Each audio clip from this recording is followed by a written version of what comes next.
all the same. For another, he was accompanied by two attractive women. Even in Manhattan, an island that attracts beautiful women from all over the world, these women stood out. As the man half shuffled, half walked down the avenue, the women walked slightly behind him, as if they were attendants or staff. Tim followed, keeping a respectable distance, as the threesome made a right onto 71st Street and headed toward an enormous townhouse, a house that was almost a fortress, right in the middle of the block. The imposing residence had a stone facade and a 15-foot-high front door that wouldn't have looked out of place protecting a castle. And, like our neighbor's slippers, the house had a monogram, raised brass letters that spelled out J.E. The house, and quite possibly the two women, belonged to Jeffrey Epstein, a rich and powerful man who was also a registered sex offender with a strong taste for underage women. Not just 16 and 17-year-olds, but younger girls as well. Epstein was alleged to have abused dozens of young women, or more accurately, girls. He'd settled potential lawsuits with some of them. He'd done a bit of prison time for his crimes. A bit of time. And now here he was, out in the world again. Accompanied by two beautiful young women. I had been hearing hair-raising stories about Jeffrey Epstein for a couple of years. Our interests could not have been more different, but Palm Beach, where we both live, is small and tightly knit, and we knew some of the same people. Epstein's arrest had made headlines in papers all over the world, but in Palm Beach, it caused a scandal that continues to set off aftershocks and leave a bad smell. So I had followed Epstein's case in the media and talked about it over dinners with friends. I wondered why it had taken so long for the Palm Beach police to catch up with Epstein, and once they did, why he had served so little jail time. Those were the obvious questions, but there were others. How had Epstein made his money, possibly billions? No one seemed to know. And while the news media had some details about the underage girls, reporters seemed only to know what had happened at the moment of his arrest.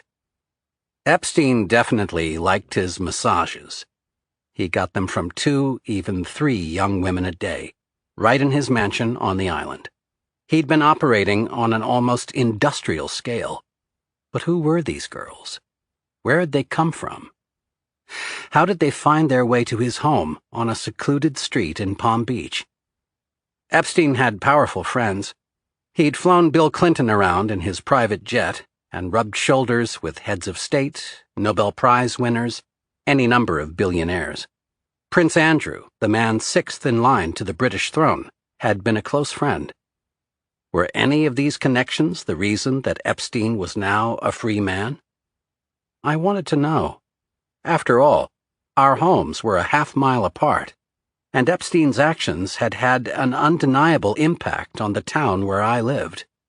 Stirred by that sighting of Epstein up in New York, Tim Malloy and I began to investigate. We partnered with John Connolly, a tough, no-nonsense journalist who had once been a cop with the NYPD and had been following the Epstein story for close to 10 years. Working together, we interviewed Epstein's friends, going all the way back to his childhood. We met with Epstein's acquaintances, employees, neighbors, and business associates, and finally with the families of his victims. We interviewed law enforcement officers who'd worked on the investigation in Palm Beach, and lawyers on all sides of the resulting court cases, some of which are still working their way through the court system. Combining our interview material with evidence obtained from court filings and other investigations, such as the one conducted by Connolly's Vanity Fair colleague Vicky Ward, we began to put the pieces together. In a few instances, we have recreated brief scenes and snatches of dialogue. These are based on interviews, police investigation documents, and court filings. We changed the names and identities of the girls, hoping to protect them from more embarrassment and harm. There never was any doubt that Jeffrey Epstein was guilty. He admitted as much in the non-prosecution agreement he agreed to sign in 2007. The question is, What exactly was he guilty of? This book attempts to answer that question and many others about this strange and mysterious man. These days, people all around the world are angry about and suspicious of the super-rich and powerful. The story of Jeffrey Epstein is an object lesson about why we ought to be. To put it simply, some people think they can operate outside the law, and that's what they do. James Patterson, Palm Beach, February 20th, 2016. Part 1. The Crime. Chapter 1. Mary, February 2005. It's a typically slow South Florida Sunday, and Mary's staring into the mirror, trying to wipe the morning cobwebs away from her dark, sleepy eyes. She's a pretty girl, tiny, just 5 feet 3 inches tall, but tanned and athletic, with curly, black henna-streaked hair. Footnote: Mary's name, some identifying details, and dialogue have been changed. End footnote. Her bedroom's a playland of pinks and pastels, stuffed animals, and boy band posters. But Mary's a teenager now, 14 years old. She even has a boyfriend.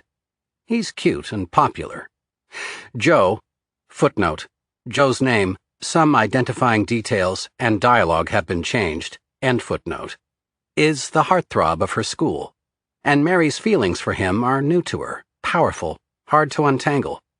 She's thinking of Joe as she presses the play button on her iPod. The MP3 player's on shuffle. There's no telling what song will come up, and Mary's head drops dramatically in anticipation. Then a loud, sexy throb spills out of the earbuds. Britney Spears. The bass line takes over, and she starts to dance, moving her hips as she lip-syncs the lyrics. With a taste of a poison paradise. Mary's swept away by the song. She's twirling around and around, flinging her arms out to grab the clothes hanging up in her closet. It's like embracing 10,000 fans. Then she stops and pulls out the earbuds. Suddenly, she's become 14 again. Just a girl, jittery, nervous. What she's thinking about now is what she will wear to the big, fancy house. Mary desperately wants to make an impression. This will be her first trip to the house. She does not want to look like a child on this outing. She picks out a pair of skinny white jeans, puts on a freshly washed halter top that leaves her flat stomach bare. The cross that Joe gave her last Christmas hangs from her neck. Think of the money, she thinks. For Mary, it's incredible money. Several weeks' wages at Mickey D's. And just for giving some old man a massage? She twists the earbuds back in, dives into the closet, sings along with Britney Spears. Don't you know that you're toxic? The tight white jeans fit Mary perfectly. She turns to check herself out in the mirror, cropping the scene with her fingers to block out the Barbies behind her. Over on the Gold Coast, girls in big, high-ceilinged bedrooms have American Girl dolls. Dolls with natural smiles, perfectly vacant moon faces. American Girl dolls are beautiful. They're expensive. But you have to have one if Mom and Dad are willing to pay. Over on the coast, most mothers and fathers are. But out in the sticks, where Mary lives, you get Barbies, passed down from mother to daughter, from sister to sister. They're rail-thin, missile-breasted. There's a touch of knowingness to the curl of their otherwise innocent mouths. American Girl dolls are girly, but Barbies like Britney Spears. Barbie's dangling her long legs over the line that separates girls from women. Be like Barbie, Mary thinks. She can't be nervous. Not now. Not today. What she tells herself over and over again is, it's not that big a deal. But of course it is a big deal. Before long, Mary's visit to the big fancy house will become part of a months-long Palm Beach police investigation. An affidavit for probable cause filed by Palm Beach PD, and finally, the arrest and conviction of the home's owner, Jeffrey Epstein. Chapter 2. Jeffrey Epstein, February 2005. Jeffrey's morning routine is precise and unvarying. First, he spends 25 minutes in silence, visualizing the day ahead as he digests the guava, banana, and muesli that his chef prepares for him, the same way every day, at 6 in the morning. Then Jeffrey walks a third of a mile up to South County Road, pausing once in a while to take deep, restorative breaths. It's a slight slope that leads toward the ocean. Jeffrey's home on the intracoastal waterway is behind him now. The morning's not windy. The Atlantic is calm and glittery, and fishing trawlers bob gently on distant waves. Jeffrey's partial to monogrammed sweatpants, monogrammed fleece pullovers, and hoodies, casual attire offset by embroidered Stubbs and Wooten slippers, the kind that sell for hundreds of dollars a pair.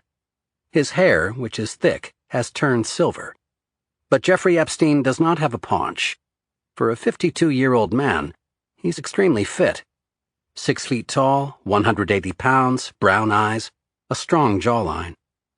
He's never been a drinker, he doesn't smoke or take drugs, and he takes good care of his body as well as his mind.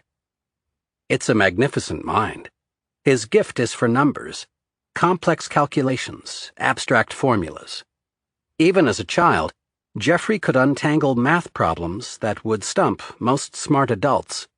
Numbers just fall into place for him, forming in ranks he can bend, twist, manipulate, and multiply. He could have been a scientist or a mathematician. As a young man, he taught calculus and physics. Then he became an investor, a very rich man. Then he became a philanthropist, like Bill Gates. His love for science has inspired him to give millions to academics and institutions committed to studying mysteries of the brain and the arcana of physics. He's given millions to Harvard, and he's given money to politicians. Governor Eliot Spitzer of New York and Governor Bill Richardson of New Mexico, where Epstein owns the largest home in the state. Epstein's flown Bill Clinton to Africa on a private jet. Not the Gulfstream he owns, but his Boeing 727, customized with its own trading floor, so that the former president could promote his various and worthy causes. Just for fun, Chris Tucker, the comedian, and Clinton's pal Kevin Spacey had tagged along for the ride. Jeffrey is both a highly successful financier and a committed philanthropist with a keen sense of global markets and an in-depth knowledge of 21st century science, Clinton would say through a spokesperson. I especially appreciated his insights and generosity during the recent trip to Africa to work on democratization, empowering the poor, citizen service, and combating HIV/AIDS. But is Jeffrey thinking about that trip now? His first guest is due that morning at 9, and that leaves him enough time for a shower, a lunch, and a few phone calls before the second girl arrives. Sarah has scheduled that girl for 1. For Jeffrey, it's just part of the daily routine. But on this day, there's a delicious twist.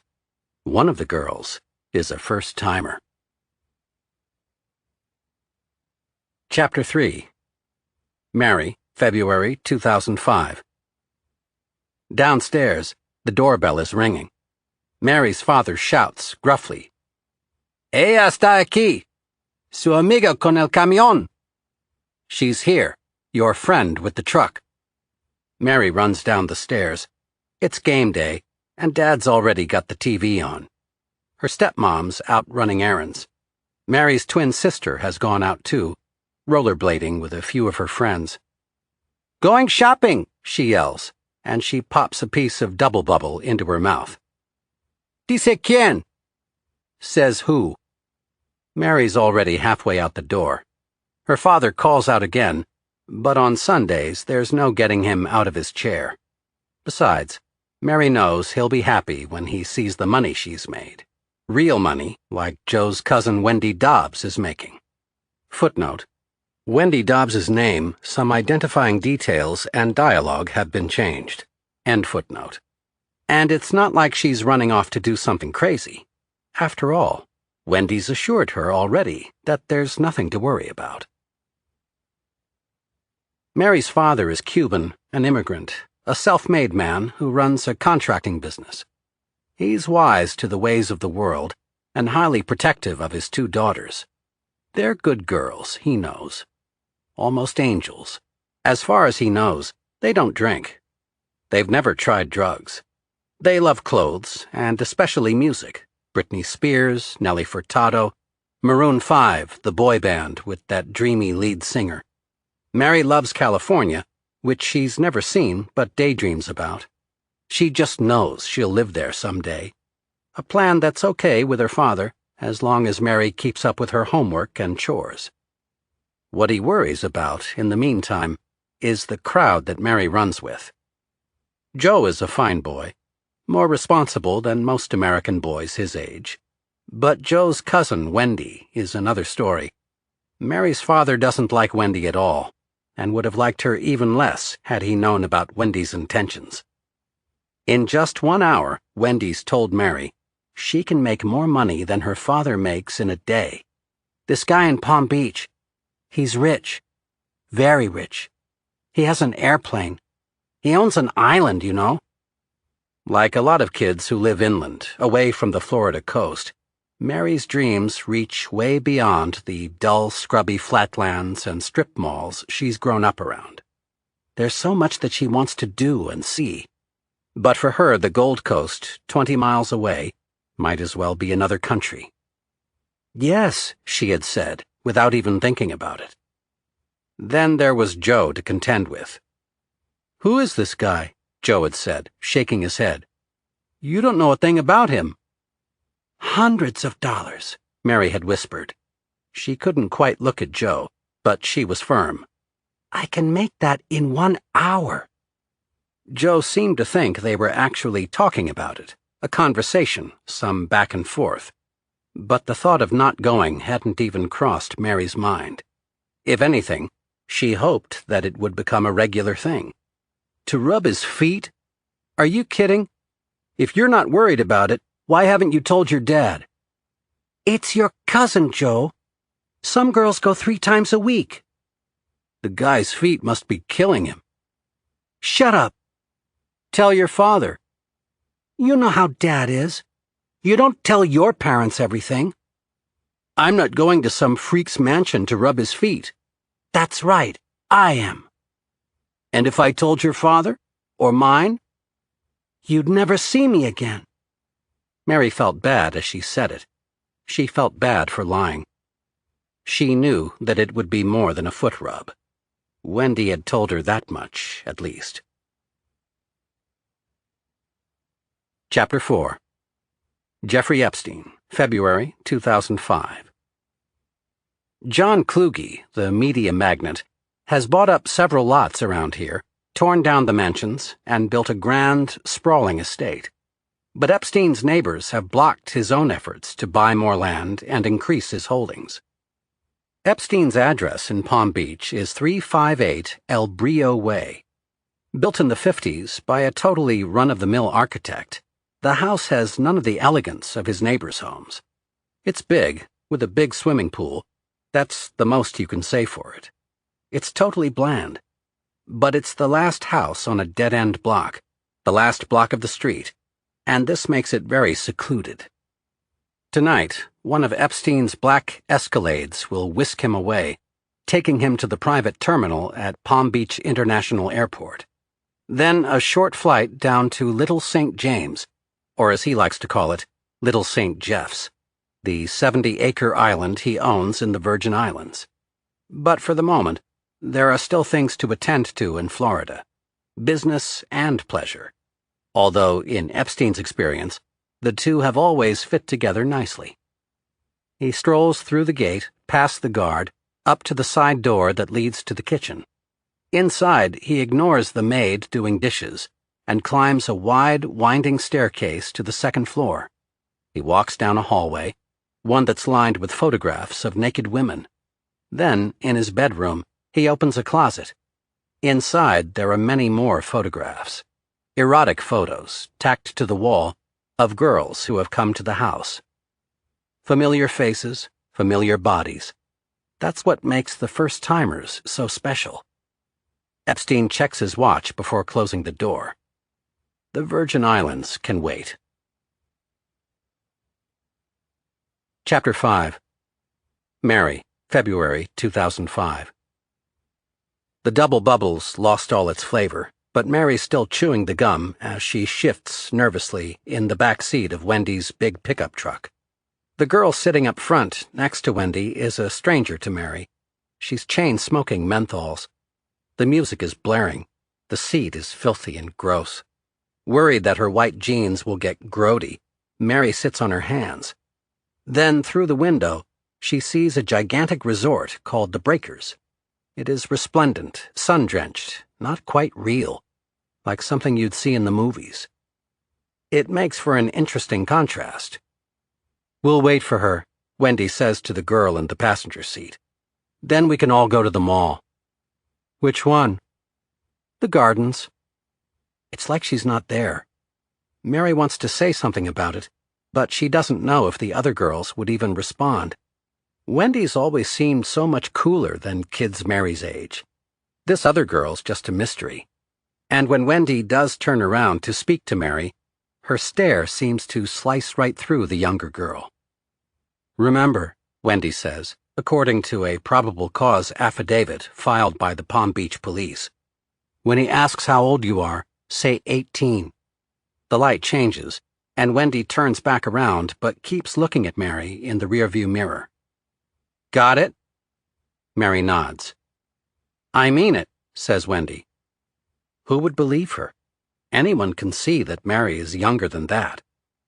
"Okay," she says. "I got it. 18. Mary takes out her flip phone and sends Joe a text. "Your cousin is a BAMF. A badass motherfucker." There's no reply. "Or maybe she's just a bitch," Mary texts.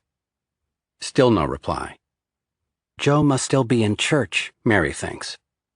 They pass El Bravo Way and turn onto El Brio Way. Wendy's driving slowly now, right at the speed limit. Once more she says, "When the man asks your age, say 18. Mary nods again and smiles slightly. She wants Wendy to see her smiling, to know that she's got it all under control. But Wendy's eyes are on the front gate now. It opens, she parks, and they walk past a guard. "We're here to see Jeff," says Wendy.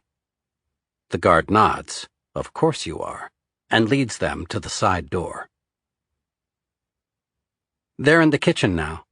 Mary, Wendy, some middle-aged man. The man has a long face, bushy eyebrows, and thick silver hair. And he's fit. As fit as the jocks that Mary goes to school with. Not attractive, exactly. He's way too old for that. But confident in a way that makes an impression. Standing behind the man, there's a woman. She's blonde, very pretty, much taller than Wendy. What a strange scene, Mary thinks. She can't shake the feeling that the man is studying her. Then he nods, and he and Wendy walk out of the kitchen. A little while later, they're back. "Sarah," the man says to the tall woman, "you can take Mary upstairs." Sarah takes Mary up a wide, winding staircase carpeted in pink. Together, they walk down a hall that's got photographs on the wall, naked women. Long curtains cover windows and don't let in much light. In the air, there's a strong lavender fragrance. Then they come to a room containing a green and pink sofa. There's a large bathroom off to one side, and doors on either side of the sofa. There's a wooden armoire with sex toys on it. There's a massage table, too, and a mural of a naked woman. "Wait here," says Sarah. "Jeff will be up in a moment." Mary's too freaked out to do anything else. Fidgeting with her belt loops, she sits on the sofa, jumps up again. Then she sees the picture. All the girls in the photos are young, but the girl in this one's just a baby. much younger than Mary herself. The girl's smiling, but the smile's mixed with something else, some sort of anxiety that's out of place on such a small face. And what she's doing is shocking, pulling her underwear off to the side, flashing one of her tiny apple-round butt cheeks toward the camera. Mary gasps. She turns around, and there's Epstein standing in front of her, wearing nothing but a towel. Chapter 6. Michael Reiter, March 2005. Chief Reiter looks more like a bank president than a cop. He's well built, with an air of formality and discretion. But he's got 24 years on the job. Decades earlier, he was a campus police officer in Pittsburgh. Then he rose steadily through the ranks in Palm Beach, moving up from patrol officer to detective, working vice, narcotics, and organized crime, then becoming a sergeant, captain, major, and assistant chief, a job he held for 3 years, before becoming chief of police. Reiter is what you'd call seasoned, although chief of police in Palm Beach is a job that calls upon his political skills as much as his street smarts. Then again, from time to time, things do happen. Once in a blue moon there are murders, though these are so rare that they tend to be remembered for decades. Sometimes there are hurricanes to contend with, and when the sea calms, human cargo washes up on the shore. Sometimes traffickers aim the bows of their boats at the glow of the breakers' resort, order their passengers to go overboard, then tell them to swim. Most of the passengers are Haitian, men, women, and children who stake all they have on a chance at a life in America. From time to time, Palm Beach cops have to retrieve their bodies from the surf. Things get busier during the wintertime, or as the locals call it, the season. It's when the very rich come to town, throw parties and balls, shop and tangle traffic at the intersections around Worth Avenue. The population booms, and the men and women who work under Chief Reiter deal with fender benders, shoplifters, and snotty skateboarding teenagers. There are DUIs, domestic disturbances, choking victims, and heart attacks. It's routine stuff, but there's always lots of it. Enough to keep the men and women who work for Reiter busy. Chief Reiter's proud of the team he has built, and the team knows they're lucky to have him. Reiter's extremely well qualified for the job. If anything, he's overqualified, with a certificate from the John F. Kennedy School of Government at Harvard and anti-terrorist training at Quantico, courtesy of the FBI. It's not brought up often at cocktail parties in Palm Beach, but several of the 9/11 hijackers lived in Palm Beach County. They took flight lessons at local airstrips. A few, including the mastermind, Mohammed Atta, had been regulars at 251 Sunrise, a chic nightclub in Palm Beach. There they had regaled any woman who would listen with made-up stories about their adventures as pilots. But 251 Sunrise is shuttered now. The joint was shut down in 2004 after an avalanche of noise complaints. For the moment, Palm Beach is as quiet and calm as any place Reiter has dreamed about. For the moment. Chapter 7. Mary, March 2005. If there's no traffic, Mary's hometown is less than 30 minutes away from the island of Palm Beach. But in economic terms, it's a world away. Her high school is run by the county. Most of Mary's classmates are black. 30% are Hispanic, as she is. The rest are white. The school has a C rating, and lots of students receive free or discounted lunches. Mary is one of those students. But inch by inch, she's working her way out of the crab barrel. A good kid, her teachers think. A kid with a future in front of her. Weeks have gone by since her meeting with Epstein. She hasn't told anyone about the visit. Still, other kids at the high school have noticed a change. "Yo, Mary," a friend says. "What's up with you anyway?"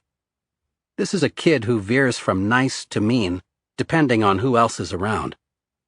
Still, a friend. "Nothing," says Mary. "You got your period?" "Shut the fuck up," Mary whispers. There have been rumors going around. She knows that. Rumors started by a girl who has eyes for Joe. "Whore!" her rival shouts in the hallway one day. "You're the whore!"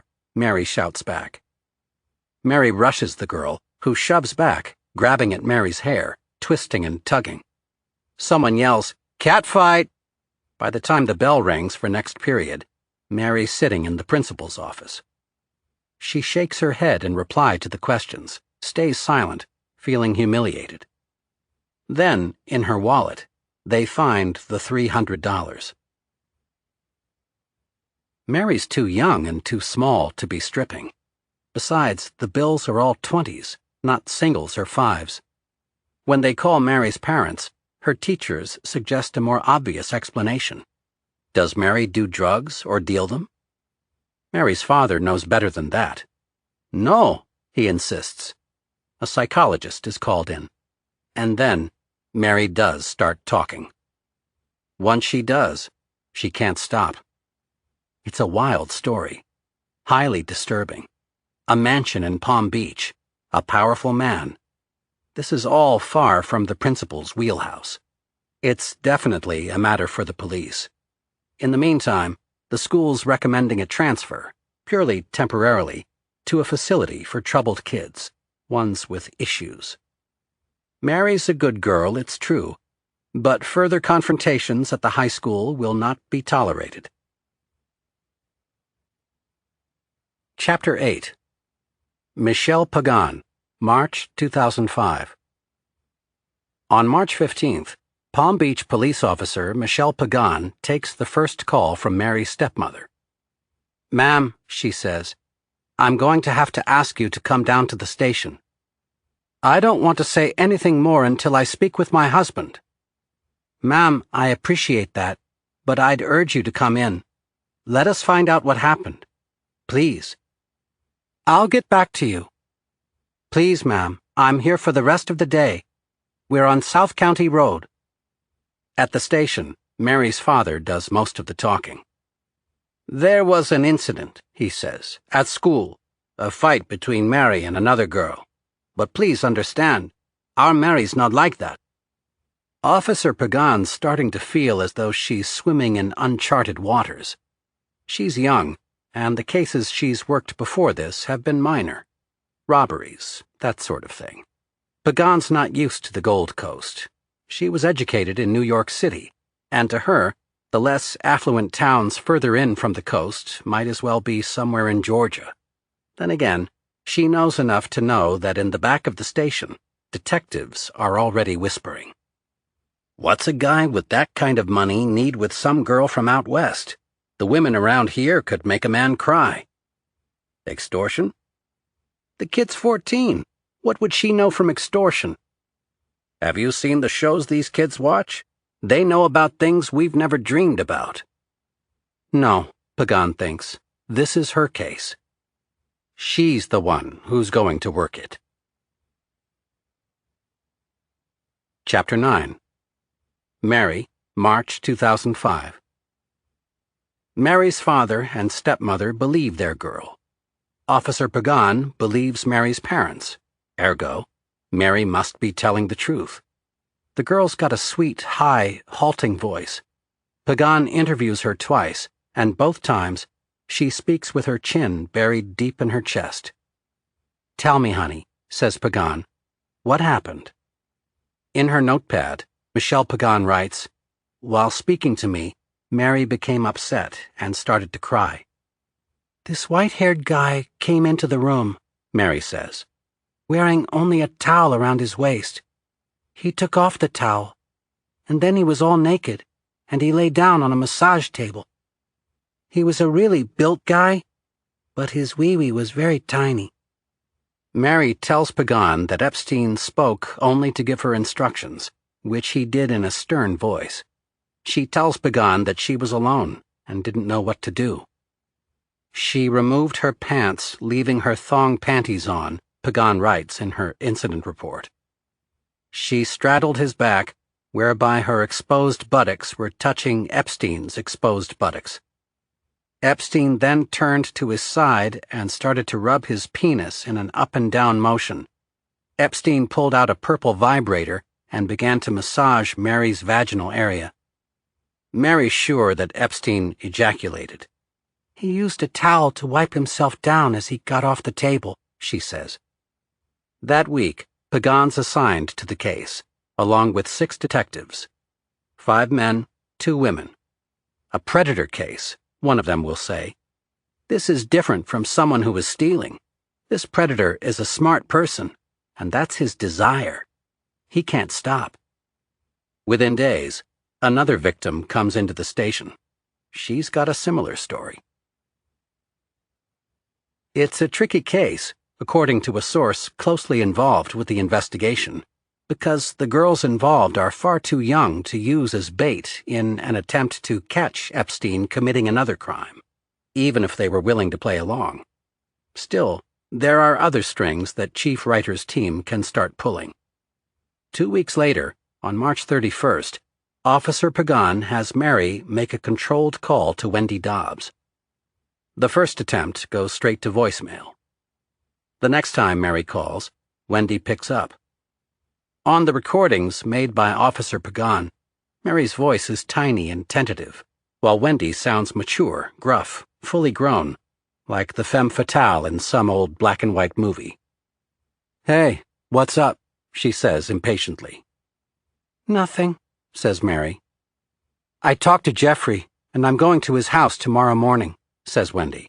"I'm going to set something up for you." "Cool. Like, what do you think?" "I don't know. I'm going to talk to him tomorrow morning when I go to his house about it."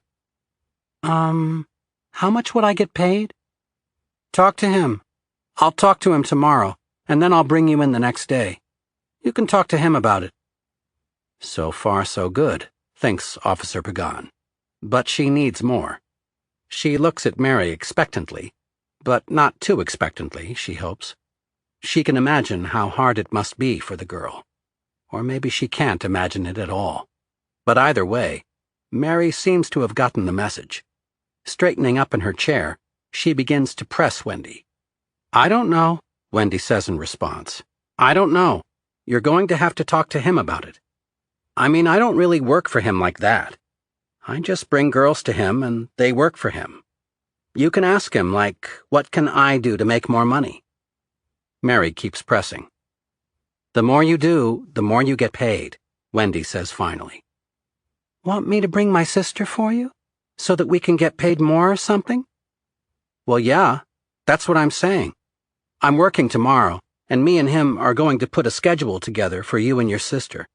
So I'll call you tomorrow when I leave Jeffrey with a schedule." "Okay, well, I don't have a phone. So if you guys call me, I'd have to know what time so I could get the phone." "Okay, I'll leave you a message." "That's fine. I'll leave you a message." Chapter 10. Noel St. Pierre, March 2005. Noel St. Pierre thinks of the kids he grew up with in Haiti. Footnote: Noel St. Pierre is a composite character. End footnote. His old neighborhood was pressed up against the jungle border that Haiti shares with the Dominican Republic, and some of the kids he knew would slip over. Those kids would stay in the DR for a few days, sometimes weeks. Some of them never returned, but the ones who did come back wouldn't say too much about it. Most of them didn't talk much at all. By the time he was 10, Noel had learned the truth about those kids. He'd learned that they'd ended up working as prostitutes. This was how Noel St. Pierre had learned about evil. There really were devils out in the world, flesh and blood devils, and they were nothing like the demons he'd heard about in church. Noel had never forgotten the way those kids looked, the way they'd turned into old men and old women. They were like zombies trapped in children's bodies. And now, in America, Noel's been given a chance to help other kids. That's what the police have told him, at least. Noel is a sanitation worker, still strong at 50, and lucky enough to have found his way to Palm Beach. He gets into work before anyone else and keeps his white compactor truck clean, almost glistening. His pickup route runs hot and cold with the seasons. But even in the summer, with much less to do, he's on the job early, braced for a 6-hour shift that would break a lesser man's back. In the winter, the job gets even harder. The estate section gets especially busy. Some of the parties have hundreds of guests. They leave behind mountains of refuse. That garbage gets picked up daily or twice a day when requested. It's carried by workers who slip silently under the porte-cocheres. Then it gets whisked 20 miles away to a landfill that the garbage men call Mount Trashmore. Noel's stretch of the estate section runs from the Everglades Club to the southernmost tip of the island.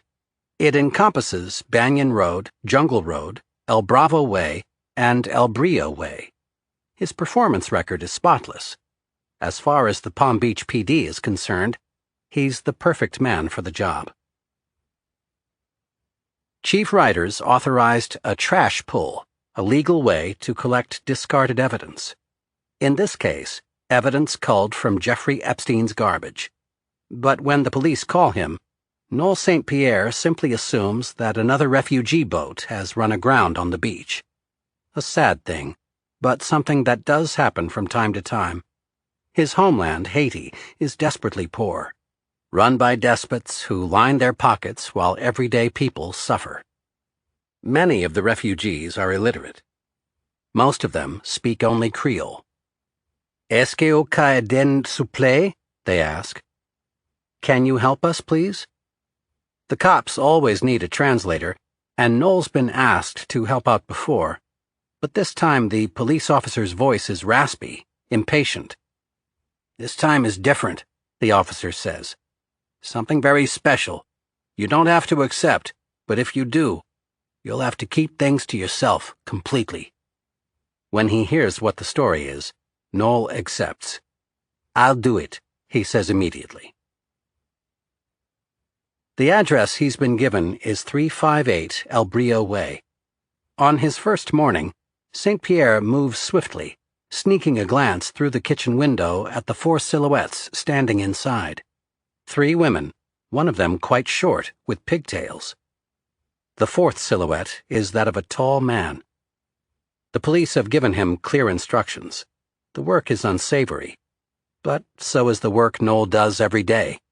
What the detectives want from him now are slips of paper with phone numbers, along with toothbrushes, condoms, discarded underwear. Anything that could provide DNA. He's been told to use a special truck on the El Brio run. Whatever he finds, he's to put aside in small trash bags he'll deliver directly to the station at the end of every shift. Jeffrey Epstein's garbage will never arrive at Mount Trashmore. As he drives to the police station, St. Pierre thinks about Epstein and what he's been told. It's a wonder to him that American kids would do what the police say these kids have done. American kids are rich, after all. Some of them just don't know it, he guesses. Americans always want more than they have. Then again, children do stupid things. They don't know any better. And St. Pierre's trips to the house make one thing clear. These girls are young. Really young. I hope you can stop this man, St. Pierre tells the cop. The detective shoots him a sharp look, and St. Pierre nods. Please, he says, more softly this time. Can we count on seeing you here tomorrow? The detective looks antsy, impatient again. In his hand, he's holding a scrap of paper that Noel St. Pierre has pulled from Epstein's trash. Wendy Dobbs's name is on it. Mary's name is on it as well. The detective can't wait to get it to Chief Ryder's office. As long as it takes, sir, St. Pierre tells him. Tomorrow, the next day, whenever you need me. Chapter 11. Michael Ryder, September 2005. There's a sense in which the Palm Beach PD functions as a foundation. From time to time, one of the town's wealthy residents will walk in with a check followed by an inquiry. How much more would the police force need to make this remarkably safe community feel even safer? A tax write-off? Sure. But why not? Coming from most, it's a genuine gesture, one of appreciation for all they have and for all the department's efforts to guard it. Donations are accepted graciously, gratefully. In 2004, the department had taken one from Jeffrey Epstein, the second donation he'd made to the Palm Beach PD, for $90,000. Generous, even by the generous standards of Palm Beach. The donation, which Epstein delivered personally, was earmarked for a firearms training simulator. But that day, Michael Ryder had thought something seemed off about Epstein. Something an old cop would notice. Ryder's officers had told him about complaints they'd gotten a few months earlier. Young women hanging around at the end of the block or coming and going at all hours from Epstein's house. There was some follow-up to that, Ryder said in a deposition for B.B. versus Epstein, a civil suit brought by a victim that Jeffrey eventually settled. I think we may have encountered one or two of them. We may have done a little bit of surveillance or talked to neighbors as to whether or not they had seen that. I think we were of the general understanding that yes, there were very attractive young women coming and going from Mr. Epstein's residence. We did some level of further inquiry, and we were of the belief that they were all adults. And we were also of the belief that there was a possibility that there could be prostitution. But I mean, that's just not something that we heavily pursued. Prostitution in private residences, it's common everywhere in America. We didn't believe that they were underage at that point, and so we had no further interest in it. Ryder had recalled those complaints on the day Epstein had shown up with his $90,000 donation. And when Ryder had walked Epstein downstairs, he couldn't help but notice the tall, beautiful woman whom Epstein had brought with him to the station. It struck him as strange that she was standing so stiffly, eyes cast downward, as though she were afraid to speak. Not a kid, but not a woman either. Epstein did not introduce or even acknowledge her. To Ryder, this too seemed odd. Indeed, the statuesque woman was Nadia Marcinkova, a 19-year-old beauty who lived at Epstein's home and was described by another girl in a recorded interview with Detective Riccari as one of Epstein's, slaves. In September, several months into the investigation, Epstein calls Ryder directly and asks, "Has Palm Beach bought the firearms simulator yet?" Cautiously, Ryder tells him that they're still doing research. If the department needs more funds, Epstein says, he'll be happy to provide them. Ryder thanks him graciously and hangs up, but he's certain now that Epstein knows about the investigation. Thinking about Epstein's crimes in Palm Beach makes him shudder. And Ryder knows, if the charges are true, things are going to get ugly and public. Cops like Ryder are family men, fathers. Some see so much that they're no longer surprised by the ways of the world. Still, it helps to hold on to a natural capacity for outrage. Thefts are easy to understand. You see something you need, so you take it. Even murders make a kind of sense once you understand the motivation. There's great satisfaction in catching a murderer. But what Epstein's been up to is hard to explain. Who is this guy? Ryder's detectives will have to get into Epstein's head. To nail him, they'll have to know him. And to do that, they'll have to get to know the people around him. The police already know about Wendy. That's one procurer, but out of how many? What kind of person would bring children to a child molester? And Ryder can't shake the idea other victims had to be out there. That lined up with what Epstein's neighbor reported. There were many girls. He needed to find them as quickly as possible. It was a race against time. As long as Epstein was free in Palm Beach, more girls were sure to arrive at the side of the house on El Brillo Way. Chapter 12. Allison, September 11th, 2005. It might start with the Palm Beach Daily News, which usually covers charity balls, equestrian events, and gallery openings. Reporters there would kill to sink their teeth into something so juicy. On top of that, Chief Ryder knows Palm Beach is full of freelance paparazzi and seasoned, semi-retired journalists. They'd kill for the story, too. For them, it'd be a real-life body heat. Over at WPTV, the local NBC affiliate, the phone rings one day. It's a tip from a kid, sounding nervous. Something about girls from a local high school. "There's a prostitution ring out in Palm Beach," says the boy. The tip gets brought up in a mid-morning meeting at which the producers divvy up ideas among the various reporters and newscasts. "Where, exactly?" a producer asks. "He didn't say exactly," an intern replies. "He said that a very rich man was involved." "Who?" "Didn't say." "Did he leave a callback number?" "No.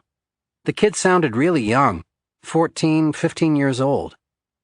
The producer thinks for a moment, makes a few scratches in his dog-eared notepad. "Okay," he says. "I'm not sure what we can do with that for the moment." At some point, some enterprising journalist will put enough pieces together to get a sense of the picture. Sooner or later, someone will talk. Maybe a parent. Maybe a cop's girlfriend gets giddy at lunch. The girlfriend's girlfriend mentions it to her husband, who says something to a golfing buddy in turn. Maybe the golfing buddy knows a reporter. Or maybe some lawyer goes off the res, blitzed off those martinis they serve at the Palm Beach Grill. Sooner or later, there's always talk. At that point, chief writer's job will get much, much harder, with Epstein on one side, the press on the other, and the chief taking flack from all sides. But right now, 2 months into Ryder's investigation, the press is still speaking in whispers. Right now, Ryder wants to keep it that way. And in the meantime, new pieces of the puzzle keep falling into place. On September 11th, a young woman named Allison gets pulled over by the police. Footnote: Allison's name, some identifying details, and dialogue have been changed. End footnote. She's carrying a small amount of marijuana. The patrol officer handcuffs her and puts her in the back of his vehicle. But Allison's been in the back of a police car before, and she's cocky and canny enough to pivot the conversation away from the dime bag she's been busted with. She tells the officer a remarkable story about an older man engaging in sexual activities with high school girls. Allison knows about it firsthand, she says. She's been going to the house on El Brillo Way since she was 16. At first, the cop's skeptical. He hasn't heard about the investigation into Jeffrey Epstein's affairs. And after all, Allison is a burnout. But back at the station, he finds out that Allison has not been bullshitting him. The investigation is real. Allison's name and cell phone number match up with messages that have been pulled from Epstein's trash. Instead of copping to a misdemeanor, she becomes another Jane Doe in the case that Chief Ryder's colleague, Detective Joe Riccari, is building against Jeffrey Epstein. The story Allison ends up telling is extremely disturbing. Like Mary, she says, she was recruited in high school. She tells cops that Epstein would call her his #1 girl, although she suspects there were many others. Riccari takes her statement. In the excerpts, transcribed from a tape recording made by the Palm Beach police that follow, D stands for Detective Riccari, and V stands for victim. D: Well, start from, like, how you met him, and then I'll take you through. V: Okay, we, Allison and a female friend, worked at Hollister together in the Wellington Green Mall, and I was mentioning to her how I wanted extra money to go to Maine. I wanted to go camping for the summer, and I couldn't afford a plane ticket. And she goes, "Oh, well, you can get a plane ticket in 2 hours. I said, "What are you talking about? Like, that didn't make any sense to me. A plane ticket in 2 hours. What are you talking about?" And she goes, "Oh, we can go give this guy a massage, and, he'll pay $200 for like 45 minutes or an hour." And that's all she told me. No details, no nothing. She said that he wanted cute girls, so I looked cute, did my best. I didn't I didn't think that it was what it was. I wasn't naive enough to think that he was going to pay me $200 just for nothing. I I don't know, I don't know what was going through my head. I absolutely don't know. And the back of my mind was thinking, oh well, it could be legitimate. But I was also thinking, at the same time, is she fucking crazy? Like, this guy's not going to pay you money for not doing anything, not letting him cop a feel or nothing, So I didn't know what to think. I was like, oh, if he does something that I have a problem with, then I'll leave. D. Who were you introduced to? V. One of his girlfriends. One of his, slaves that he has live with him. And when I say slaves, one of the girls that he bought to, have sex with him. I was introduced to one of them probably, Sarah. I was introduced to Sarah. That's his assistant, I think. I think they have sex, but I don't know. I was introduced to his assistant Sarah, and she's the one who told me that he would be ready in a second. And from there, I met various other girls. I didn't pay attention to who they were, though. So we were waiting on the couch in the bathroom, and, Jeffrey comes up, and he's like, hey, I'm Jeffrey. He just introduced himself, and he hands... I remember this because I was pissed off that she got paid to bring me.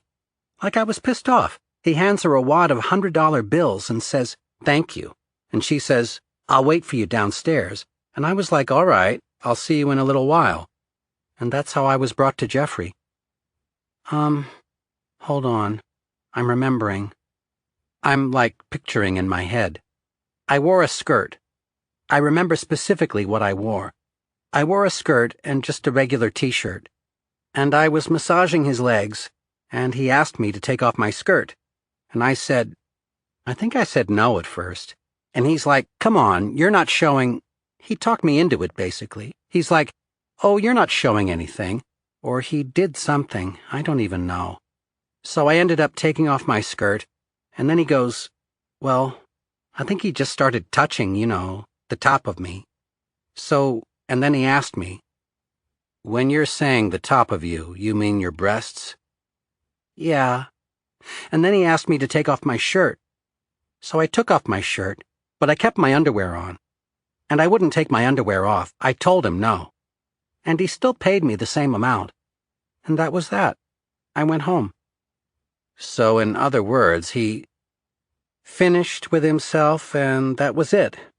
Yeah, he ejaculated. Specifically. That was the first time you went there? Mm-hmm. And, I know, take a deep breath, I know. I can see it in your eyes already. From then on, you went there multiple times? I had problems with it, with what happened the first time. But $300 for 40 minutes, that was a lot for a 16-year-old girl making $6 an hour. So you're saying you're sure you were 16 now? I don't want to say I'm sure of my age. I was under 17, 100%. Okay, the first time you went, when he masturbated, did you see? She giggles. His member? Oh, I thought you were going to ask me if I saw, his cum. No. I saw all of the above. You saw him naked? Fully naked? Fully naked. Yeah, 100% naked. He had a towel on for some of it, but that doesn't mean anything. He was naked. He took off the towel? I saw everything, yeah. I'm sorry, he is circumcised? My bad. He's circumcised, 110% sure. A matter of fact, he has some sort of birth defect. On his thing. I don't know what it is. She giggles. I've never really looked at it because I've never done anything where I had to touch it. I've never touched it. Out of the whole time I worked for him, I never touched his penis. I'm pretty sure he rubbed it against me, but I've never ever been okay, I'm letting you do this, or I'm gonna do this to you. It's really weirdly shaped. I don't know. Do you want me to, tell you this? I'm just really embarrassed. It's like a teardrop, like a drop of water. It's really fat at the bottom and skinny at the top where it's attached.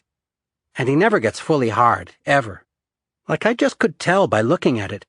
Like by looking, you can obviously tell if you're hard or not, and I could tell that he wasn't. The next time you went, or as you continued to go, did it escalate more? Mm-hmm. I don't remember how long it took for me to start working for him regularly, from the first time I went there, but I started working every day. Every single day he was in the country, I would be there. And, I told him that I wouldn't let him put anything inside of me. That was my rule. Nothing inside of me. No fingers, no nothing. Absolutely nothing inside of me. He increased my pay to $300 or $400 as long as he could touch me. I swear I never touched him. The whole entire time I never ever touched him. But he... How many times would you say you went? Hundreds. He used to tell me I was his favorite. He bought me a car. He bought me... This Jeep that you're driving? No, I had a brand new Dodge Neon. I got a plane ticket to New York. I got spending money whenever I wanted. Like I was in there deep. He asked my parents to emancipate me so I could live with him. Or he didn't ask my parents. He asked me to ask my parents, I'm sorry. He actually wanted me to come live with him. As like a girlfriend? Sex slave? Whatever you want to call it, yeah. But it escalated. He just increased my pay as long as he could touch me. I wouldn't let him put anything inside of me. And then one day, he just did. One day he just put his hand like his fingers, and, How long would you say from the very first time you went? Months. Honestly, I never kept track, of what happened when. I just can tell you in which order things progressed. It was like towards the middle and end of my school year. But I remember that for the last, 6 or 8 weeks of high school, I didn't have a car 'cause I gave it back to him. Because he asked me to have sex with him and, suck him and stuff. She giggles. And I was just like, no, definitely not. I was like, I'll let you touch me, but I'm not going to do that. Yeah, the car was a Dodge Neon 2005. He got it for me before the new year, because I remember I got it. It was an edition that was a year before they were supposed to come out. So if I got it, I obviously didn't get a 2006, 'cause that's this year. I got a 2005 Neon in 2004, 7 miles on it when I got it. The car was awesome. She giggles. I gave it back before I graduated. It got too sticky for me. He wanted more than I was willing to give. I didn't want to suck his dick. I didn't want to have sex with him. I never did that. And I wanted to be able to walk away from this saying that I never did that. And I'm glad that I did. But I lied to him when I gave it back. I didn't want to burn my bridges, because he was a spectacular connection to have. Spectacular. Even when I didn't work for him. Until this day, he is so... I haven't talked to him in a couple months, but if I called him today, he would give me as much money as I asked him for. He doesn't know that I hate him the way I do. I kept that connection. I figured he used me, I'd be able to use him. I hate to say that, but I figured if I wanted to use him, I could. Okay. Let me bring you back a little bit. Sure. When did things start to escalate, as far as things happening when the massages were given? They escalated whenever he wanted. I don't clearly understand the question. Okay. The first time you went, you were naked. Are you asking for a date? Oh, no. And the little steps that things progressed? Right. Well, I went, and I wouldn't take off my panties at first. And then he got me to get naked. Then he got me to let him rub me. Then he got me to let him stick his fingers in me. Then he got me to let him go down on me. Then, that was pretty much the gist of it. Except this one time where he bent me over the table and put himself in me. without my permission, and I flipped out. I'm sorry, I didn't ask you, but I don't count that as me having sex with him. 'Cause I just told you that I never had sex with him. I never did. Even though I don't know what you'd consider that. But I go, what are you doing? He goes, oh, I just wanted to, redacted, to see this. Okay, let me back you up. When you were completely naked, the same things happened? You went in, you massaged him? Sometimes I didn't even do that. Sometimes he just asked me to take off my clothes and he'd have to do work. He'd be sitting at his desk or something, and I'd just be naked there, watching television or reading a book, but I'd be naked. Or, sometimes he wanted to just watch TV or read, and he'd lay in his bed and ask me to take my clothes off and lay with him. And that's it. Not touch him or anything. Sometimes he'd just invite me over for breakfast, for dinner, or just to use the swimming pool, and I'd get paid for that, too. I'd get paid just to hang out with him. That's it. And if the money wasn't there, I wouldn't have ever been in that house. Okay, when he started to touch you. I have a question. Before I say anything else, is there a possibility that I'm going to have to go to court or anything? Like, that's a possibility, right? Well, here's the thing. When this is all said and done, we're going to sit down, we're going to discuss this. I mean, what he did to you was a crime. I'm not going to lie to you. Would you consider it rape? Like, would you consider that to be rape, what he did? If he put himself inside you, without permission. I didn't say that or anything. I was standing up, and the table is about, like, my hip length. He just put me down. That is a crime. That is a crime. I don't want my family to find out about this. My family doesn't know any of this. My mom thinks I was his secretary for 2 years, or however long, a year and a half. My mom thinks I made phone calls for him, and that's how I was making my, unintelligible, money. That's it. I don't want her to know anything. Well, you're an adult. You're an adult now. When we're done with this interview, we'll discuss this further, and we'll decide the best course. 'Cause Jeffrey's gonna get me. You guys realize that, right? He's gonna figure this out. And I'm not safe now. You understand that, right? I'm not safe. He is not this person that he is portraying himself to be. Well, why do you say you're not safe? Has he said he's hurt people before? Well, I've heard him make threats to people on the telephone, yeah. Of course. You're gonna die, you're gonna break your legs, or all the above. But that's not the point. Who's he talking to? I don't know. I heard those conversations. I mean, I've been in the room when he was on the phone and, unintelligible, threatened. Like, I witnessed lots of things. I just don't know what specifically you all want to know. Everything. I used to go there every day. Like, I don't know how many other girls he was saying, "You're my favorite and I want you to live with me" to, but I was in about as deep as you can get. He had quite a few girls he would say that to. Do you have any formal massage training? She giggles. Hell no. All right, I was just asking. He would kiss me and stuff too, I remember that.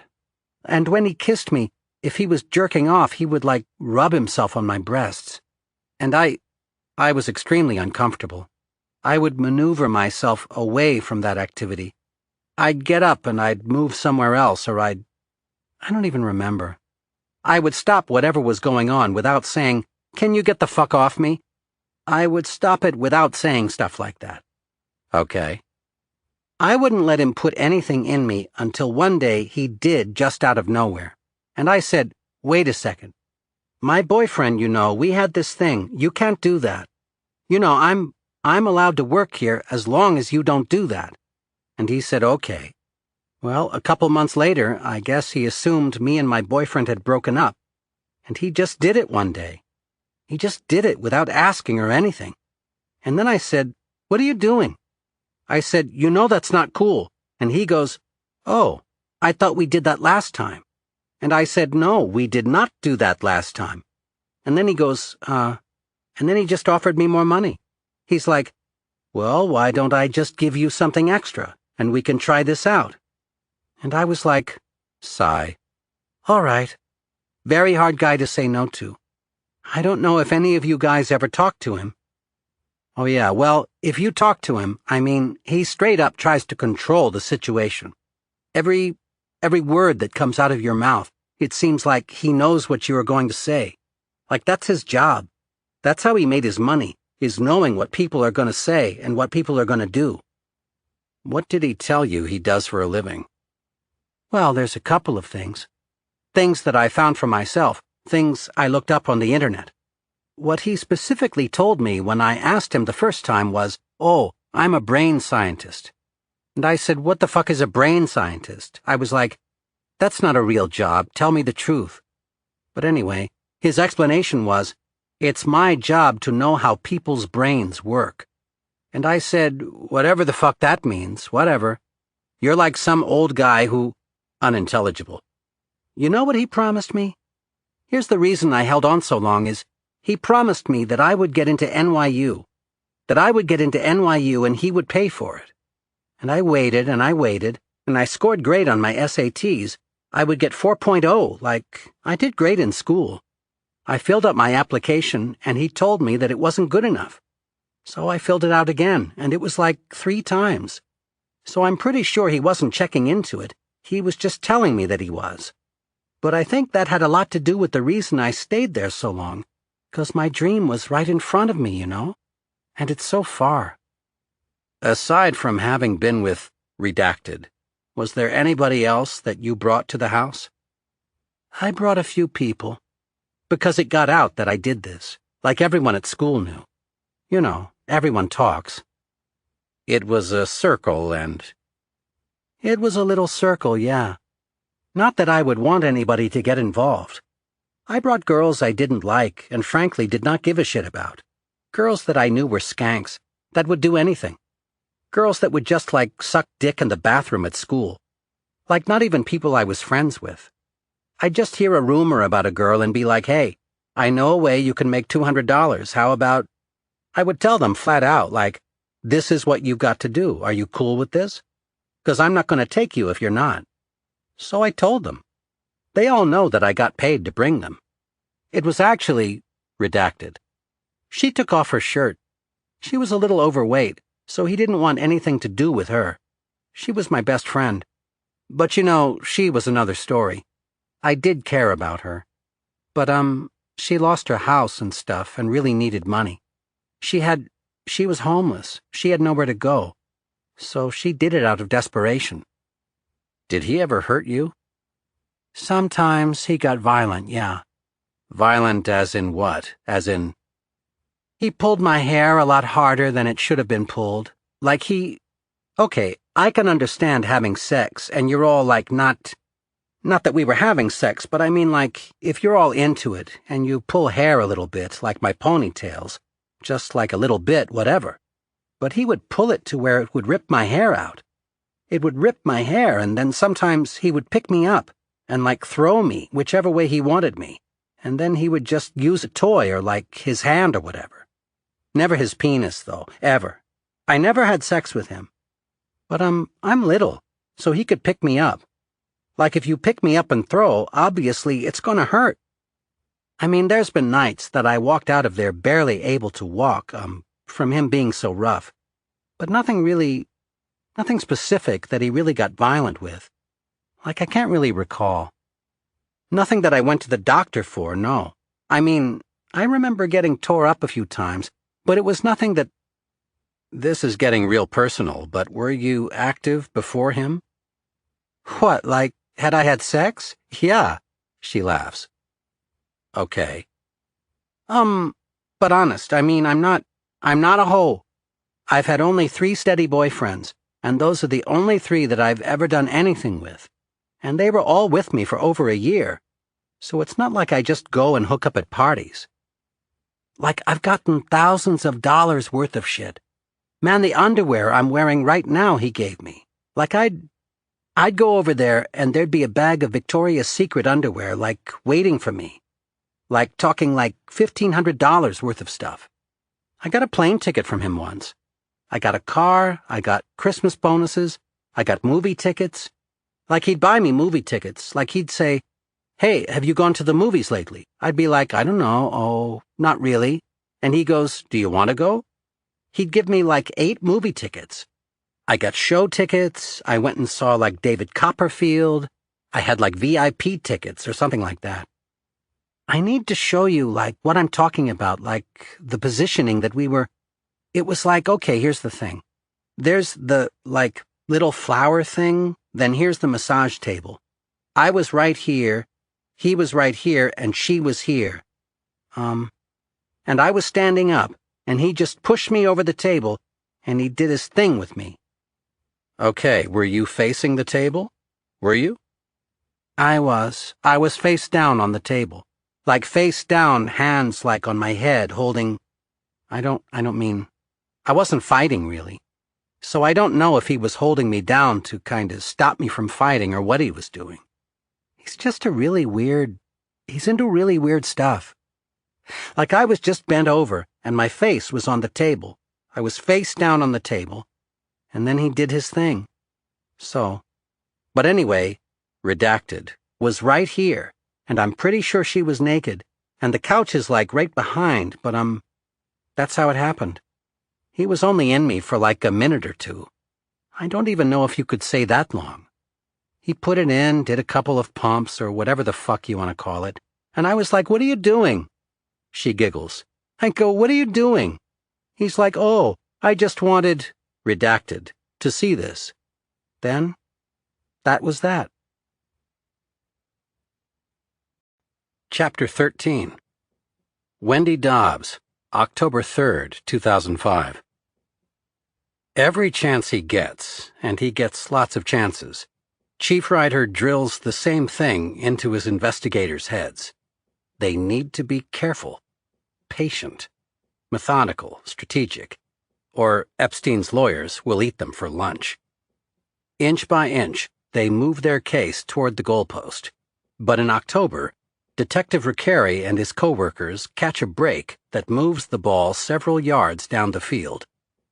On the first Monday of that month, they pick Wendy up at her house, and down at the police station, she starts to sing, like a bird. The detectives can hardly believe it or get it all down fast enough. Later on, in a probable cause affidavit, Detective Riccari will write, "Approximately 2 years ago, just after she turned 17 years of age, Wendy was approached by a friend named Molly at the Canopy Beach Resort in Riviera Beach. Dobbs was asked if she wanted to make money. She was told she would have to provide a massage and should make $200. Dobbs thought about the offer and agreed to meet with Jeffrey. Molly, unknown last name, and Tony, unknown last name, picked Dobbs up, and she was taken to Epstein's house. Upon her arrival to the house, she was introduced to Epstein in the kitchen of the house. She was also introduced to a white female known to her as Sarah. She was led upstairs to the main bedroom known to her as Jeff Epstein's bedroom. Sarah arranged the massage table and covered the table with a sheet. She brought out the massage oils and laid them next to the massage bed.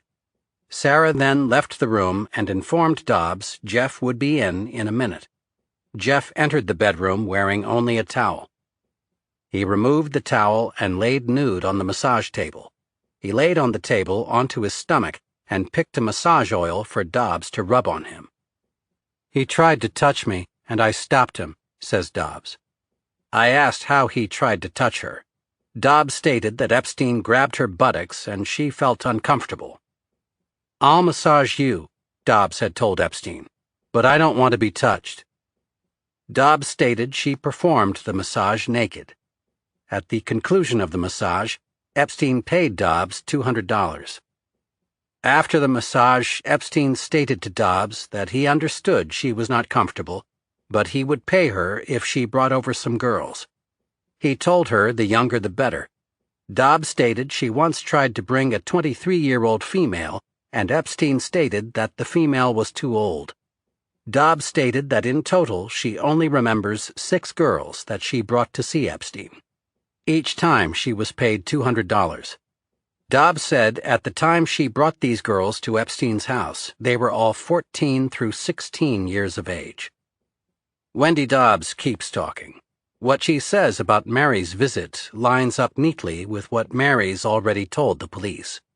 Wendy's own experience with Epstein syncs up too, but Wendy's not a victim, as Mary is. After all, she's been playing on Epstein's team. Team Predator. A police sergeant enters the room. What he wants to know is, does Wendy realize that she's implicated herself in Epstein's crimes?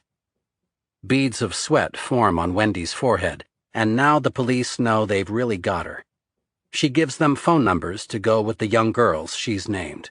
She provides addresses. But no, Wendy doesn't quite get it. On the way home, in a police car, she brags in the back seat. "I'm like a Heidi Fleiss," she tells the escorting officers. Chapter 14. Wendy Dobbs, interview with Detective Recarey and Sergeant Frick, October 3, 2005, transcribed from video. Excerpts. Recarey. Okay, your Pepsi's coming. My Pepsi's coming. First of all, I know you're freaking out. Don't freak out, just relax, okay? I want to thank you for coming, all right? Though the door's closed, you're free to go at any time. You're not here... You know, it's only closed for our privacy. Dobbs. That's fine. I understand that you may have information on a case that we're looking into, okay? That's the reason why I brought you here today. All right? And again, you're here voluntarily. You agreed to come back with us and talk to us. But I do want to talk to you about Jeff Epstein and the whole thing. And I don't need a lawyer, right? It's up to you. If you wanted one, you can have one. I can't tell you yes or no on that. That's totally up to you. I'm not going to get in trouble for anything I say, right? Right now, you're just a witness. I'm talking to you as a witness. That's totally up to you. You want to talk to me? I have no problem telling you everything I know. I'm a very cooperative person. Okay. How did you first meet, I first met Jeffrey. I was at a beach resort on Singer Island, and I was approached by this girl I went to school with. Her name was redacted. And she was asking me, "Oh, you need extra money. I know this guy." I thought about it, and I finally gave her a call, and her and her friend, redacted, met up with me. I actually picked them up, and we drove down to Jeffrey's house. She introduced me, whatever. Okay. Now, what do you mean by making money? How do you make money with Jeffrey? There's 2 ways. There's 2 ways you can make money. All right. That's all right. Talk to me. Talk to me like nothing.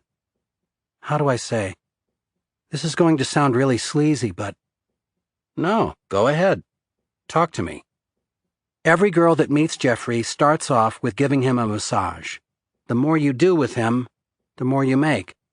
Basically, if you take off your clothes, you're going to make more. If you let him do things to you, you're going to make more. Like do things, you mean touch you? Yeah, touch you in inappropriate places.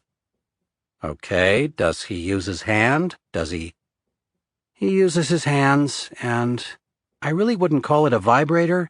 I guess it's like a massager. But, I was one of the girls that refused to do that. I did it naked, but I wouldn't let him touch me or anything like that. So after that, he's like, you know what? He's like, listen, I'll pay you $200 for every girl that you bring to me. He's like, I don't want you to massage me anymore, just bring girls to me. So that's the other way you can make money. For every girl that you bring to the table, so for every girl that I brought to Jeffrey, I would make $200. Flat, just right there. Just to bring a girl? Yeah, just to bring a girl. Okay. And the girl that was going knew that she would have to massage him. She knew everything. That was one of Jeffrey's rules. He had a problem with girls coming to the house that didn't know what they were getting into. He would tell me, make sure these girls know what I expect. Make sure they know what they want. Because when I get in that room, I don't want them to, they need to know. And as far as Redacted's case, she knew everything she was getting herself into. It was all volunteer. Okay, what did you tell her that she was going to do? I told her the same thing. I told her, this guy Jeffrey. She came to me saying she needed money, da-da-da. I basically told her about it. She was like, what do I have to do? I told her. I was like, the more you do, the more you make. That's it. In order to make money, you're going to have to go up there. You're going to take your clothes off. But the more you do is the more you make. She walked out of there with $300. So she obviously and evidently let him do a little more. Plus, on our way home, she kind of told me what she did. Which was, give the massage. She gave the massage, and she basically let him, touch her. Down there. Basically. Did he touch her with his hands? All with his hands. And then he brought out the massager, from what she told me. How old were you when you were approached to see Jeffrey? I think I was 17. 17. 16 or 17. Okay, when was the last time you talked to him? It's been a while. I can honestly say it's probably been about close to a year. About a year. I actually stopped working for him. Who was the last girl you brought over? The last girl I brought over was Redacted. Okay, you got paid $200 for taking her over? Yes. Okay. Redacted. She knew everything. That she'd have to massage him, and the more she did, the more she'd make. The more she got paid. Yeah. So she had intercourse with him. I don't know about the intercourse. I heard different stories on that. I've never asked him, but when I was first introduced to him, my friend, Redacted, who introduced me to him, told me that she knew a girl who slept with him and made $1,000. But from what his intern, or secretary, told me, is that he doesn't do that. He just plays around with them. So I heard two different stories. So when you went and you massaged him, nothing happened between you two? Nothing. I wouldn't let him. Okay. Did he become forceful? Did he get upset? I wouldn't say he became upset. I think he was a little disappointed. But I didn't care. I knew I was getting paid. I let him look, but I never let him touch. It was out of the question for him. And I think that's pretty much why he just kind of down-promoted me. He was just kind of like, you can bring girls. But as far as working, Okay, how many girls have you brought to him, aside from Redacted? Oh, a lot. A lot? Let's see, there's several Redacted names. And all these girls knew what they had to do? Every one of them. How long have you been working for him? I probably worked for him for a year. Okay, and out of all these girls, those were all the girls I brought.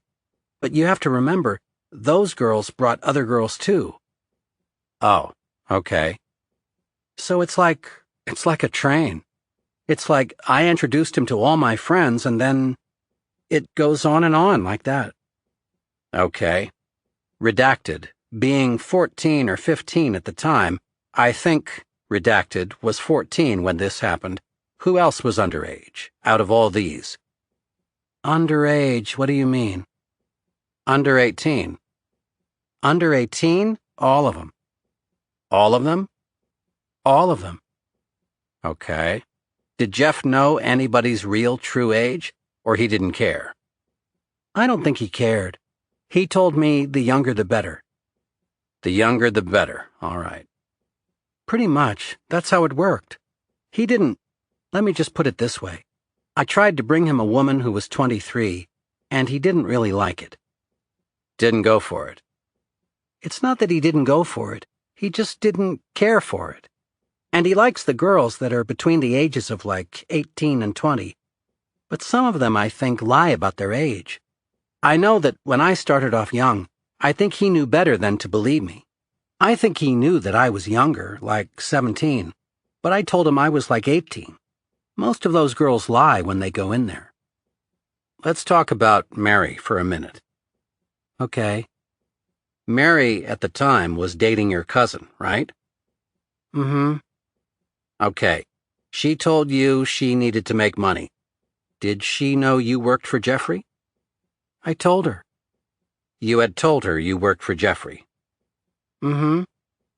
Did you tell her what it entailed, so she knew that? She knew everything before she even agreed to it. Okay, so she knew that there was going to have to be some kind of contact. Pretty much, yeah. I told her. I told her exactly what his expectations were. I told her what goes on with the girls that go up there. I told her it was like it's your call. I was like, if you want to do this, fine. If not, fine.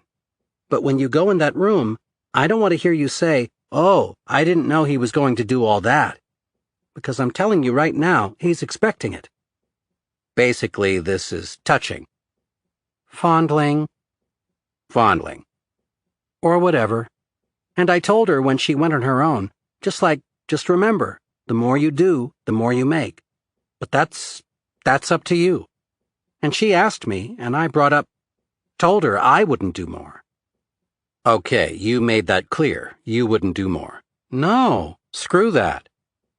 But as far as Mary is concerned, what did she tell you that happened in that room? Exact words? If I can recall, when she came downstairs, me and her and redacted, we all walked out.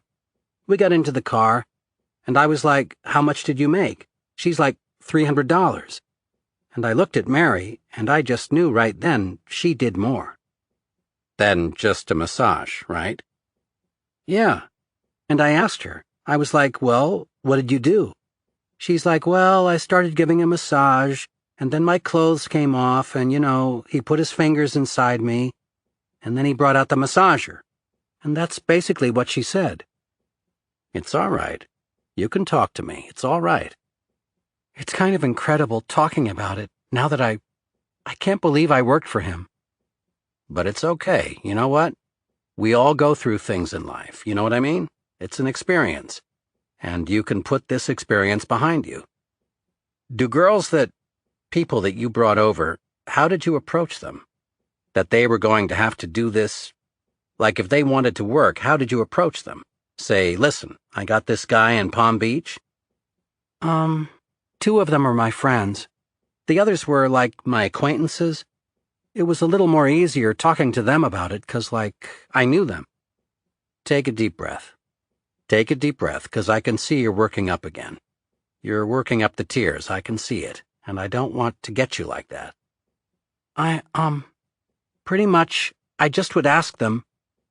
Straight up? If you're looking for extra money, let me know. This guy down in Palm Beach, he's really, really, really wealthy. You have to give him a massage. That's all I would tell them. Then if they were interested or told me, yes, I want to do it, I'd go into detail with them before they'd actually agree. If they told me, yeah, that sounds good, I'm interested, then I'd tell them, okay, well, I'm going to let you know, this is what you have to do. This is what's going to go on. Did you tell them that you were going to make money from bringing them over, or? Most part, I believe they knew. Most of the girls, we were open about that. They pretty much knew I was making money under the table, so. Okay, give me 2 seconds. Let me get the soda. Give me 2 seconds. All right, I talked to my boss a little bit. Frick. Which is why I'm here. Dobbs. Okay. Frick. Obviously, I was listening to what you were saying, and at this point, you clearly implicated yourself on a crime, okay? You've taken girls to somebody's house for the purpose of prostitution. More importantly, more significantly, one of those girls was 14 at the time, okay? Now that's a pretty significant second-degree felony, okay?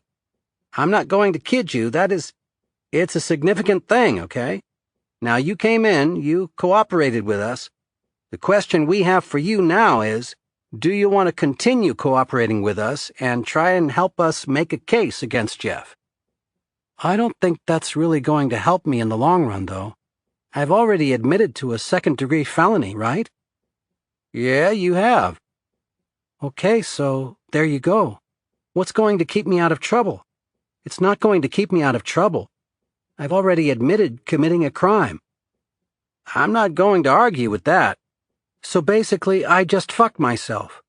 I can go two ways. I can agree not to cooperate, which is going to put me at, well, now you can use the second-degree felony against me, or you can help and work with it and maybe get myself some slack. We're still talking here. What would the odds be of you contacting Jeff at this point?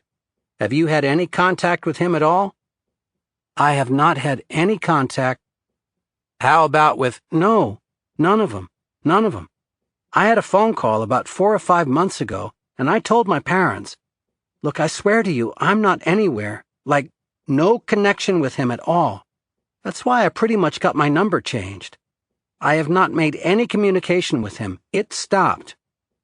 Okay, well, I mean, that's good. That's good that you stopped. This is what we'd like to do. We would like to reach out to some of your ex-friends and, unintelligible, talk to them. Now the question is, do we think that they are currently still working for Jeff, in which case they would make a phone call to Jeff?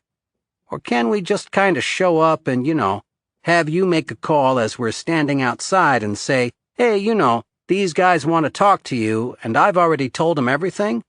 Our goal is to make a better case against Jeff, all right? With your cooperation. Let me get back to past, the cooperation thing, okay?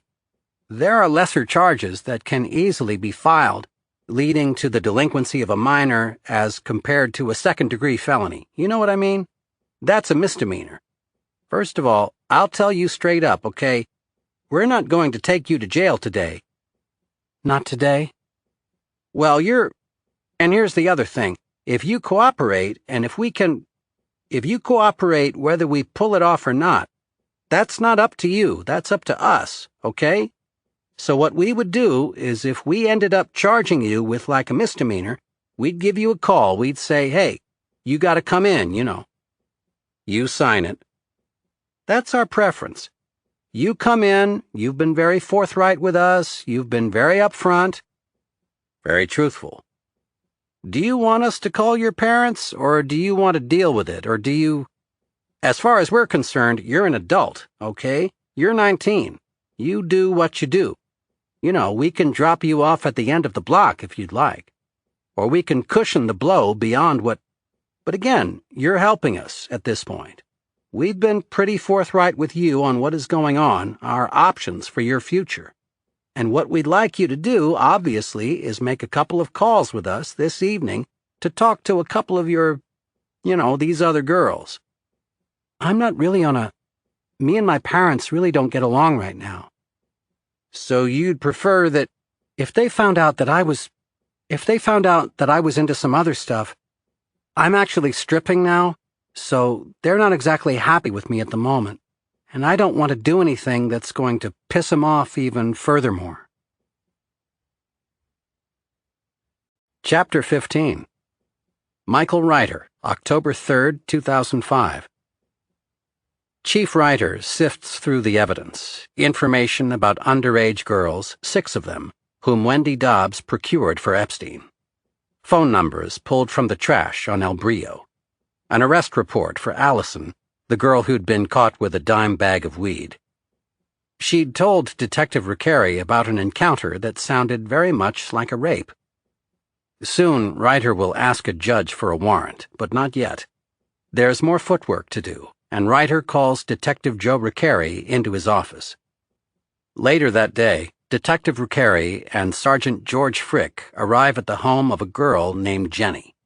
Footnote: Jenny's, Francine's, and Christina's names, some identifying details, and dialogue have been changed. End footnote. An older woman greets them at the front door and invites them inside. She introduces them to her husband and daughter. Jenny is 16 years old. Sitting down at the dining room table, they see that she's nervous. In between biting her lip and fidgeting, she tells them that yes, she's been to Jeffrey Epstein's house. Wendy took her there once, but nothing much happened. She met Epstein's chef and spent some time in the kitchen is all. Then she left. "I get what you're asking," she says, "but really, I just want to put the whole thing behind me." "Okay," the officers tell her, "you have our numbers. But Jenny, if you remember anything else, you'll find that we're very good listeners." 1 down, 5 to go. Detective Rickeri and Detective Michael Dawson have better luck the next day with Francine, a girl who tells them that a year earlier, Wendy Dobbs, someone she knew from high school, drove her to the house on El Brillo Way. Francine would have been 17 at the time. Now she's willing to make a sworn statement. The officers noted. She was told she could make money working for Jeff. She was told she would have to provide a massage for Jeff. She was brought to the kitchen area by Dobbs. They met with the house chef, who was already in the kitchen area. Francine stated Wendy would wait for her in the kitchen. Just as she did with Mary, a woman named Sarah had taken Francine upstairs and into a bedroom. Then Epstein had entered the room, wearing only a towel. She kept her clothes on during the massage. She advised, sometime during the massage, Epstein grabbed her buttocks and pulled her close to him. Francine said she was made uncomfortable by the incident involving Jeff. At the conclusion of the massage, she was paid $200 for the massage. "Do you have any formal training in massages?" the officers ask. "No," says Francine. But she does have one more thing to tell them. Sarah's been calling Francine's cell phone. It could mean any number of things. The police know already that Epstein's caught wind of their investigation. Now it appears he's doing something about it, or at least he's delegating the responsibility. This troubles the cops. But then, on that same day, they get one more break. Jenny calls and says that without her parents around, she's willing to make a sworn statement. It turns out that Jenny's visited with Epstein several times. And, it turns out, she'd done much more than sit in the kitchen. Without her parents around, she's much more willing to talk about it. The first time she'd gone to the house on El Brillo Way, she says, Epstein had tried to take off her shirt. She'd become upset, and this had led to a fight, a verbal disagreement with Epstein. She'd left without getting paid, gone down to the kitchen and told Wendy, "Let's go." "If you're uncomfortable," Wendy had told her, "tell him to stop and he will." On the other hand, Wendy had also told her, "The more you do, the more you get paid." A few weeks later, she agreed to return to the house on El Brillo. Once again, Sarah had taken Jenny upstairs and into the master bedroom. Sarah had set up the massage table, laid out the oils that Jenny would use. Then Epstein had entered the room wearing only a towel. Jenny had been wearing tight jeans. She had a tight belt on. She kept the jeans on, though Epstein still made a grab for her buttocks. Then he rolled onto his back and grabbed for her breasts. Jenny became upset yet again, but this time she was paid $200 before leaving. She never did go back to the house, but like Francine, she has one more thing to tell the detectives. Another girl from her high school had been there on the day of her second visit with Epstein, Christina, and later, Christina told Jenny that she also had a problem with Epstein. Girls seemed to be turning up all the time, and the detectives were just getting started. One girl leads Chief Writer's team to another, and every time, they hear the same story. The girls are approached by Wendy Dobbs. They drive over to Epstein's house.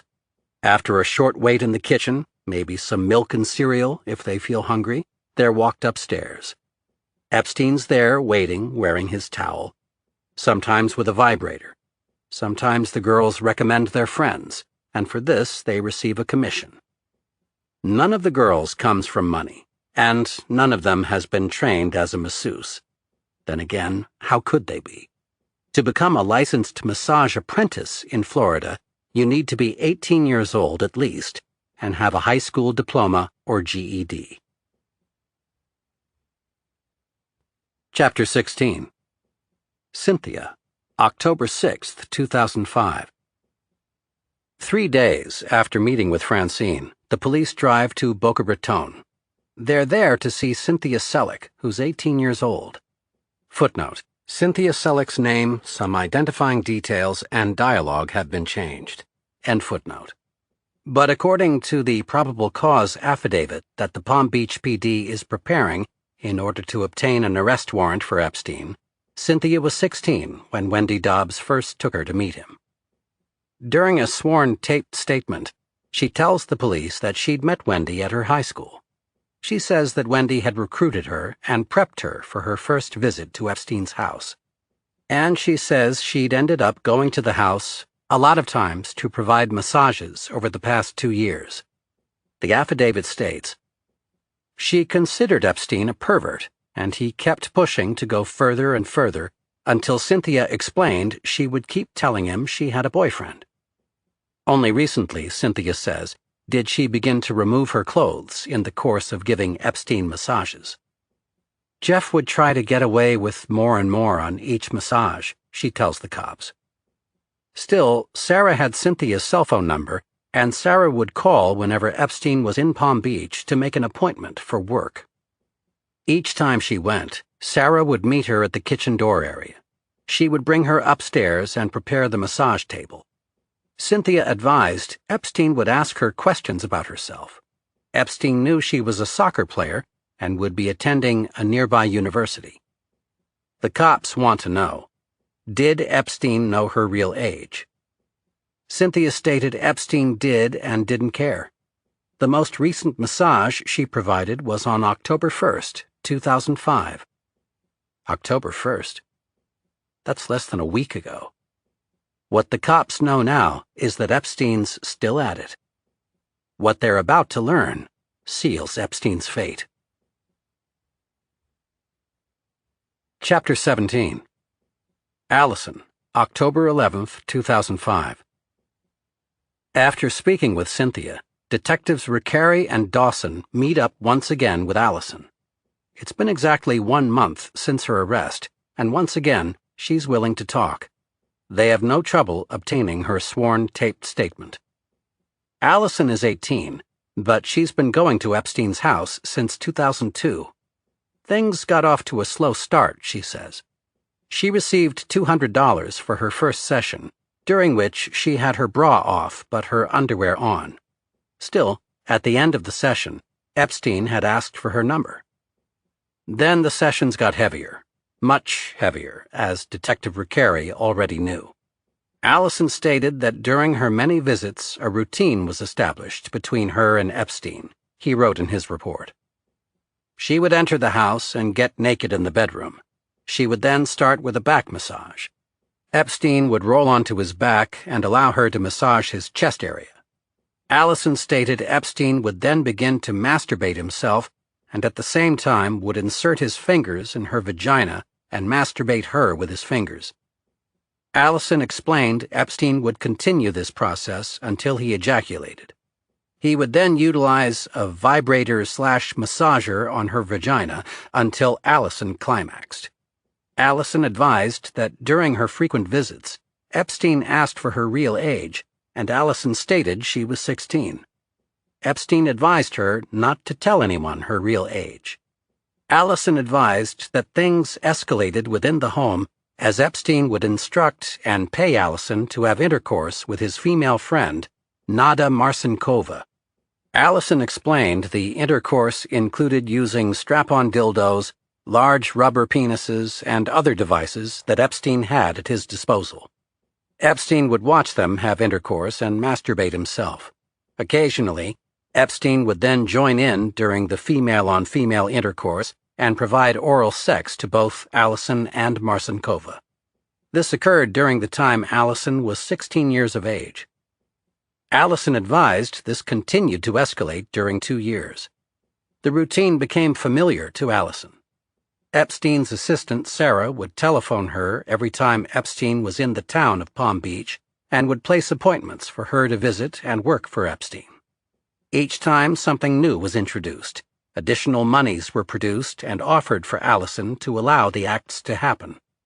Allison consented to perform all these acts, but was adamant that there was an understanding with Epstein that no vaginal penetration would occur with his penis. Allison explained that Epstein's penis was deformed. She explained that his penis was oval-shaped.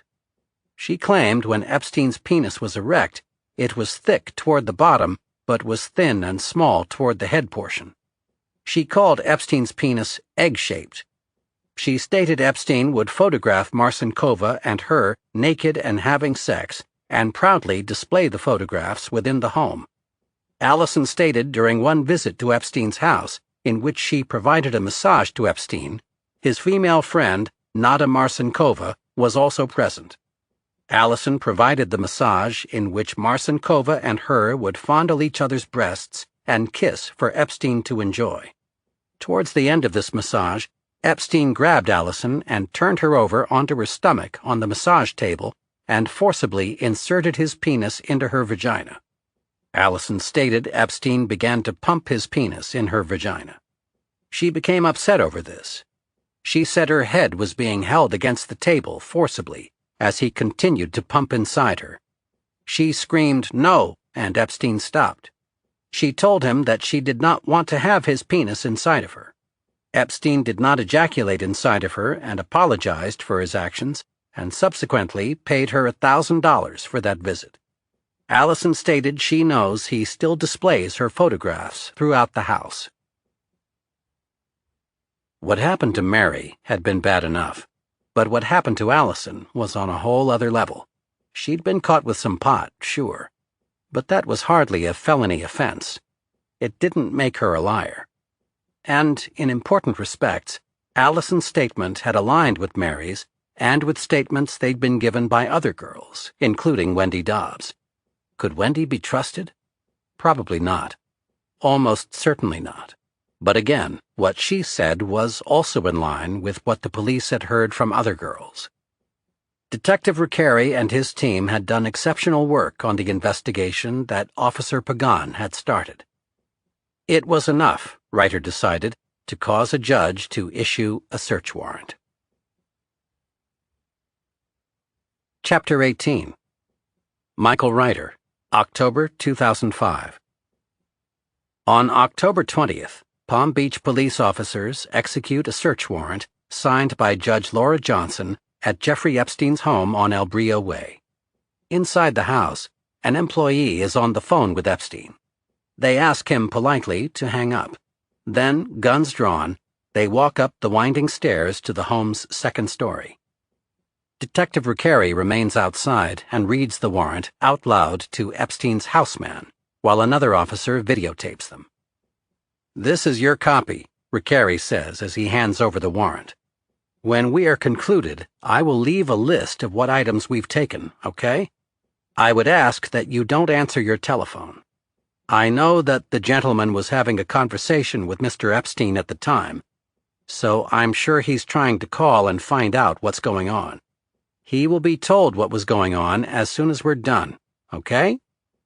Inside the house, detectives see the pink and green couch that Mary and other girls had described.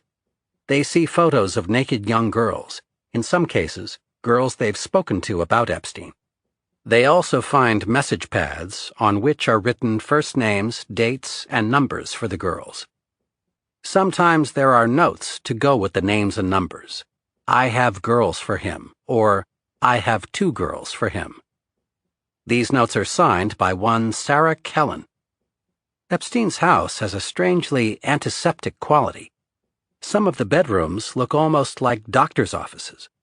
In the bathroom off Epstein's bedroom, there's a massage table as well as stands holding strange machines, which look like something you'd find in a dermatologist's office. In a wood-colored armoire beside Epstein's bed, they see a bottle of peach-flavored joy jelly. In the bathroom, there are soaps shaped like penises and vaginas, bottles of mango mist, more joy jelly, and boxes of tampons. The officers find stacks of UFC videos and DVDs of Rockstar and other B-list movies. They also find receipts for books bought on Amazon, such as Slave Craft, Road Maps for Erotic Servitude. On the first floor, detectives are drawn to 2 secret cameras hidden in clocks. On the computer hard drive, they see several photographs of Wendy and other girls. These images appear to come from the camera inside the clock behind Epstein's desk.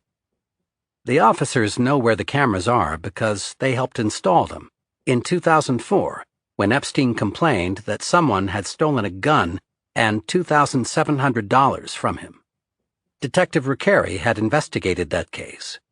But before he could arrest Epstein's handyman, Juan Alessi, for the theft, Epstein contacted a captain in the Palm Beach PD and prevailed upon him to have the investigation called off. Epstein had met Alessi at a luncheonette, he explained, and Alessi had agreed to pay back the money.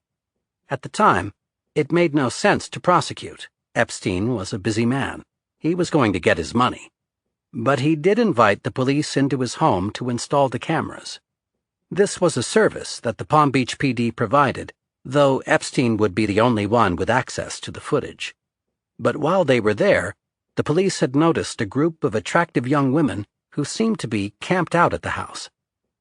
The group included Sarah Kellen and Nadia Marcinkova. None of the girls was a relative of Epstein. That fact had caught the cops' attention. And now, as the search continues, the cops see photographs of the very same girls. On Epstein's desk, the officers find Allison's high school transcript. The thing is, the detectives can't shake the feeling that the Epstein house has been tidied up for their arrival. Shelves look as though they've been emptied, and several photographs appear to have been removed from the walls. Judging by the condition of the place to be searched, Chief Reiter will say in his deposition for BB versus Epstein, someone probably had cleaned it up a bit. Maybe there's nothing too surprising about this. After all, Reiter's team knows that Epstein's gotten wind of their investigation. What is surprising is that for a house that's been scrubbed, there's so much left lying around.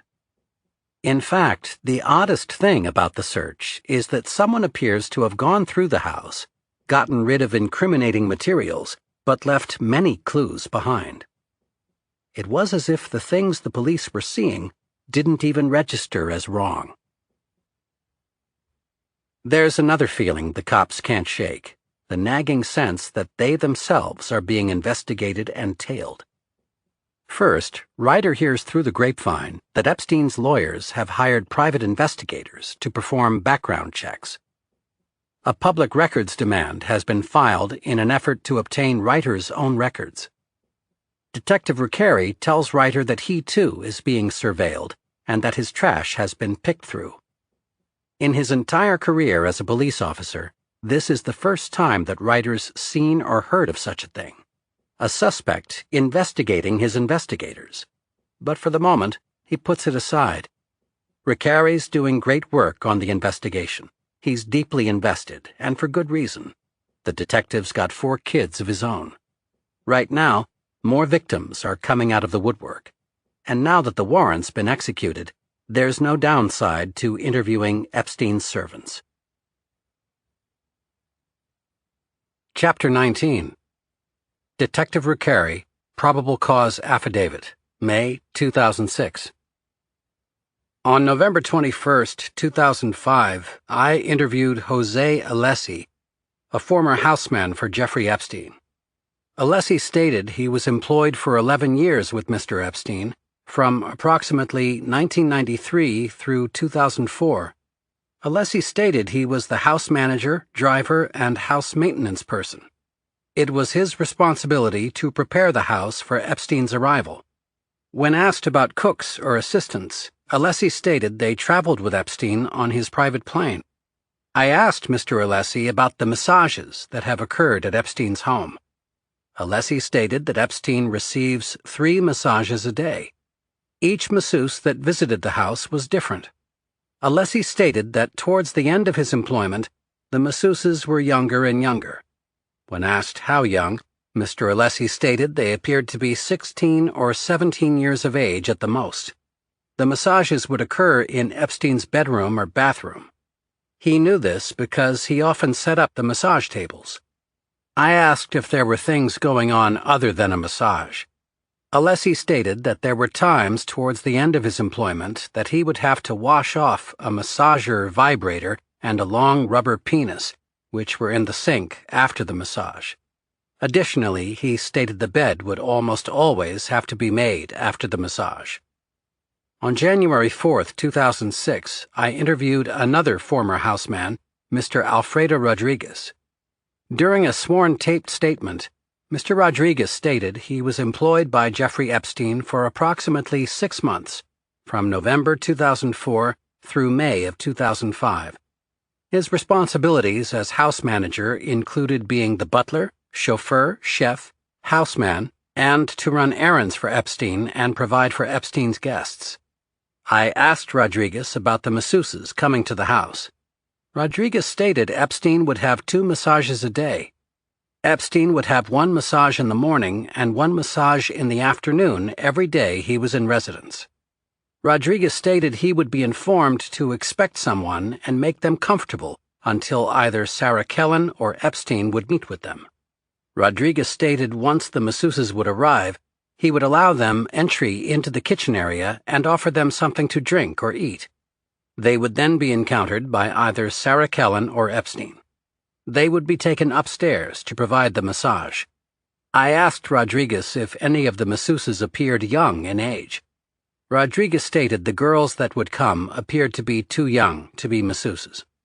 He stated one time, under Epstein's direction, he delivered a dozen roses to Mary's high school for one of the girls that came to provide a massage. He knew the girls were still in high school and were of high school age. I asked Rodriguez about the massages. He felt there was a lot more going on than just massages. He would often clean Mr. Epstein's bedroom after the alleged massages and would discover massagers, vibrators, and sex toys scattered on the floor. He also said he would wipe down the vibrators and sex toys and put them away in an armoire. He described the armoire as a small wood armoire which was on the wall close to Epstein's bed. On one occasion, Epstein ordered Rodriguez to go to the Dollar Rent-A-Car and rent a car for the same girl he brought the roses to, so that she could drive herself to Epstein's house without incident. Rodriguez said the girl always needed rides to and from the house. Rodriguez produced a green folder which contained documents and a note with Mr. Epstein's stationery with direction to deliver a bucket of roses to Mary's high school after a high school drama performance. During the course of the investigation, subpoenas were obtained for cell phone and home phone records from several victims and witnesses, along with the cell phone records of Sarah Kellen. An analysis of these records was conducted, which found numerous telephone calls were made between Sarah Kellen and the victims. These records indicate the dates the calls were made are consistent with the dates and times the victims/witnesses stated they were contacted. Specifically, the phone records showed Kellen called Wendy Dobbs during the exact times and dates when, name redacted, advised the incident occurred. Kellen also coordinated the encounters with, name redacted, during the time frame the girls stated they occurred. Pursuant to a lawful subpoena, I obtained Epstein's private plane records for 2005 from Jet Aviation. The plane records show arrival and departure of Epstein's plane at Palm Beach International Airport.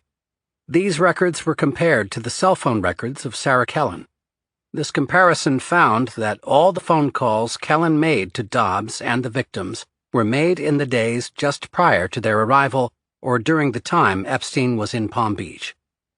Therefore, as Jeffrey Epstein, who at the time of these incidents was 51 years of age, did have vaginal intercourse either with his penis or digitally with, names redacted, who were minors at the time this occurred, there is sufficient probable cause to charge Jeffrey Epstein with 4 counts of unlawful sexual activity with a minor in violation of Florida State Statute 794.051, a second-degree felony.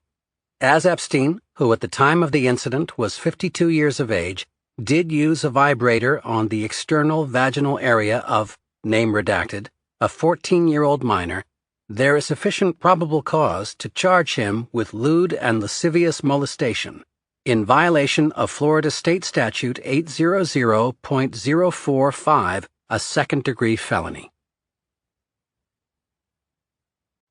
Part 2. The Man. Chapter 20.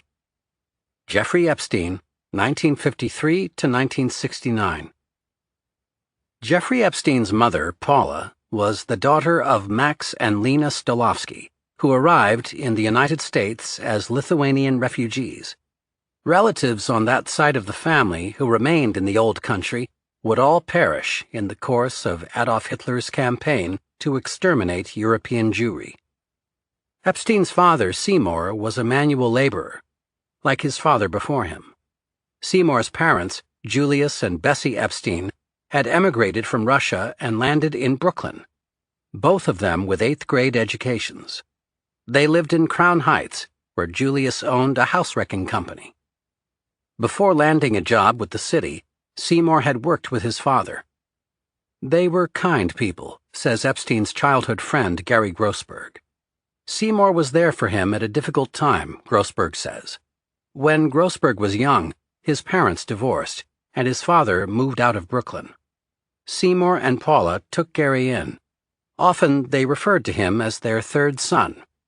Paula was a wonderful mother and homemaker, Grossberg remembers, despite the fact that she had a full-time job. Epstein, as a kid, was chubby, with curly hair and a high hee-hee kind of laugh, Beverly Donatelli recalls. Footnote: Beverly Donatelli's name, some identifying details, and dialogue have been changed. Beverly was 2 years older than Epstein, but thanks to his precocious talents, which allowed him to skip 2 grades, they graduated from Brooklyn's Lafayette High School together in 1969. He was advanced, Beverly remembers. He tutored my girlfriend and myself in the summer. He taught me geometry in just 2 months. When Beverly thinks of Epstein now, she recalls gentler times, long strolls down the Coney Island boardwalk, roller coaster rides, stolen kisses. That last year in school, I think he kind of loved me, she says. One night on the beach, he kissed me. In fact, our history teacher made up a mock wedding invitation for Jeffrey and myself to show to the class. That seems pretty inappropriate now. But back then, we all thought it was funny. Jews and the Italians, that was pretty much who went to Lafayette High School. They didn't socialize that much. And though my mother was crazy about him, she told me Jewish boys don't marry Italians. Through the haze of several decades, Beverly remembers Epstein as a kind-hearted boy and something of a prodigy, a gifted young pianist as well as a math whiz. I was talking to my girlfriends the other day, she says. There is nothing but nice we can say about him. He is actually the reason I went to college. Beverly lost contact with Epstein over the years, but not long after Epstein's 50th birthday, she got a call out of the blue. He had a photo of us on the beach, she says. A friend noticed it at his birthday party, and Jeffrey said to the friend, I bet she has a big ass now. So Jeffrey called me and invited me to his home on 71st Street. We hung out, we reminisced. He was the same Jeffrey, a gentleman. The two never did speak again, but to this day, Beverly sympathizes with her high school sweetheart. I feel so bad for him, Beverly says. That's how much I liked him. Gary Grossberg was a year younger than Epstein and in the same class as Epstein's kid brother, Mark, with whom Grossberg remains very friendly, though he hasn't seen or spoken with Jeffrey in some time. Both brothers are good people, he says. Jeffrey's a brilliant and good person. He is also incredibly generous. Grossberg says he's talked to Epstein about the problem in Florida. As he sees it, Epstein got carried away. Perhaps he was hanging around with the wrong people. Grossberg wonders, too, if the things that made Epstein special contributed to his eventual fall from grace. He was a diamond in the rough, you see, Grossberg explains. People recognized Jeffrey's brilliance very early on, but he had a gift for recognizing opportunities very quickly. He started buying properties in Manhattan, including 301 East 66th Street. He asked his brother, did Mark want to join him? He did. Grossberg himself has had his ups and downs. At one point, he worked in a building owned by the Epstein brothers. There, he says, a porter told him a story about a little-known side of Jeffrey Epstein. The porter's wife, who lived in South America, desperately needed an organ transplant. Epstein paid for the operation. That's just typical, Grossberg says. That's who he always was, long as I knew him. Lafayette was a city school, says another old classmate, James Rosen. It was functional. There was nothing special about it. James Rosen is a retired postal worker. He lives in South Florida now, but like Jeffrey Epstein, he'd grown up in Seagate. There was a lot of volatility at Lafayette, Rosen recalls. It was a blue-collar area that was at one time 90% Italian. Then a small amount of Jews moved in, and there was anti-Semitism. The Italians didn't want the Jews to be there. Black families were moving in too, he remembers, and Hispanic ones. But he says most of the animosity was aimed at Jews. There were fights in the schools. They thought we were going to take over. But Epstein seems to have made friends easily. Even then, his buddies, who called him Epi, could see he was special. While they hung out on the beach, Epstein played the piano, did homework, worked on his prized stamp collection. Innocent times. Chapter 21. Jeffrey Epstein, 1969 to 1976. It's the height of the Vietnam War. Students collide with college administrators. Hippies collide with hard hats. Kids with long hair collide with their parents. Jeffrey Epstein does not go in for any of that. At the age of 16, he's taking advanced math classes at Cooper Union, an august institution in the East Village where Abraham Lincoln once spoke. Thanks to a generous endowment, the school is tuition-free, though the application process is famously rigorous. Epstein sails through it. At Harvard or Yale, his accent would give him away. Epstein talks like the Brooklyn boy he is. But Cooper Union is more open than any Ivy League school. It's full of boys from Brooklyn, and aside from his prodigious intellect, Epstein doesn't stand out. He starts to make money by tutoring his fellow students. And in 1971, he leaves Cooper Union for the greener pastures of New York University, located a few blocks away. There, at the Courant Institute of Mathematical Sciences, he studies the mathematical physiology of the heart. But he never graduates from any college or university. By 1973, Epstein is teaching at the Dalton School, a prestigious private school on the Upper East Side. Like Tavern on the Green, Grand Central Terminal, and the Century Association, Dalton is a New York institution, an elite K-12 rocket ship built for the children of New York's ruling classes. It's not at all clear how Epstein, who has no college degree, ends up there. And yet, here he is, barely out of his teens and already a teacher of math and physics. Go forth unafraid is the Dalton School's credo. It's a philosophy Epstein has adopted. For him, Dalton's an excellent launching pad. It's nothing like Lafayette High School. The kids he's teaching are rich, very rich. Their parents are extremely well-connected. And despite Epstein's outer borough accent, he's careful in his presentation. At any given moment, he's one parent-teacher conference away from a whole new world of possibilities. Because Dalton has an excellent student-to-teacher ratio, the parents get to know Epstein quite well. Before long, a Wall Street mocker named Alan Ace Greenberg has taken a special shine to the young man who's been tutoring his son Ted. Like Epstein, Ace Greenberg came from a humble background.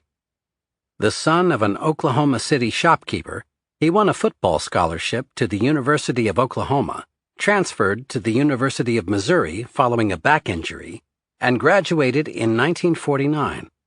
That same year, he moved to New York, and after a series of rejections at white shoe firms, places that would never hire a Jew, landed a job at Bear Stearns, earning $32.50 a week as a clerk. By 1958, he'd been made a full partner. Built like a pit bull, Greenberg smoked cigars, performed coin tricks for his friends, and always dressed in a bow tie. He was an all-elbows trader, gruff, cheap, and above all, impatient. He was also a champion bridge player, a hunter of big game in Africa, and the firm but loyal leader of the team he'd built at Bear Stearns, an unusual team made up mostly of men who'd grown up in New York's outer boroughs. Greenberg didn't care about MBAs or Ivy League diplomas. What he cared about was raw talent and drive.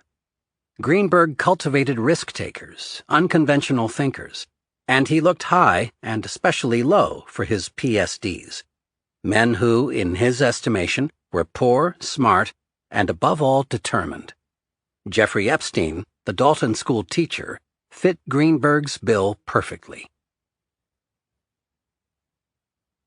Chapter 22. Jeffrey Epstein, 1976 to 1981. According to several published reports, it was Ace Greenberg's son, Ted, who introduced Epstein to Greenberg.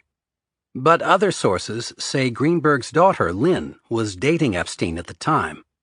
According to them, that was how Epstein got into Bear Stearns, by charming a young and beautiful woman and using her to advance his career. At Bear Stearns, Epstein started as an assistant to a trader on the American Stock Exchange and quickly worked up to junior partner, which meant that he was entitled to a share of the profits. Still in his 20s, he was running with the bulls, kicking down any doors that stood in his way. The view from Ace Greenberg's office, high above Madison Avenue in Midtown, was striking. At night, the whole city was lit up like a stage set. It was Epstein's city now, to win or to lose, and there were women to go with the prize. Tall, beautiful women, blondes and brunettes, who wouldn't have given a math teacher the time of day. Now they found Epstein exciting and handsome. Greenberg's gorgeous assistant was one of these women. If Greenberg knew about their affair, he did not seem to care. Then again, Greenberg had other things on his mind. The Reagan era, when deregulation kicked into high gear, was still on the horizon.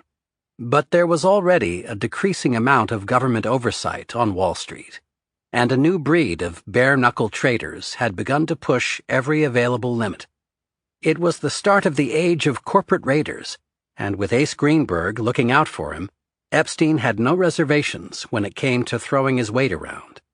The Golden Boy's gift for working the numbers earned him a place in the Special Products Division, where he worked on extremely complex tax-related problems for a select group of Bear Stearns' wealthiest clients, an elite within the elite, including Seagram CEO Edgar Bronfman. In the spring of 1981, Bronfman made a bid to take over the St. Joe Minerals Corporation. He offered $45 a share, or close to 3 times the value of St. Joe's stock. The whole offer amounted to $2.1 billion in cash. But St. Joe's executives didn't want to sell their 118-year-old company.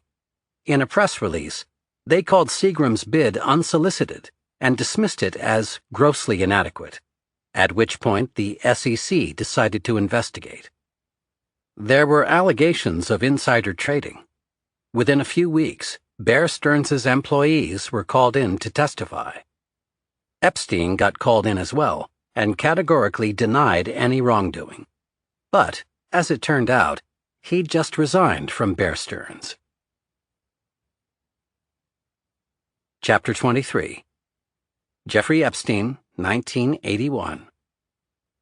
Epstein will always maintain that his resignation had nothing to do with the SEC's investigation into Bear Stearns and Edgar Bronfman's ill-fated attempt to take over St. Joe's. But of course, this raises the question, why did Epstein resign from Bear Stearns? In his testimony before the SEC, Epstein says he was offended by the company's investigation of a $20,000 loan he'd made to his friend Warren Eisenstein. Epstein didn't know it at the time, he maintains, but if used to buy stock, such a loan might have been unethical, if not illegal. On top of that, questions about Epstein's expenses had come up. In the end, Bear Stearns fined him $2,500, an embarrassing thing, to be sure. So much for making full partner anytime soon. But $2,500 is not $250,000 or even $25,000. Who'd give up a job as junior partner over that? Another one of Epstein's bosses, James Jimmy Kane, will say, Jeffrey Epstein left Bear of his own volition. Epstein wanted to strike out on his own, Kane explains. But given the timing, some questions remain. Then there's Epstein's own testimony, given on April 1, 1981, before SEC investigators Jonathan Harris and Robert Blackburn. Question: Sir, are you aware that certain rumors may have been circulating around your firm in connection with your reasons for leaving the firm? Answer: I am aware that there were many rumors. Question: What rumors have you heard? Answer: Nothing to do with St. Joe. Question: Can you relate what you heard? Answer: It was having to do with an illicit affair with a secretary. As far as the investigators are concerned, this is new information. The first time a secretary's name has come up. But they have no interest in Epstein's office romance and press on. Question: Mr. Epstein, did anyone at Bear Stearns tell you in words or substance that you should not divulge anything about St. Joe Minerals to the staff of the Securities and Exchange Commission? Has anyone indicated to you in any way, either directly or indirectly, in words or substance, that your compensation for this past year or any future monies coming to you from Bear Stearns will be contingent upon your not divulging information to the Securities and Exchange Commission? Answer: No. Whatever the reasons for his resignation, Epstein still gets his annual bonus of around $100,000, roughly $275,000 in today's dollars. The SEC never brings charges against him or any other Bear Stearns employee. And so the particulars of Epstein's departure get folded up into the greater mystery surrounding the man. Did Epstein crash the rocket ship that Ace Greenberg had given him to pilot? Or did he take it and fly it out over the horizon? Either way, Epstein was out on his own. For him, the future would only get brighter. Chapter 24. Ana Obregon, 1982. Ana Obregon was one of the world's most beautiful women, and well on her way to becoming famous as such when she first met Jeffrey Epstein. For her, there would be film roles. In the 1984 Bo Derek vehicle Bolero, Ana Obregon gives the star a run for her money, and appearances on the covers of Spanish Playboy and Spanish Vanity Fair. As for fortune, Obregon had that already. Ana's father was a very wealthy investor in Spain, but he also had serious problems. On June 15, 1982, a venerable stock and bond trading firm, the Drysdale Securities Corporation, announced that it was going out of business. Just that year, Drysdale had spun off a subsidiary operation called Drysdale Government Securities. And in May, DGS defaulted on $160 million in interest payments it owed on Treasury securities that it had borrowed. In doing so, DGS had dragged down its parent company. A very well-connected group of Spanish families, including members of Spain's royal family, had invested with Drysdale. Those investors stood to lose hundreds of millions of dollars, and Anna's father was one of those investors. What Anna wanted from Jeffrey Epstein was help in recovering her father's money. "My father, he's done something stupid," she told him. A Spanish accent, a Brooklyn accent. They blended well together, and Anna was so very lovely. It turned out that Epstein was willing to help. "Something stupid, you see, with the money. The family money. What do you call it, a scheme. He knew some of the people, but they lied to him. And now the money is gone."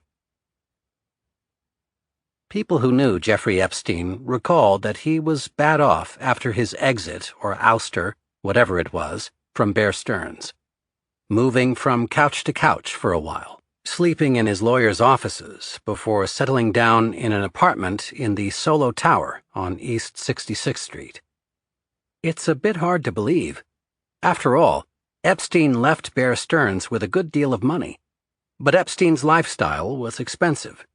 He was a man on the make then, and Anna was still in her 20s, plying her craft at the Actors Studio, the New York City theater institution that Marlon Brando, Robert De Niro, Jack Nicholson, and Jane Fonda had all been members of. Epstein told Anna that he'd formed a company, International Assets Group. To Anna, this sounded very impressive. In fact, IAG was a small operation that Epstein was running out of his apartment. But if Anna had known that, would she have cared? She could already see that Epstein was brilliant. And though she would maintain that their friendship was strictly platonic, it was Anna who helped set Epstein on his course. Like other beautiful women he'd cultivate throughout his life, she opened doors to whole other kingdoms. Ones that no boys from Brooklyn had ever dreamed of. Andrew Levander was an assistant U.S. attorney in the Southern District of New York's Securities and Commodities Fraud Task Force. He was assigned to look into Drysdale's collapse. The case he was building would result in fraud convictions for a number of Drysdale executives, and even today, Levander remembers Epstein bringing a very attractive woman to meet him when Epstein came to him in the course of the investigation. The woman was Anna Obregon. Levander told Anna that he was already working the case. A lawyer named Robert Gold, who was a former federal prosecutor himself, was assisting. And now Epstein would join them in the hunt for the monies. In effect, DGS had built a series of labyrinths, rabbit holes, deadfalls, and even investors who'd lost vast sums to the company were less than forthcoming when it came to speaking to the U.S. attorney. Several of the investors were foreign. Some had violated their own country's laws pertaining to foreign investments. This was where Epstein, with his calm, confident air of discretion, came in. Anna Obregon gave Epstein power of attorney over any monies that he recovered. And though it took him 3 years, working with Robert Gold and the U.S. Attorney's Office, Epstein finally did make his way to the center of DGS's maze and recover Obregon's money. Most of it was being held in a bank in the Cayman Islands. Epstein's agreement with Anna prevents us from knowing how much he recovered and how much he kept. But given the amounts at stake, Epstein likely earned millions or more, and to this day, Anna Obregon has nothing but appreciation for what Epstein accomplished. "I know he's had some problems," she says. "I don't want anything to do with that." As for Epstein, he came out of the deal with a new modus operandi. From now on, he'd only work with the super-rich. Chapter 25. Eva Andersson, July 8, 1980. Miss Sweden, Eva Birgitta Andersson, is wearing a dazzling white gown and sweating ever so slightly under the stage lights. But Bob Barker's about to announce the winner of this, the 29th Miss Universe pageant, held in Seoul, South Korea, and Eva's smile is as wide as the ocean. And now that we know what Miss Universe will win, let's see which 5 girls are still in the running. Barker pauses, like the expert broadcaster he is. Eva's chest tightens. There are 12 women on stage, all of them beautiful, even if they're not quite as beautiful as Miss Sweden. On this card are the names of 5 contestants who have received the highest total score from our judges in the personal interview, the swimsuit, and the evening gown competition. Ava feels the camera pan across the stage, pan across her, standing in between Miss Scotland and Miss Puerto Rico. As a result, they will be our 5 finalists. As I call each name, you will see a figure on your television screen. That is the total score received by the contestant since she became a semi-finalist. But one thing I would point out to you, the point total is not necessarily a sign of who our eventual winner will be. Being first now is no guarantee of being first at the time of our judges' final ballot. Oh, get on with it, Miss Sweden thinks. And, as if by her command, Bob Barker does. Now, our 5 finalists. Good luck, girls. The first finalist is Miss Sweden. Ava's hands fly up to her face. The time it takes her to walk to the front of the stage is all the time she needs to stop herself from crying. For Ava, it's not meant to be. Miss USA, Shawn Weatherly, wins that year's competition. She'll go on to become a star on Baywatch. But Ava's future is secure nonetheless. After the pageant, she'll spend 3 years studying in Stockholm, finish med school at UCLA, and become a doctor of internal medicine. Along the way, she'll meet Jeffrey Epstein. People who knew them when they were a couple say that Ava wanted to marry Epstein. One friend says he considered it seriously. In the end, Ava ended up with a man named Glenn Dubin, though she and Epstein remained very close. And if Ava was the proverbial one who got away, Epstein ended up dating other impressive women, world-class beauties, as he made his way in the world. Why didn't any of the romances take? Perhaps there was always someone more fabulous waiting for Epstein around the corner. Perhaps none of these women satisfied Epstein's deeper urges. But he did have a knack for keeping the women he'd dated by his side through thick and thin, long after he'd broken up with them. When he was through with his girlfriends, Epstein would say, they graduated up, not down the ladder, moving from the status of lover to friend. In his estimation, these shifts always constituted a promotion. The world was full of beautiful women, but for Epstein, friendship seemed to be a far more precious commodity. Chapter 26. Jeffrey Epstein, 1984. How did Jeffrey Epstein make all his money? Epstein would tell stories over the years about monies recovered from slippery characters. Sometimes friends and former associates would say he'd suggest he had ties to the government, giving listeners the impression that he was doing dangerous, glamorous work. Others said that what Epstein really did, at this stage in his career, was much more banal. According to them, Epstein spent most of his time coming up with creative new ways for the rich to avoid paying taxes. The commission for tax avoidance deals was enormous, although the number of deals Epstein was involved with is a matter of conjecture, as is his record of successes and failures. But Epstein's business model was evolving. He'd charge a flat fee, no fancy math, no percentages. Pay me $50 million, or pay the IRS 7 times that amount. At first, Epstein did not demand his fee up front. Instead, he asked that the payment, often a substantial one, be put into escrow. If his strategy worked, he'd get paid. If not, the money bounced back to the client. In the 80s, when tax rates on the top 1% were much, much higher than they are today, topping out at close to 50%, it was an extremely effective pitch. And then there were other ways to make money. In 1982, Epstein sold his wealthy friends, his friends' wealthy relatives, and others on an oil drilling deal. One of the investors, Michael Stroll, had run Williams Electronics, an entertainment company known for the pinball machines it made. Stroll put $450,000 into the oil deal. But in 1984, Michael Stroll wanted his money back. Despite repeated demands and requests for a full accounting of what Epstein owed him, he got $10,000 back on his $450,000 investment. Eventually, he sued Epstein in federal court for the remaining $440,000. The case went on for a number of years. In court, Epstein told the judge that the $10,000 he'd returned was actually the payment for a horse Stroll had sold him. Like many cases involving Epstein, this one was settled out of court, the terms of the final agreement kept secret. Chapter 27.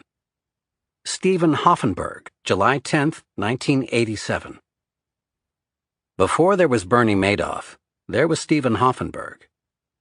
In 1987, Hoffenberg was the head of Towers Financial Corporation, a company that bought debts such as unpaid medical bills at a very steep discount while pressing the debtors to repay in full.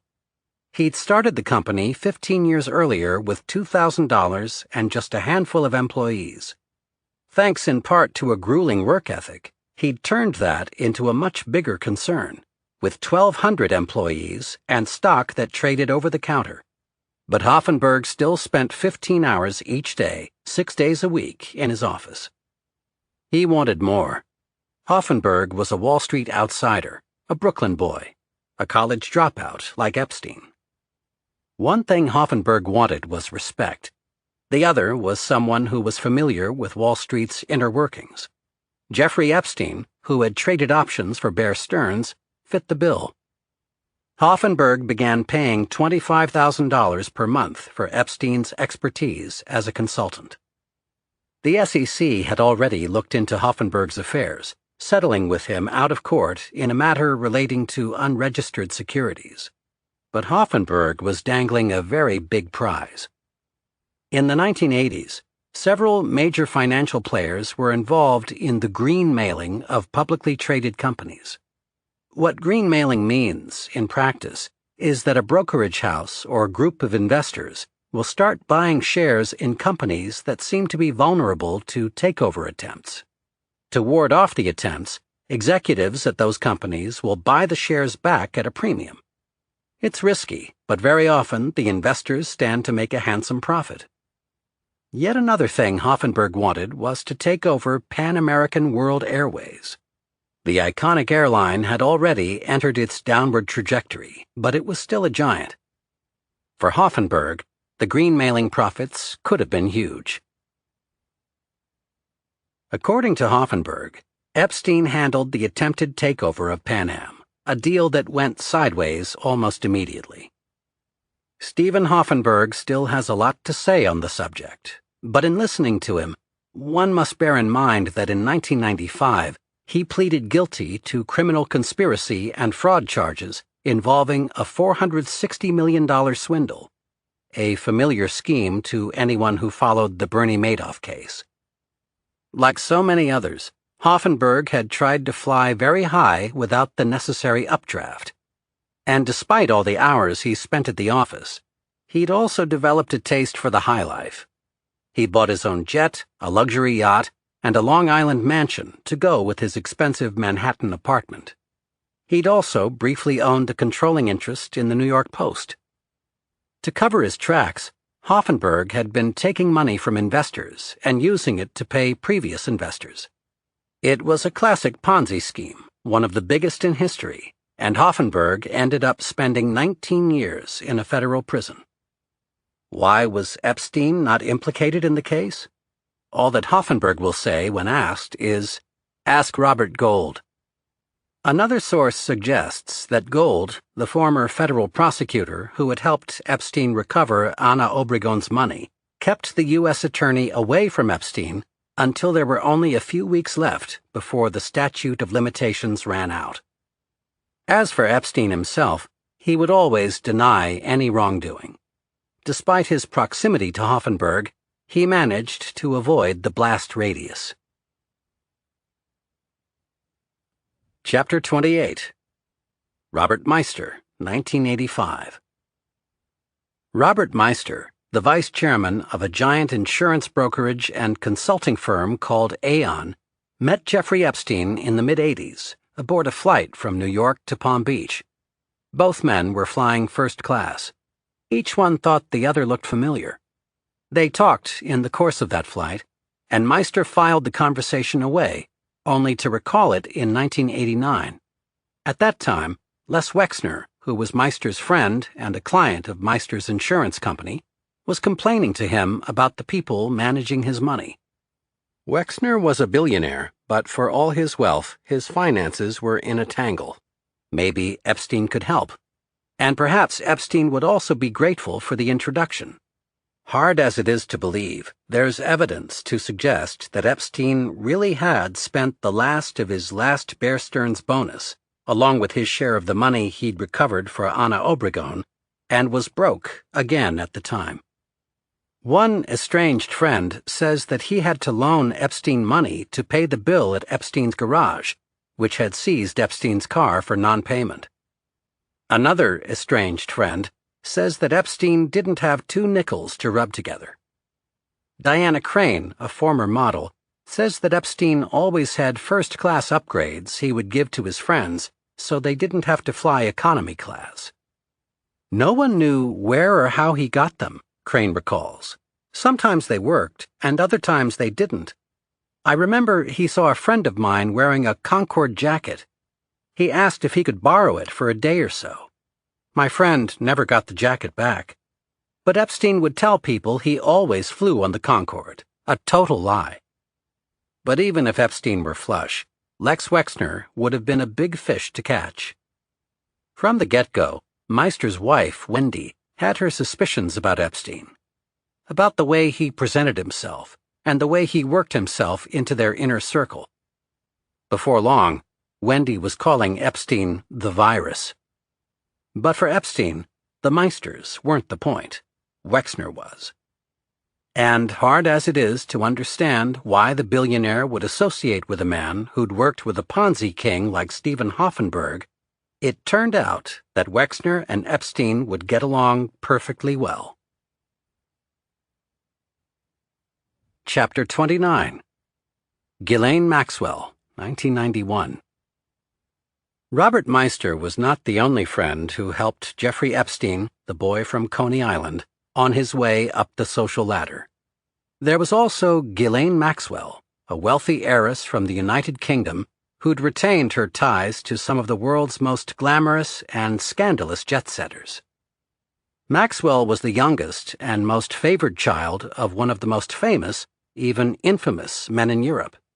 Her father, Robert Maxwell, was a Czech refugee who had fought in the French Foreign Legion and with the British in World War II, and had gone on to become a member of Parliament.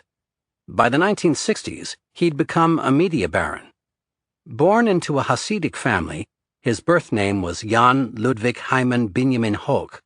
Maxwell died in disgrace in 1991 after falling or perhaps jumping off the side of his supersized yacht, the Lady Ghislaine. "The Shtetl Solitvino, where I come from, it is no more," Maxwell said a few months before his demise. "It was poor. It was Orthodox, and it was Jewish. We were very poor. We didn't have things that other people had. They had shoes, they had food, and we didn't. At the end of the war, I discovered the fate of my parents and my sisters and brothers, relatives and neighbors. I don't know what went through their minds as they realized that they'd been tricked into a gas chamber." Maxwell's own death was followed by an international scandal. It turned out that he'd stolen hundreds of millions of pounds from his company's pension funds and used them to prop up his empire. 2 of his sons were tried for conspiracy to commit fraud and ultimately exonerated. But Ghislaine, who had grown up in luxurious surroundings and counted the Duke of York, Prince Andrew, among her intimates, could not escape the dark shadow her father had cast. Looking to start fresh, she took the Concorde to New York City. At first, it seems, Maxwell and Epstein were lovers. "She was madly in love with Jeffrey," says a longtime friend of Ghislaine's. Then they became something more. Ghislaine took care of Epstein's travel arrangements. She managed his household and opened doors that very few Brooklyn-born Jewish boys could have passed through. According to lawsuits and witness testimony, she also became one of several women who procured young girls for Epstein. She was not jealous, according to people who knew her back then. If anything, Ghislaine seemed to take pleasure in satisfying Epstein's needs. Ghislaine introduced Epstein to a fabulous world that the Brooklyn boy knew nothing about. One friend jokes that she taught Epstein the difference between a fish fork and a salad fork. But despite, or was it because of, Maxwell's devotion to Epstein, she too graduated from girlfriend to friend status. According to Jane Doe 102 versus Jeffrey Epstein, a civil complaint filed in 2009 by a woman later identified as Virginia Roberts, one of the services Maxwell provided for Epstein was the procurement of underage women.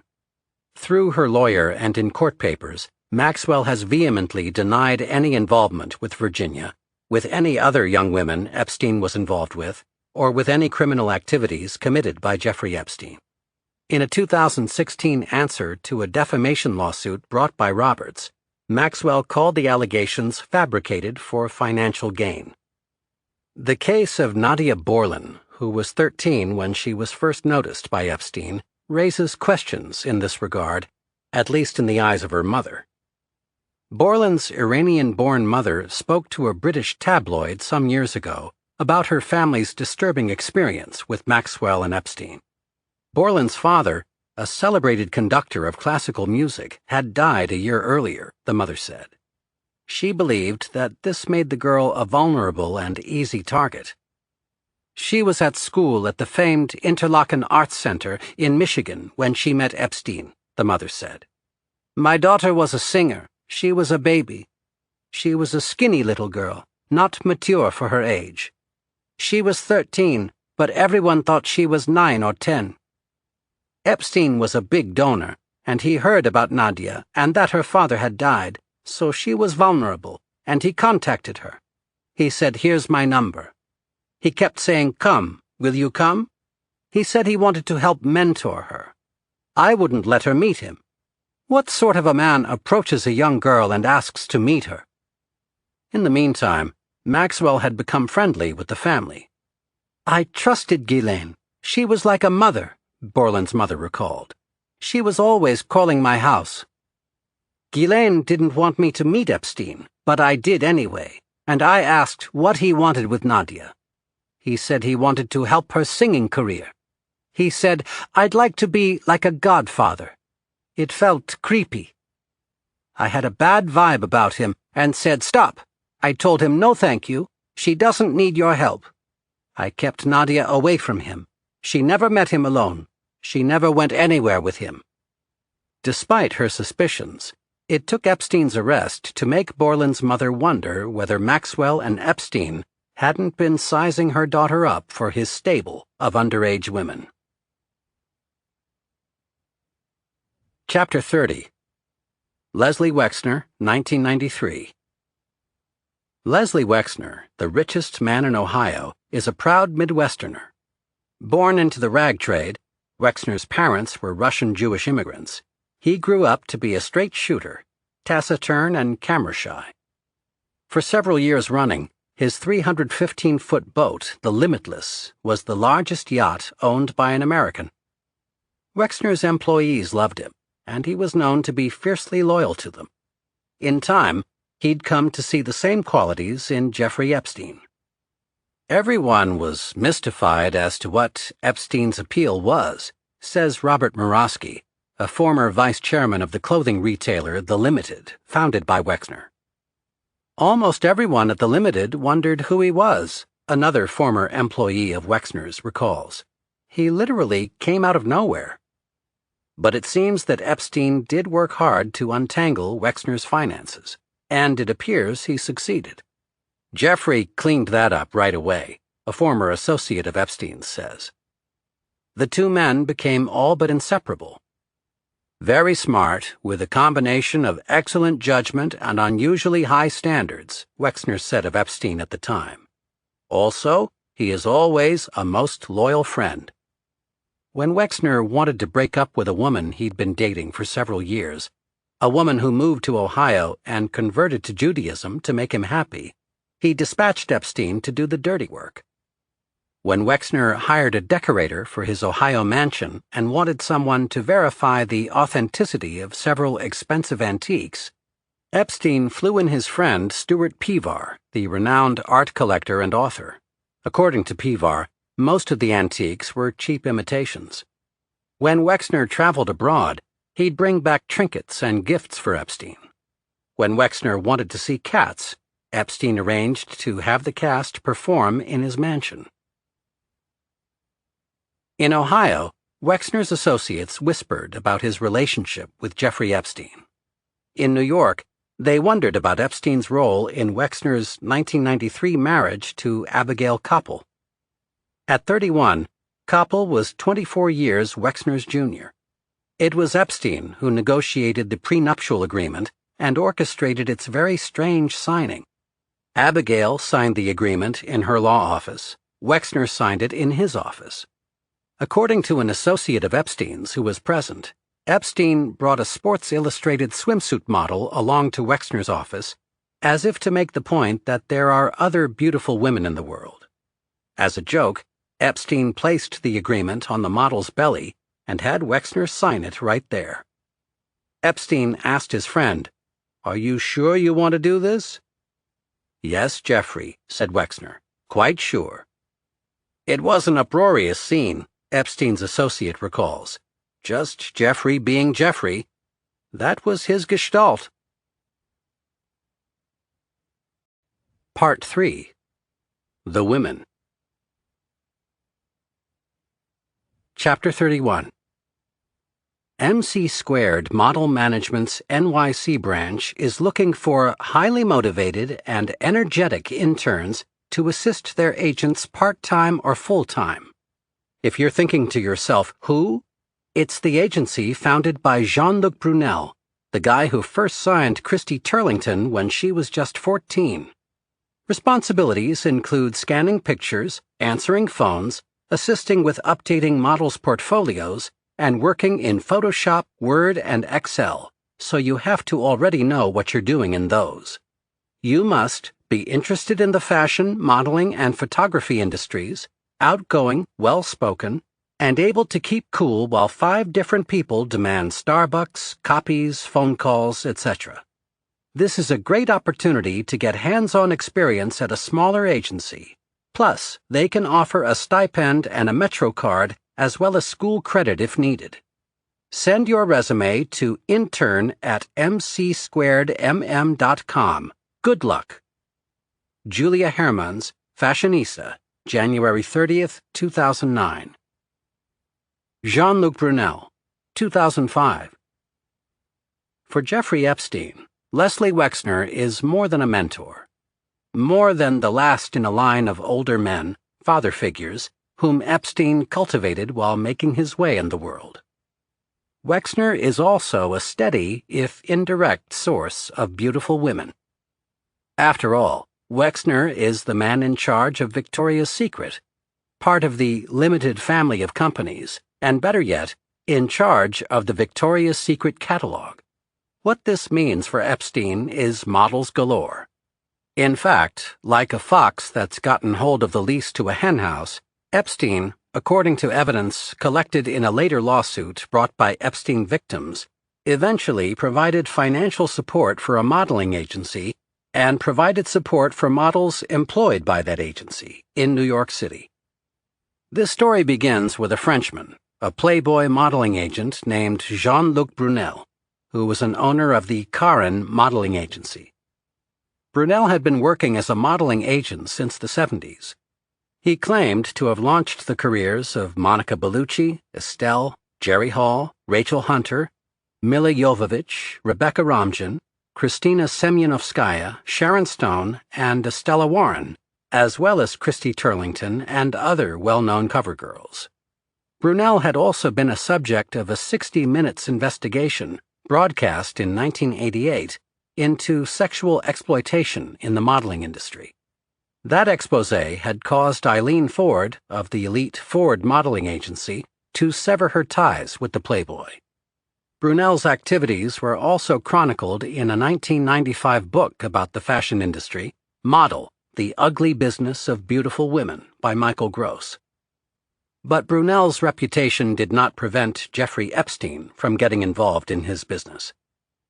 According to a summary judgment court filing by Bradley Edwards, a victim's lawyer defending against a lawsuit by Jeffrey Epstein alleging fabrication of sexual assault cases against him, Epstein had provided support for Brunel's agency, which changed its name in 2005 from Curran to MC², as in E equals MC².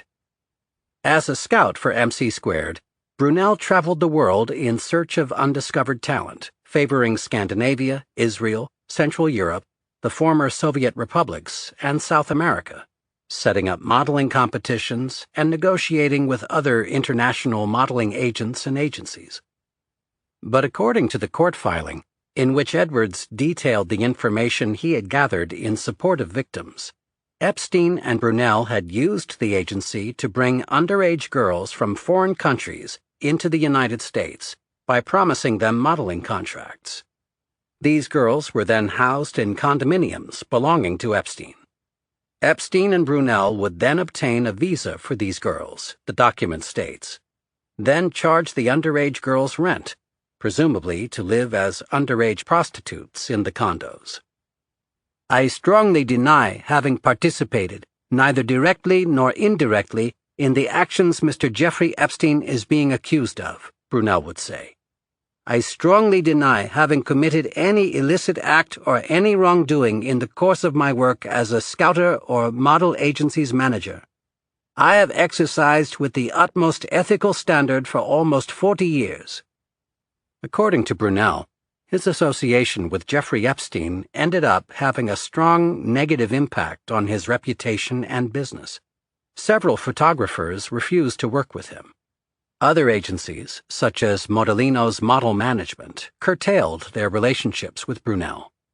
And in 2015, Brunel filed his own civil lawsuit against Jeffrey Epstein, denying that he had any role in Epstein's illegal activities, alleging that Epstein had obstructed justice by telling him to avoid having his deposition taken in the criminal case Palm Beach PD had built against Epstein, and claiming that false allegations of Brunel's links to Epstein's activities had harmed his reputation and cost him a great deal of business. In his filing, Brunel included several emails from industry contacts who expressed their doubts about placing models with his agency. Parents don't want their daughters coming to us because when they Google your name and the agency name, the only things they see is sex trafficking, one correspondent had written. Chapter 32. Nadia Marcinkova, circa 2000. MC² has offices in New York City, but Jeffrey's always in motion, flying to his homes in New Mexico and the Virgin Islands, often to Palm Beach, sometimes to Paris. And when he comes home to New York, he hosts parties where important people, corporate titans, real estate tycoons, university presidents, Nobel Prize-winning scientists, princes, ex-presidents, and heads of state, mingle with beautiful women. Some guests marvel in public, who are these women? Where do they come from? Nadia Marcinkova comes from Slovakia. She looks like a model. But Nadia's done very little modeling, if any. Instead, she's become another of Epstein's girlfriends. According to statements given to the Palm Beach police, she's also served as a willing accomplice in Epstein's sexual assaults on underage females. Epstein prefers diminutive women, but Nadia is tall. She's rail-thin and blonde like the sun, with glowing skin, a wide smile, and sky-high cheekbones. On a good day, she could pass for a Bond girl, a woman caught up in a web of crime and intrigue. But of course, that's exactly what she is. In certain circles, the academics and the women in Epstein's orbit are almost a joke. In a 2003 profile of him, New York Magazine quotes Harvard professors. He is amazing. Princeton professors. He changed my life. MIT professors. If I had acted upon the investment advice he has given me over the years, I'd be calling you from my Gulf Stream right now. And other luminaries, up to and including Bill Clinton. I've known Jeff for 15 years, says Donald Trump. Terrific guy. He's a lot of fun to be with. No one knew then that someday Trump would run for president. When he does, he'll attack Hillary Clinton for Bill Clinton's own entanglements with Epstein. But Trump's already ahead of the curve in that he ends up severing his ties to Epstein well before the police or the media get wind of Epstein's penchant for underage girls. He does this because he finds out that in their endless hunt for masseuses, Epstein's procurers have been prowling around Trump's estate in Palm Beach. Chapter 33. Virginia Roberts, 1999. Trump's estate, Mar-a-Lago, had once belonged to the fabulously wealthy heiress Marjorie Merriweather Post. It sits on 20 perfectly manicured acres less than 2 miles away from Jeffrey Epstein's home on El Brillo Way. It's home to the exclusive Mar-a-Lago Club, which has a spa, tennis courts, and a very posh restaurant. Donald Trump had fought the town council for decades as they blocked all his efforts to turn the place into a private resort. Other clubs on the island, those with a history of excluding blacks and Jews, had never faced such restrictions, Trump had argued. At one point, he sent copies of 2 movies to every member of the town council. Guess Who's Coming to Dinner, in which Sidney Poitier confronts his girlfriend's racist parents, and Gentleman's Agreement, in which a journalist confronts anti-Semitism in Connecticut and New York City. Whether they love me or not, everyone agrees the greatest and most important place in Palm Beach is Mar-a-Lago, Trump told the Washington Post after winning his battle. I took this ultimate place and made it incredible and opened it essentially to the people of Palm Beach. The fact that I owned it made it a lot easier to get along with the Palm Beach establishment. The Breakers Hotel, Trump explained, gets the island's leftovers. It cost $100,000 to join the club. Members paid $14,000 yearly in dues, and although Epstein had never properly joined the club, Trump's friendship with Ghislaine Maxwell gave Epstein unlimited use of the facilities. This arrangement ended when a member's young daughter complained to her wealthy father. While relaxing at Mar-a-Lago, she'd been approached and invited out to Epstein's house. The girl said that she had gone and that Epstein had tried to get her to undress. The girl's father had gone directly to Trump, who, in no uncertain terms, told Epstein that he was barred from Mar-a-Lago. Because no complaint was filed, the police had taken no action. But years later, a woman named Virginia Roberts would say that as a young girl, she'd had an identical encounter at Mar-a-Lago. According to a court document Virginia filed in her civil lawsuit against Epstein, she was a changing room assistant at Mar-a-Lago, earning about $9 an hour when Ghislaine Maxwell approached her. Maxwell asked Virginia if she was interested in learning to be a massage therapist, which it turned out she was. Like the other girl, Virginia told her father, who was also employed at Mar-a-Lago as a maintenance manager. But Virginia's father saw nothing wrong with the offer, and he drove her, later that day, to Epstein's house on El Brillo Way. There, according to the document, Maxwell assured Virginia's father that Ms. Maxwell would provide transportation home for his teenage daughter. Then she led Virginia upstairs to a spa room equipped with a shower and a massage table. Jeffrey Epstein was lying, naked, on the table. Virginia was shocked, she says in the filing, but with no experience with massages, thought this could be massage therapy protocol.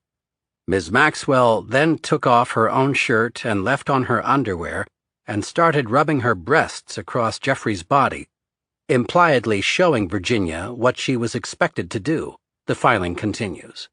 Ms. Maxwell then told Virginia to take off her clothes. The minor girl was apprehensive about doing this, but in fear, proceeded to follow Ms. Maxwell by removing everything but her underwear. She was then ordered to remove her underwear and straddle Epstein. The encounter escalated, with Jeffrey and Ms. Maxwell sexually assaulting, battering, exploiting, and abusing Virginia in various ways and in various locations, including the steam room and the shower. At the end of this sexually exploitive abuse, Epstein and Ms. Maxwell giddily told Virginia to return the following day and told her she had lots of potential. Epstein paid Virginia hundreds of dollars, told her it was for 2 hours of work, and directed one of her employees to drive her home. At the time, Virginia was 15 years old. Chapter 34. Declaration of Virginia Roberts Giffrey, January 19, 2015, filed on January 19, 2015 by attorneys representing Jeffrey Epstein's victims. 1. My name is Virginia Giffrey, and I was born in August 1983. 2. I am currently 31 years old. 3. I grew up in Palm Beach, Florida. When I was little, I loved animals and wanted to be a veterinarian. But my life took a very different turn when adults, including Jeffrey Epstein and his close friend Alan Dershowitz, began to be interested in having sex with me. 4. In approximately 1999, when I was 15 years old, I met Ghislaine Maxwell. She is the daughter of Robert Maxwell, who had been a wealthy publisher in Britain. Maxwell asked that I come with her to Jeffrey Epstein's mansion for the purposes of teaching me how to perform massages and to train me personally in that area. Soon after that, I went to Epstein's home in Palm Beach on El Brillo Way. 5. From the first time I was taken to Epstein's mansion that day, his motivations and actions were sexual, as were Maxwell's. My father was not allowed inside. I was brought up some stairs. There was a naked guy, Epstein, on the table in the room. Epstein and Maxwell forced me into sexual activity with Epstein. I was 15 years old at the time. He seemed to be in his 40s or 50s. I was paid $200.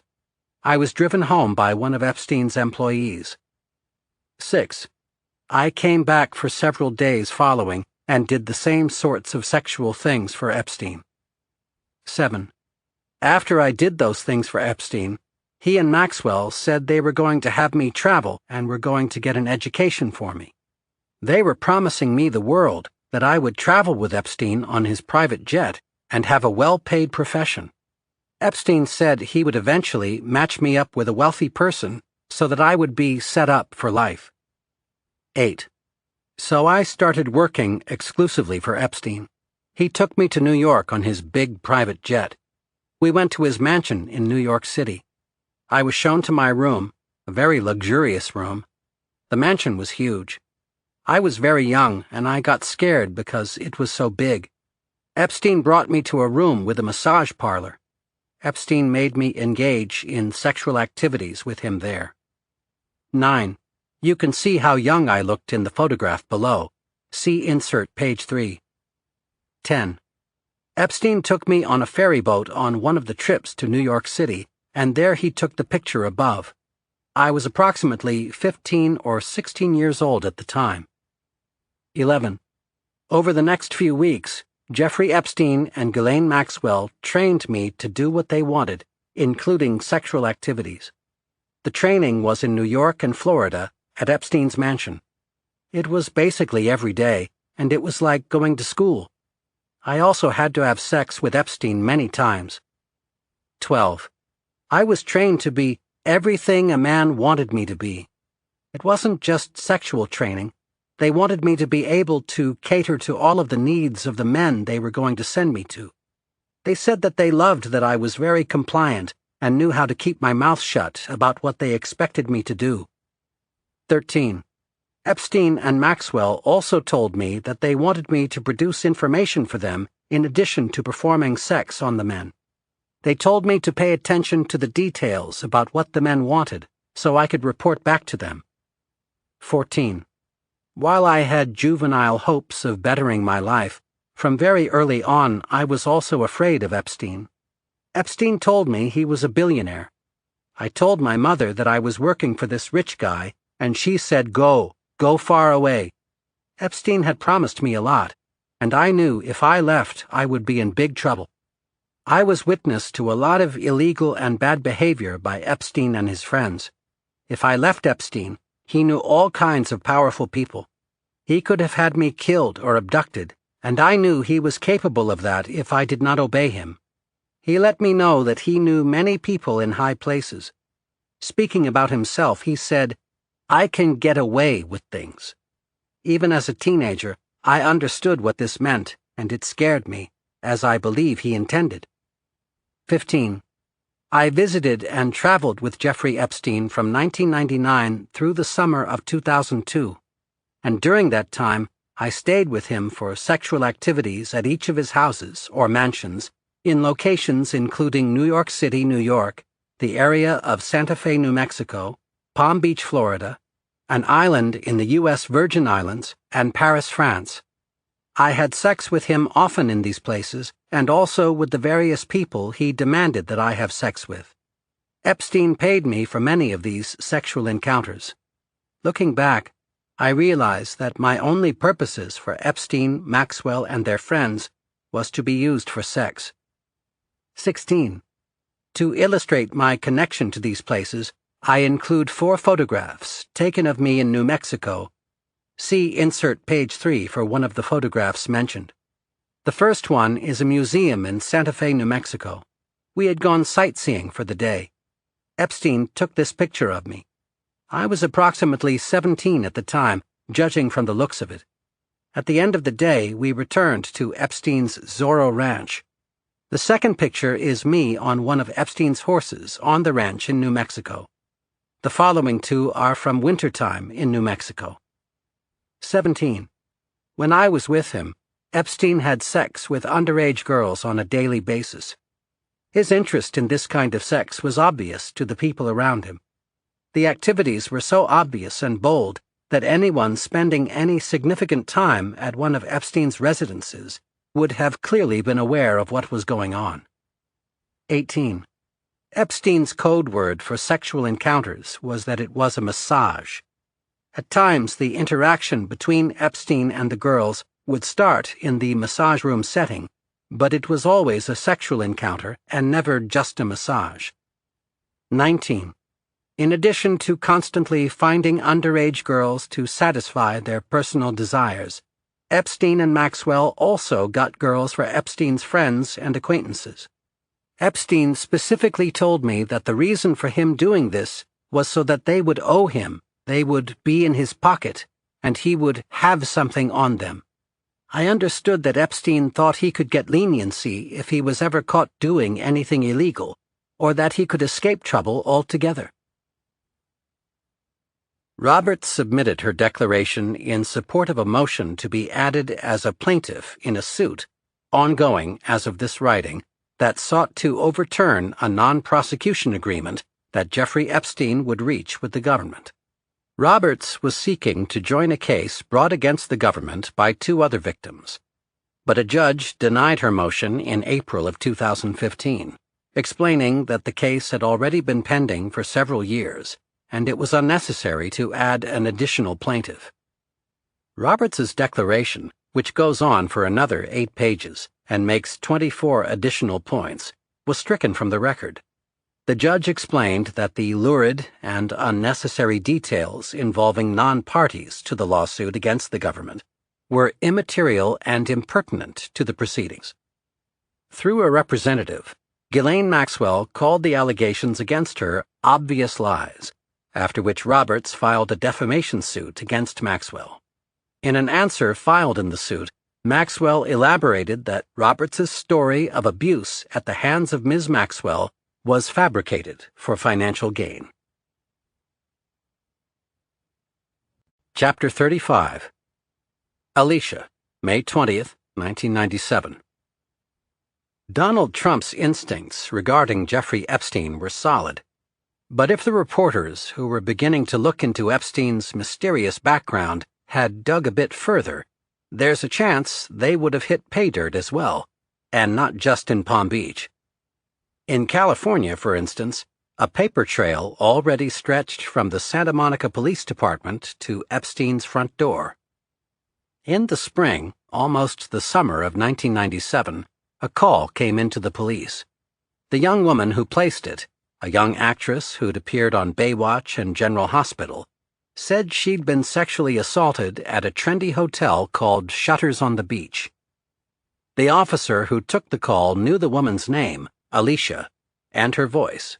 Footnote: Alicia's name, some identifying details, and dialogue have been changed. End footnote. A week earlier, she'd told him about an encounter with Epstein. The woman had not wanted to make a formal complaint at the time, but she had taken the cop's card, and now he was happy to hear that she'd changed her mind. In a shaky voice, Alicia described Epstein as a tallish man, 5'11" or 6 feet in height was her guess, with gray hair and brown eyes. He was the owner of a large black four-door Mercedes and was a regular at Shutters on the Beach, which was the kind of place that cost $1,000 a night and was frequented by actors, agents, and other Hollywood types. Alicia told the cop that she was a model and actress herself. She'd known Epstein for about a month. They had a friend in common, and she'd sent him her headshots. Then, through an assistant, Epstein had invited her to meet in his room at the hotel. Alicia said she was having reservations, the officer wrote in his report, because generally interviews are not conducted in hotel rooms. According to her, things turned frightening quickly. She was unsure she was safe because, although she wanted to land the job as a Victoria's Secret catalog model, she felt as though Epstein was attempting to get her to act in an unprofessional manner for a model. Epstein wore navy blue sweatpants and a white t-shirt, she recalled. The t-shirt had the letters USA printed on it in patriotic red, white, and blue. Epstein told her to undress and actually assisted her to do so while saying, "Let me manhandle you for a second." Then, Alicia told the cop, Epstein groped her buttocks against her will while acting as though he was evaluating her body. Alicia had stopped Epstein and left the room, but couldn't get over the incident. At the top of his crime report, the officer wrote sexual battery, but Epstein was never charged in the incident. The Santa Monica Police Department discounted every one of Alicia's allegations of improper conduct by Jeffrey Epstein, and they took no action on this 1997 complaint. Epstein's West Palm Beach attorney, Jack Goldberger, told the Palm Beach Post in 2010. "The cop said it'd be my word against his," Alicia told the paper. "And since he had a lot of money, I let it go. I hadn't thought much about it since, until I saw his picture online. And now, I want everybody to know how much of a creep he's always been." Chapter 36. Graydon Carter, December 2002. Graydon Carter, the legendary editor of Vanity Fair, likes to get to his office early, well before the rest of his staff files in. Most monthly magazines operate at a leisurely pace, 3 weeks of coming up with ideas, assigning articles, and shooting the shit in the corporate kitchen, followed by one frantic week when all the actual editing gets done. But this isn't the case at Vanity Fair, which runs hard-hitting investigative pieces alongside its glitzy celebrity profiles. There are also parties to plan and host, incredibly glamorous parties, including the annual Oscar Night Bash, which is more fun and far more exclusive than the Academy Awards ceremony itself. Vanity Fair is an old, famous brand, but Carter is its public face, just as Anna Wintour is the face of Condé Nast's iconic fashion magazine, Vogue. One cover of Vanity Fair can turn a minor celebrity into a superstar, and a single thoroughly researched story can bring down a corporate overlord. Carter's easy to recognize, the pompadour of white hair, like a lion's mane, the Santa Claus body stuffed into an impeccably tailored bespoke suit. He wears his fame lightly, but he could not be more serious about his responsibilities, which are weighing heavily on him this month. Months earlier, he'd assigned a piece to Vicky Ward, an Englishwoman who wrote frequently for Vanity Fair. He'd meant for it to be an easy assignment. Ward was pregnant with twins. She wasn't allowed to fly. But here was a story right on her doorstep. A nice, easy profile of Jeffrey Epstein. Who was he, really? Carter knew he threw fabulous parties attended by academics, billionaires, and beautiful women. Recently, he'd flown Bill Clinton to Africa. But no one seemed to know how he had made his fortune. Epstein's story reminded the editor of F. Scott Fitzgerald's The Great Gatsby. Carter himself could have stepped out of a novel, though in his case, the author would be Horatio Alger. A Canadian college dropout who'd worked as a railroad lineman, he arrived in New York in his late 20s and commenced an astonishingly quick rise up the social and media ladders. But where Carter was open and outgoing, Epstein really was Gatsby-like. Very little about him was known. Maybe, Carter thought, Ward could find out. What did Epstein do exactly for money? Why was he so secretive? Why were so many brilliant and powerful men drawn to him? And where did those beautiful women come from? Almost immediately, Epstein began a campaign to discredit Ward. He prevailed upon Conrad Black, the press baron and Epstein's Palm Beach neighbor, who was also a step-uncle of Vicky Ward's husband, to ask Ward to drop the story. But Ward was tenacious, and what she came back with was dynamite. More interesting and much more salacious than anything Carter had imagined. Now Carter's staff was putting in the hours it would take to confirm all the things she'd uncovered, picking the ones they could publish and laying them all out in a narrative that would be no less explosive than the facts it contained. Chapter 37. Vicky Ward, October 2002. Epstein went out of his way to spin the Vanity Fair story to his own ends, and soon after she got the assignment, Vicky Ward's phone began to ring off the hook. Calls from Ace Greenberg and Jimmy Kane, the current head of Bear Stearns, from Les Wexner, from academics, scientists, and movers and shakers who counted Epstein among their friends. Then there were the calls from Epstein himself. He wouldn't go on the record, but despite the rumors he'd spread behind Ward's back, he was happy to talk informally, even give her a tour of his Manhattan mansion and trot out stories that he had dined out on for years. By most accounts, Epstein could be extremely charming, even if it had taken Ghislaine to teach him which forks to use when, and he did his best to charm Vicky Ward. But she was not easily seduced, and she turned out to have a keen eye for Epstein's missteps. Over tea in his townhouse, she noticed, Epstein ate all the finger food that had been put out for both of them. She found it odd that the only book this supposedly brilliant man had left for her to see was a paperback by the Marquis de Sade. And then there was the call afterward from one of Epstein's assistants, a woman Ward did not know, who told her, "Jeffrey wanted me to tell you that you looked so pretty." Ward is pretty, with fine English features and flowing blonde hair. She was also very pregnant then, with a bad case of morning sickness. She threw up often, sometimes in public, and these clumsy advances on Epstein's part only added to her ever-present nausea. For a man who was supposedly brilliant, he'd struck her, oddly, as not very smart. "Epstein is charming, but he doesn't let the charm slip into his eyes," she wrote. "They are steely and calculating, giving some hint at the steady whir of machinery running behind them. 'Let's play chess,' he said to me, after refusing to give an interview for this article. 'You be white, you get the first move.' It was an appropriate metaphor for a man who seems to feel he can win no matter what the advantage of the other side. His advantage is that no one really seems to know him or his history completely, or what his arsenal actually consists of.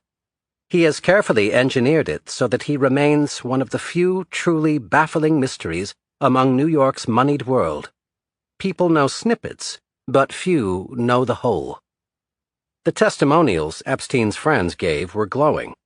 "I think we both possess the skill of seeing patterns," Les Wexner told her.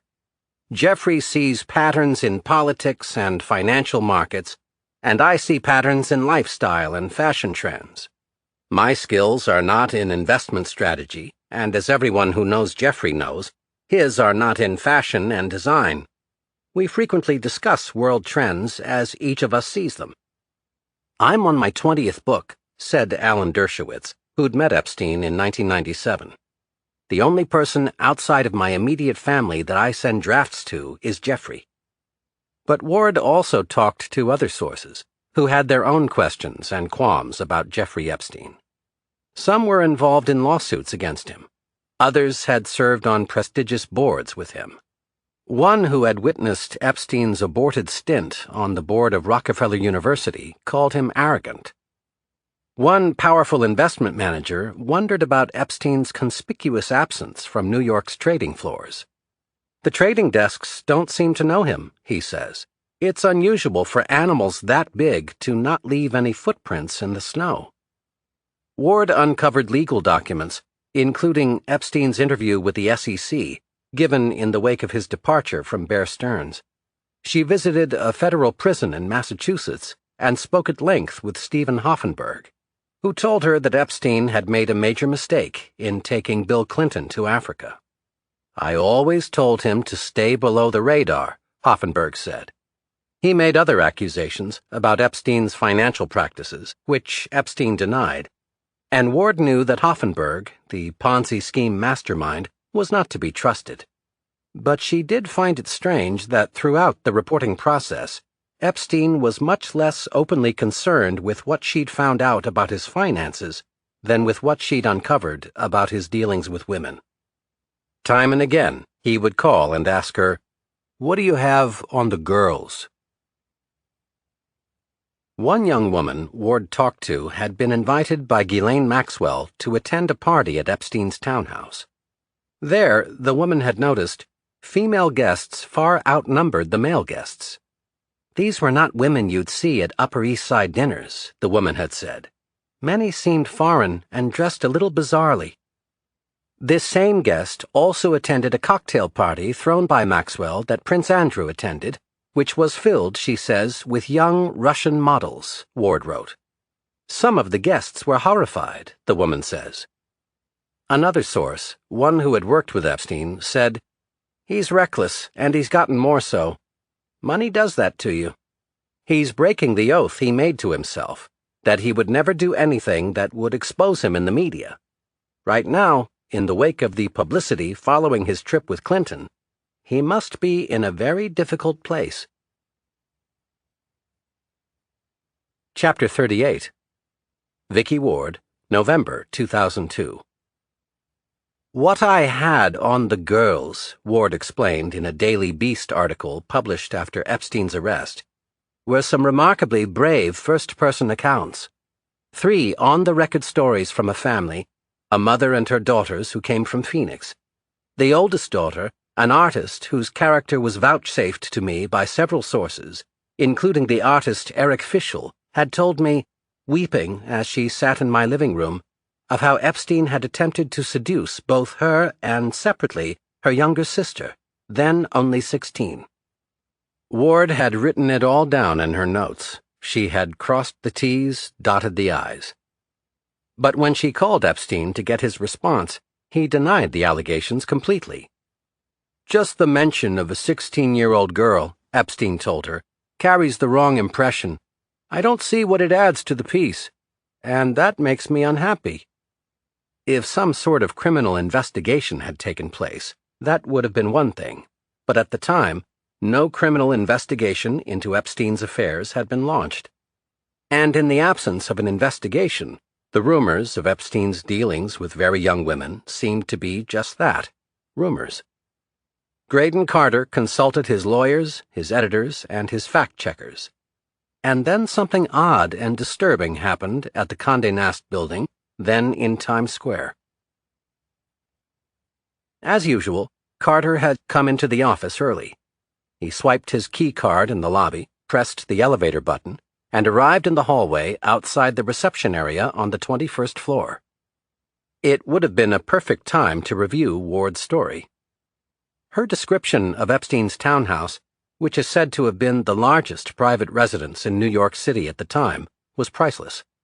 Inside, amid the flurry of men servants attired in sober black suits and pristine white gloves, you feel you have stumbled into someone's private Xanadu, she'd written.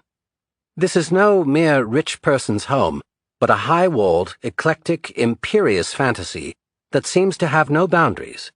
The entrance hall is decorated not with paintings, but with row upon row of individually framed eyeballs.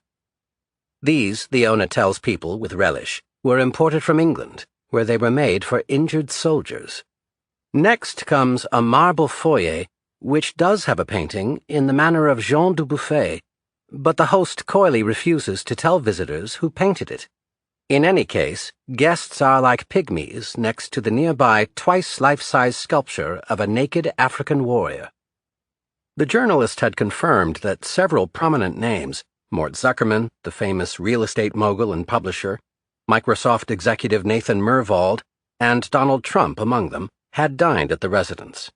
She'd interviewed several of Epstein's friends and ex-friends, Nobel Prize-winning scientists, financiers who worked with Epstein at Bear Stearns. She'd handled Stephen Hoffenberg with aplomb, and working with Vanity Fair's editors, she'd figured out ways to slip even more information between the lines, in ways that would allow readers to form their own questions about Epstein's finances. In that respect, she'd fulfilled her original assignment perfectly. What Carter needed to figure out was what to do with the artist, her sister, and their mother's story. But before he could swipe his keycard to let himself into the magazine's offices, Carter saw a man standing in the reception area. The man was motionless. He'd been waiting for Carter. It was Jeffrey Epstein. Nonplussed, Carter invited him into his office. Epstein denied the claims involving underage women. No criminal charges had been filed, and so Vanity Fair decided not to include the claims in Ward's article. But according to Ward, when her editor, Doug Stumpf, called her, she cried. She'd worked so hard on the piece, gotten so stressed out that one of her twins had begun to grow more slowly than the other. On doctor's orders, she'd been put on bed rest. "Why?" she asked when she got to speak to Carter directly. "He's sensitive about the young women, and we still get to run most of the piece." In her notebook, Ward wrote down the rest of what Carter had said. "I believe him," he told her. "I'm Canadian." But the piece that came out in the March issue still created a sensation. It was called The Talented Mr. Epstein, in a sly reference to Patricia Highsmith's celebrated suspense novel, The Talented Mr. Ripley.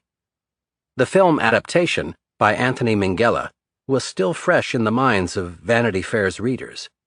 For Graydon Carter, just posing the question, "Is Epstein some sort of scam artist like Ripley?" had been question enough. And throughout the piece, there were ironies readers wouldn't miss as they drew their own conclusions about Epstein's life story. It came through clearly in the first line of the last paragraph of Ward's 7,500-word story. Many people comment there is something innocent, almost childlike, about Jeffrey Epstein. In context, the word innocent was rather ironic, so much so that it almost became its own opposite. Chapter 39. Todd Meister, June 2015. Harry Cipriani, on Fifth Avenue, is a New York institution. The restaurant began its life as an American outpost of Harry's Bar, which was itself a famous American outpost in Venice. Located inside the Sherry Netherland Hotel, it's a theme restaurant, the theme being money.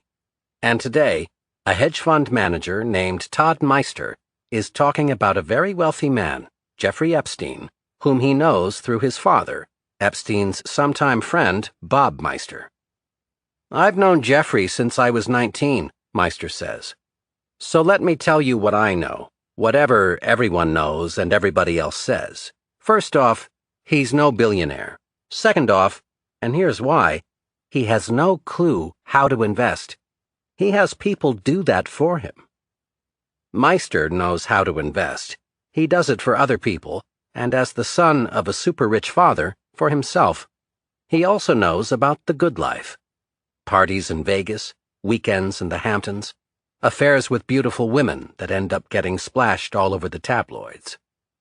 It makes sense that once upon a time, he and Epstein would have gotten along. As for the girls, Meister says, that was just business.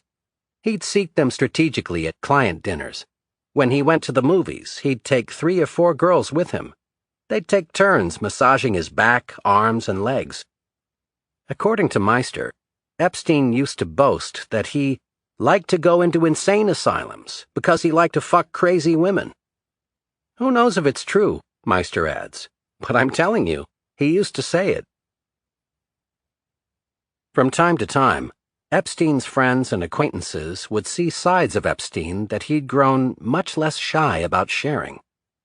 Epstein encouraged Alan Dershowitz to invest with a prominent hedge fund manager named Orrin Kramer. Dershowitz did, and he made a lot of money at first. But in 2008, the fund Dershowitz had invested in lost a substantial amount. Afterward, according to a former associate of Epstein's, Epstein appeared in Kramer's Midtown Manhattan office.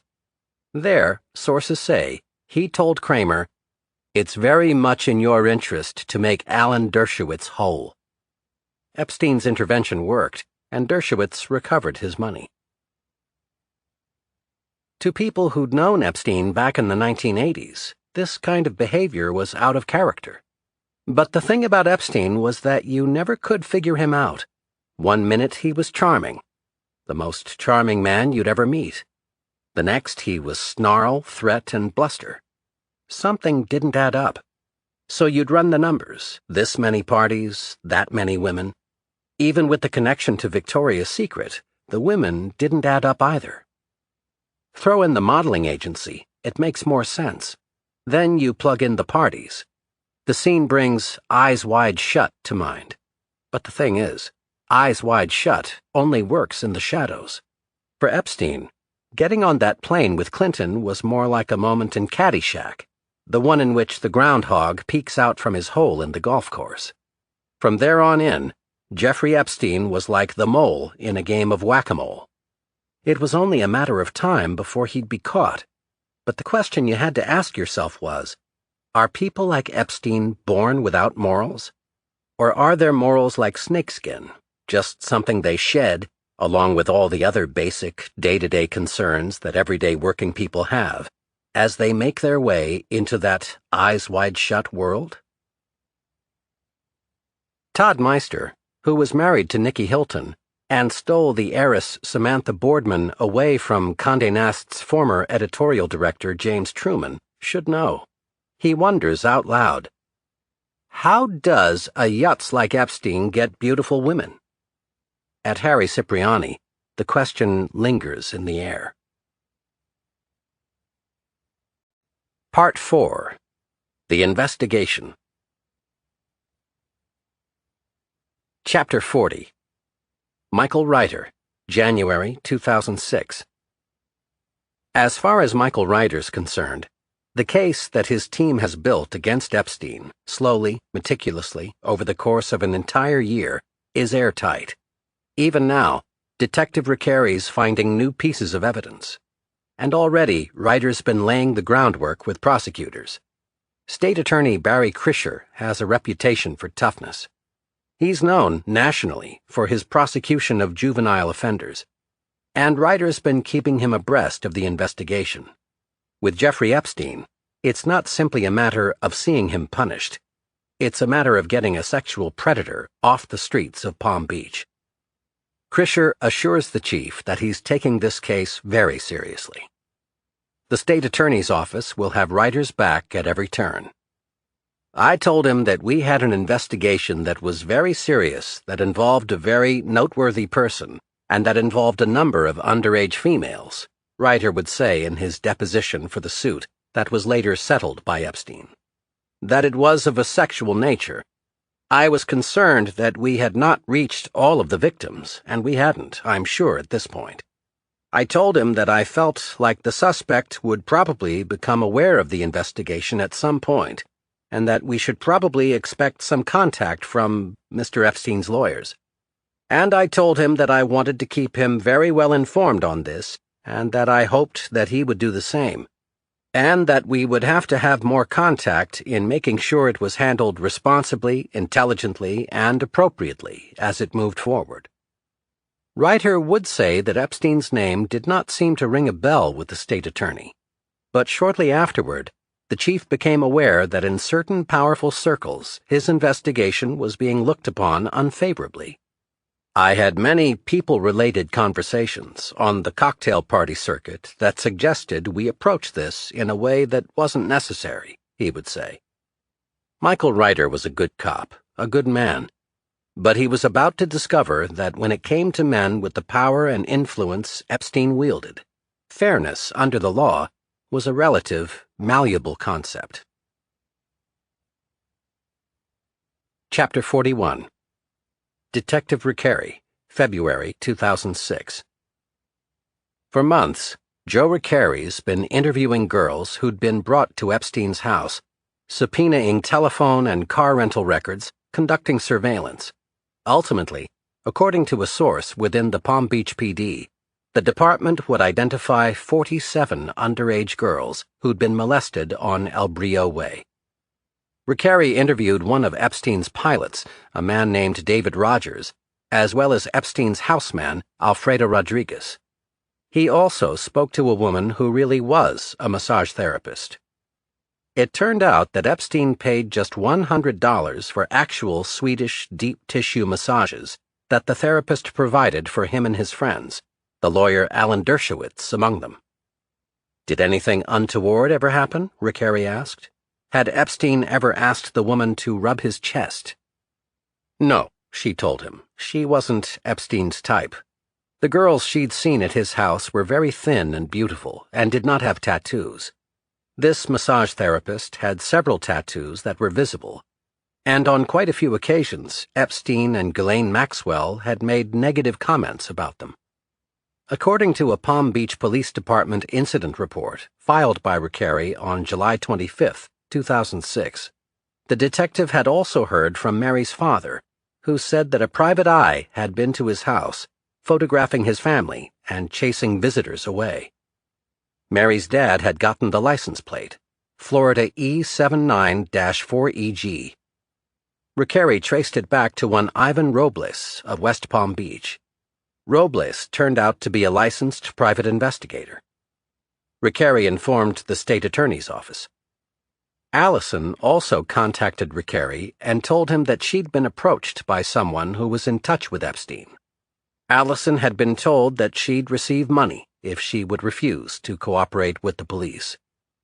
Those who help him will be compensated, she was told, according to Detective Recarey's incident report. And those who hurt him will be dealt with. Recarey reassured the girl and told her that tampering with a witness in a case like this was a serious, arrestable offense. Then he told an assistant state attorney. The detective was leaving no I undotted and no T uncrossed. But he did wonder if the state attorney's office itself had become part of the problem. Chapter 42. Barry Krischer, April 2006. State Attorney Barry Krischer was an elected official, but before taking his post, he'd been a lawyer in private practice in and around Palm Beach. Elected twice to his office, in 1992 and 1996, he had run unopposed for state attorney in 2000 and 2004. During the course of his long career, which began in 1970 with a 3-year stint in the district attorney's office in Brooklyn, he received a number of awards. The Pro Bono Award from the Legal Aid Society of Palm Beach County for his service with the juvenile justice system and for his work with the Child Protection Team. The Peace at Home Award, presented by Governor Jeb Bush for his work with victims of family violence. A Lifetime Achievement Award from the Florida Bar. He was a board member of the National District Attorneys Association, and he was not necessarily averse to going after the rich and powerful. In 2003, he launched an investigation into Rush Limbaugh's use of, and means of obtaining, oxycodone and hydrocodone. A few years after Limbaugh's arrest, which coincided with Chief Reiter's investigation into Jeffrey Epstein, the talk show host settled with prosecutors, agreed to submit to random drug testing, and gave up his firearms permit. Krischer himself, however, had been accused of sexual misconduct. In October of 1992, Jody Bergeron, a legal secretary who'd worked for Krischer, filed a sexual harassment lawsuit against him in the Palm Beach County Circuit Court. That suit was dismissed, but a few months later, the woman took Krischer to federal court, accusing him of making unwanted advances and demanding recompense for battery, negligence, invasion of privacy, and emotional distress.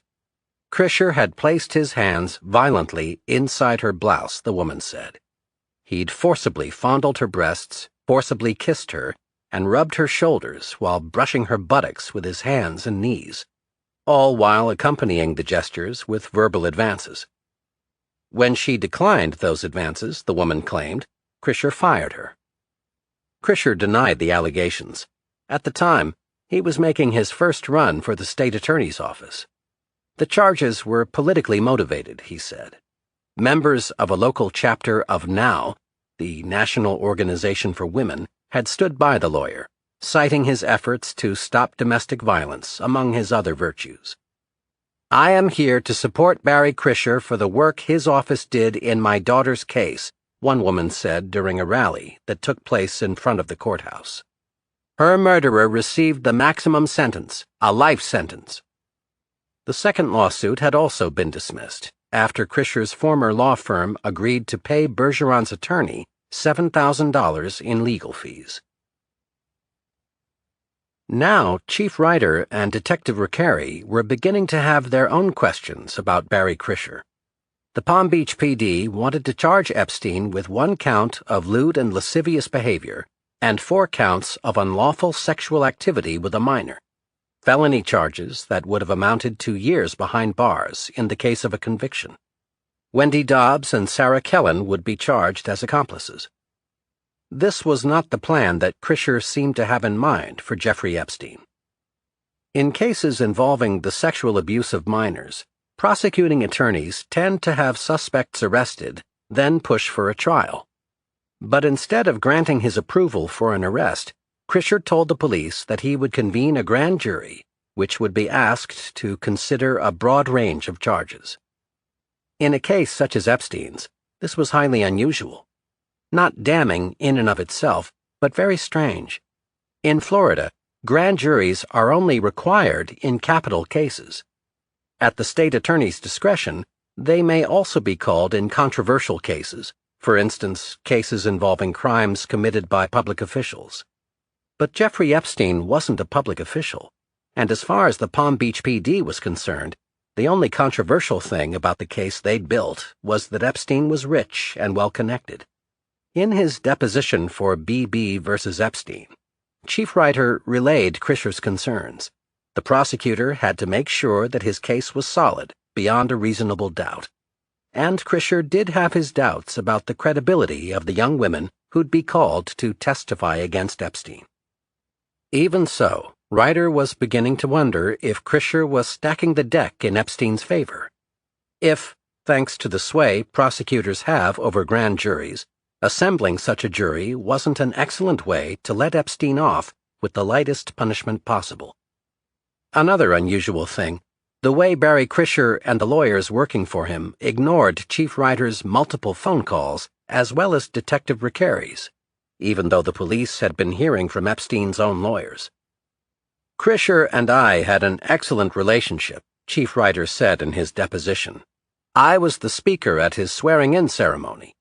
And that he wouldn't return my phone calls, it was clear to me by his actions that he could not objectively look at this case. In the incident report he ended up writing, Detective Riccari remembered a phone call that he received from Guy Fronston, one of the lawyers representing Epstein. It was a message Epstein wanted to send, something central to the case that demanded explanation. The whole shit show swirling around him was just a misunderstanding, a misrepresentation of Epstein's actual interests and intentions. Fronston says Mr. Epstein is very passionate about massages, Detective Recarey would write, and Mr. Epstein had donated over $100,000 to the Ballet of Florida for massages. And the massages are therapeutic and spiritually sound for him. That is why he has had so many massages. Chapter 43. Palm Beach Police Department Incident Report filed by Detective Joseph Recarey, July 25, 2006. On April 13th and April 14th, 2006, I attempted contact on several occasions with Assistant State Attorney Dahlia Weiss and Assistant State Attorney Lana Belolovic to ascertain when the victims needed to report for grand jury testimony. Messages were left on their voicemail. On April 17, 2006, during the hours of 9 a.m. and 11:30 a.m., I again left messages for ASA Weiss and ASA Belolovic for either of them to return my call, as I had not heard from the state attorney's office as to the time and date of the grand jury. At approximately 12:30 p.m., I went to the state attorney's office and located ASA Weiss and ASA Belolovic in their offices. I entered ASA Belolovic's office, who informed me that she was going to return my call. She explained that an offer was made to the defense, Attorney Guy Fronston and Attorney Alan Dershowitz. The offer is 1 count of aggravated assault with intent to commit a felony, 5 years probation, with adjudication withheld. Epstein would have to submit to psychiatric sexual evaluation and no unsupervised visits with minors. When asked about all the other victims, ASA Belolovic stated that was the only offer made as to one victim, Mary. ASA Belolovic's cell phone rang and went to voicemail. She checked her voicemail and played the message on speaker. The caller identified himself as Attorney Guy Fronston and acknowledged the deal made between them. Fronston stated in the message he spoke with his client, Jeffrey Epstein, and would agree to this deal. Fronston asked to call off the grand jury as they would accept this deal. Belolovic stated a probable cause would be needed to book Epstein in the county jail and would let me know as to when it was needed. I explained my disapproval of the deal and not being consulted prior to the deal being offered. However, I expressed that was only my opinion and the final approval would come from the chief of police. She explained to have Chief Ryder call Barry Krischer about the deal. I left the area and returned to the police station where I briefed the chief about the deal offered. I checked my voicemail messages and discovered a message from the stepmother for the victim, Mary. She was calling because the state attorney's office still had not returned any of her calls as to when they are needed for this case. I then called ASA Belolovic's office and left messages for her to call the victims on this case and explain to them what the state attorney's office had done. Chapter 44. Michael Ryder, May 2006. A plea offer. Chief Ryder is outraged. His team has logged thousands of hours of work. They've assembled mountains of evidence. But instead of going to trial, the state attorney wants to see Epstein get off with a misdemeanor, 5 years of probation, and a psych exam. Why? Alan Dershowitz has presented the prosecutors with his own pieces of evidence, printouts from the victim's MySpace pages. In her About Me column, under Best Physical Feature, Mary has written ass and eyes. Under Ever Drank and Ever Smoked Pot, she's written yeah. Under Ever Shoplifted, lots. Under Ever Skinny Dipped, yeah. Under Do You Want to Lose Your Virginity? I already lost it. One of the victims has been caught with drugs and arrested. She's also been caught stealing from Victoria's Secret. From the state attorney's perspective, these girls look like compromised women. And if what they say about Epstein is true, Wouldn't that make them prostitutes? As witnesses, they would be weak, while the lawyers on Epstein's side were exceptionally strong. Alan Dershowitz had represented Klaus von Bülow, the British socialite who was acquitted of the murder of his wife, Sunny. Dershowitz had been on O.J. Simpson's team when the former football star was acquitted of the murders of his ex-wife, Nicole Brown Simpson, and Nicole's friend, Ronald Lyle Goldman. And rich as von Bülow and Simpson had been, neither one had had the resources that Epstein was willing and able to deploy in his own defense. Neither of them had been intimate friends with his lawyer. As far as Reiter was concerned, none of that mattered. Even if Epstein thought that the girls he'd molested were 18 years old, even if they had lied to him, it didn't matter under Florida law. The chief grew worried that in Epstein's case, exceptions were being made, and he grew even more concerned with each unreturned call that he made to the state attorney's office. On May 1st, the Palm Beach PD asked the state attorney's office to issue an arrest warrant for Jeffrey Epstein. That same day, Chief Reiter took the extraordinary step of writing Barry Krischer a letter, all but demanding that he recuse himself from the case. Town of Palm Beach Police Department, a national and state-accredited law enforcement agency. May 1st, 2006. Personal and confidential. Mr. Barry E. Krischer, State Attorney, Office of the State Attorney, 15th Judicial Circuit, 401 North Dixie Highway, West Palm Beach, Florida, 33401. Dear Mr. Krischer, please find enclosed the probable cause affidavits and case filing packages thus far resulting from the Palm Beach Police Department's investigation of Jeffrey Epstein, Sarah Kellen, and Haley Robson.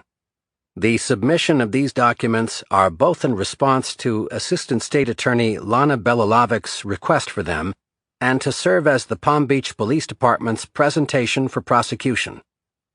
I know that you agree that it is our shared responsibility to seek justice and to serve the public interest by discharging our duties with fairness and accountability. I must renew my prior observation to you that I continue to find your office's treatment of these cases highly unusual. It is regrettable that I am forced to communicate in this manner, but my most recent telephone calls to you and those of the lead detective to your assigned attorneys have been unanswered, and messages remain unreturned. After giving this much thought and consideration, I must urge you to examine the unusual course that your office's handling of this matter has taken and consider if good and sufficient reason exists to require your disqualification from the prosecution of these cases. Sincerely, Michael S. Reiter, Chief of Police. Chapter 45. Videotaped deposition of Michael Reiter in B.B. v. Epstein, a civil lawsuit against Jeffrey Epstein, November 23, 2009. Question. At some point, you sent a letter to State Attorney Barry Krischer. Let me show you what we'll mark as Exhibit 3. Let me give you a chance to read through this letter again to help refresh your recollection. Answer. I've read it. At this point, in May of 2006, I'm assuming, based on what you told us before, that you had had some conversations with Barry Krischer directly, by phone, correct, prior to this letter. I had conversations in person and by phone. Okay, but nonetheless in May 1st, 2006, you felt the need to write this letter. Is that correct? Yes. Can you tell us why? Well, I felt the handling, and just continued to feel that the way the state attorney's office handled this case was extremely unusual. I knew that Mr. Krischer was making decisions about this case. I felt that his objectivity was lacking, and I felt that the appropriate way, after reading the statute that governed the assignment of cases to other circuits, I felt that his action met the standard. I used some of the words from the statute in here, and I attempted to call him, and he wouldn't return my phone calls. The detective attempted to contact, his contact in the state attorney's office, Lana Belalovic, however you pronounce that, and she wouldn't return his calls. So I wrote the letter in hope that he would think about his situation and realize that his objectivity was insufficient to prosecute the case and ask the governor to appoint someone else. And I felt like that was necessary for a fair prosecution of our case that had been submitted to him. Could you explain to us, why you felt that his objectivity may be lacking in regards to this prosecution? In other words, what evidence did you see here, uncover, that you felt made it potentially non-objective? Well, when I first told him about the case, and I realized that it was a serious case, that there were multiple victims, and that the suspect was very well known, I told him about it. And it was in person. I talked to him after a meeting that he and I were both involved in, and I had known him to be a victim advocate and to protect the rights of children. Well, I know that he even wrote a portion of the statute that addresses those issues. And when I told him originally, he said, "Let's go for it. This is an adult male in his 50s who's had sexual contact with children of the ages of the victims. He said this is somebody who we have to stop. And whatever we need," he said, in the state attorney's office, we have a unit that's equipped to investigate and prosecute these kinds of cases. And I didn't have too many facts early on when I talked with him, but I knew that there were multiple victims, and to our detectives they were believable. So when time went on, and Mr. Epstein became aware of the investigation, and his lawyers contacted the state attorney's office, they told me that. And from that point on, and I believe it was Mr. Dershowitz initially, the tone and tenor of the discussions of this case with Mr. Krischer changed completely. At one point, he suggested that we write Epstein a notice to appear, which would be for a misdemeanor. He just completely changed from not only our first conversation about this, when he didn't know the name Jeffrey Epstein, till when he had been informed on Mr. Epstein's reputation and his wealth, and I just thought that very unusual. I feel like I know him or knew him very well, the state attorney, and I just felt like he could not objectively make decisions about this case. That is why I wrote it. Chapter 46. Detective Rickeri, May 2006. Chief Ryder's letter to the state attorney had no perceptible effect. Krischer did not recuse himself from the case. No arrest warrant was issued. And on the afternoon of May 3rd, Detective Rickeri received a telephone call from Assistant State Attorney Dahlia Weiss, who advised him that she had been taken off the Epstein case. Weiss had been the perfect person to prosecute Epstein.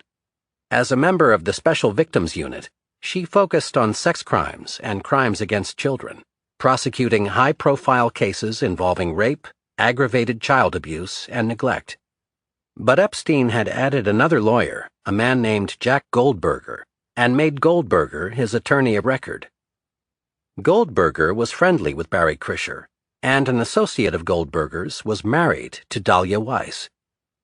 If Epstein's legal team had wanted to remove Weiss from the case, this would have been a good way to do it. 9 days later, Detective Rickeri met with ASA Lana Belalovic, who told him that her boss, Barry Krischer, had asked her again to take the case to the grand jury. Rickeri told Belalovic that he had already requested arrest warrants for Epstein, Sarah Kellen, and Wendy Dobbs. The Palm Beach PD had finished its investigation months earlier, he said, and had been waiting since then for the case to move forward.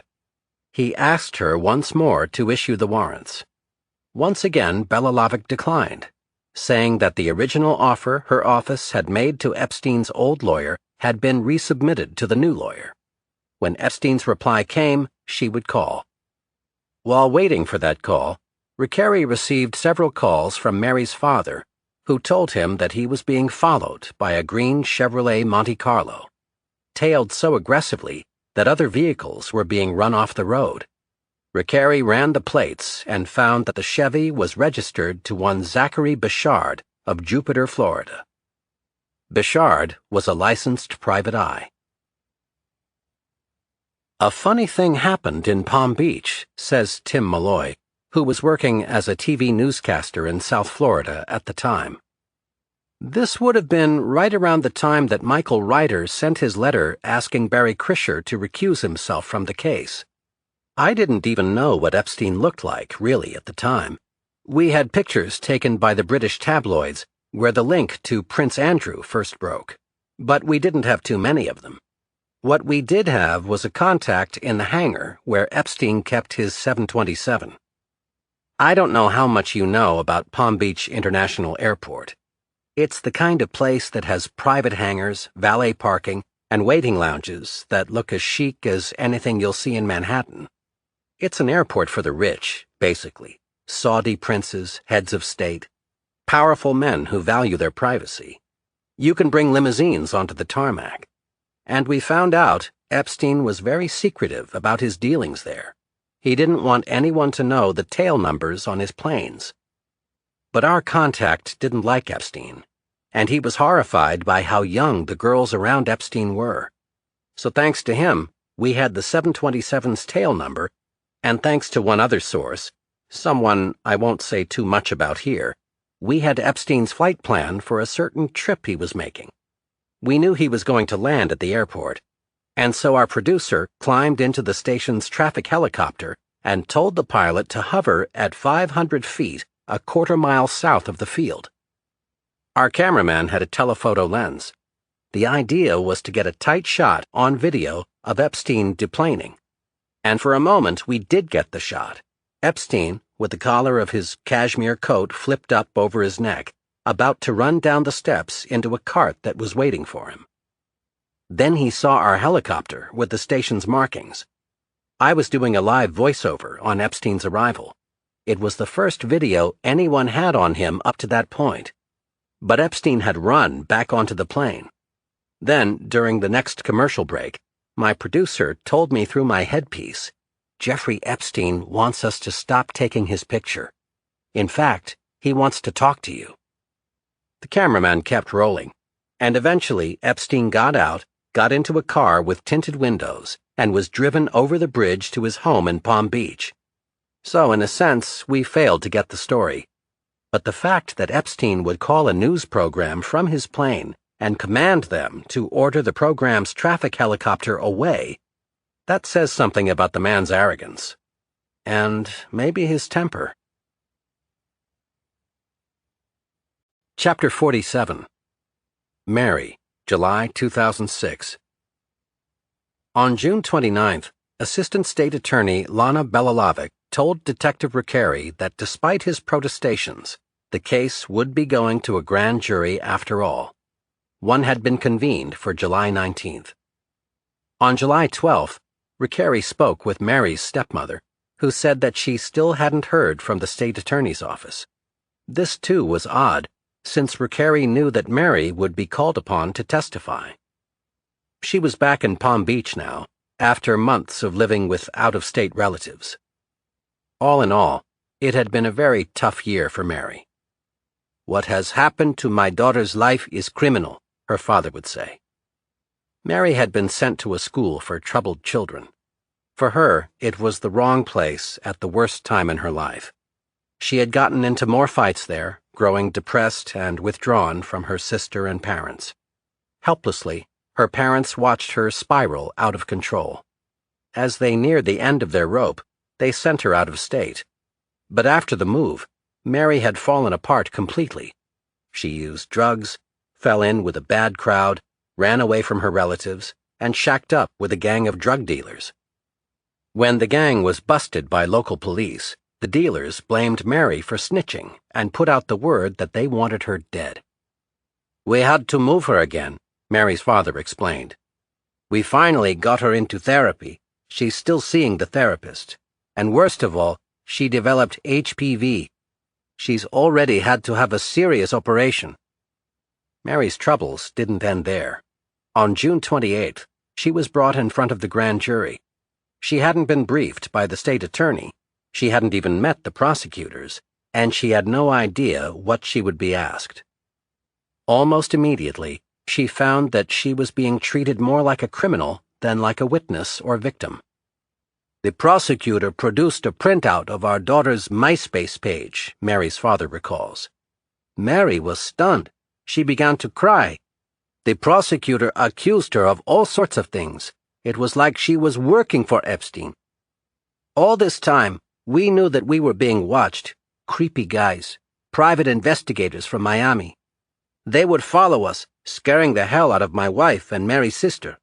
My car was vandalized. It was like living in hell. By this point, Epstein's defense dream team included Jack Goldberger, Alan Dershowitz, and Gerald Lefcourt.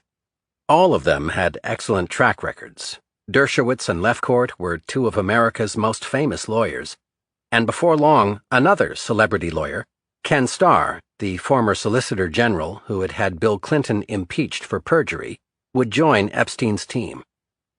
As far as Mary's parents were concerned, their daughter had walked into an ambush. Everyone in the courtroom seemed to be playing defense on the side of Jeffrey Epstein.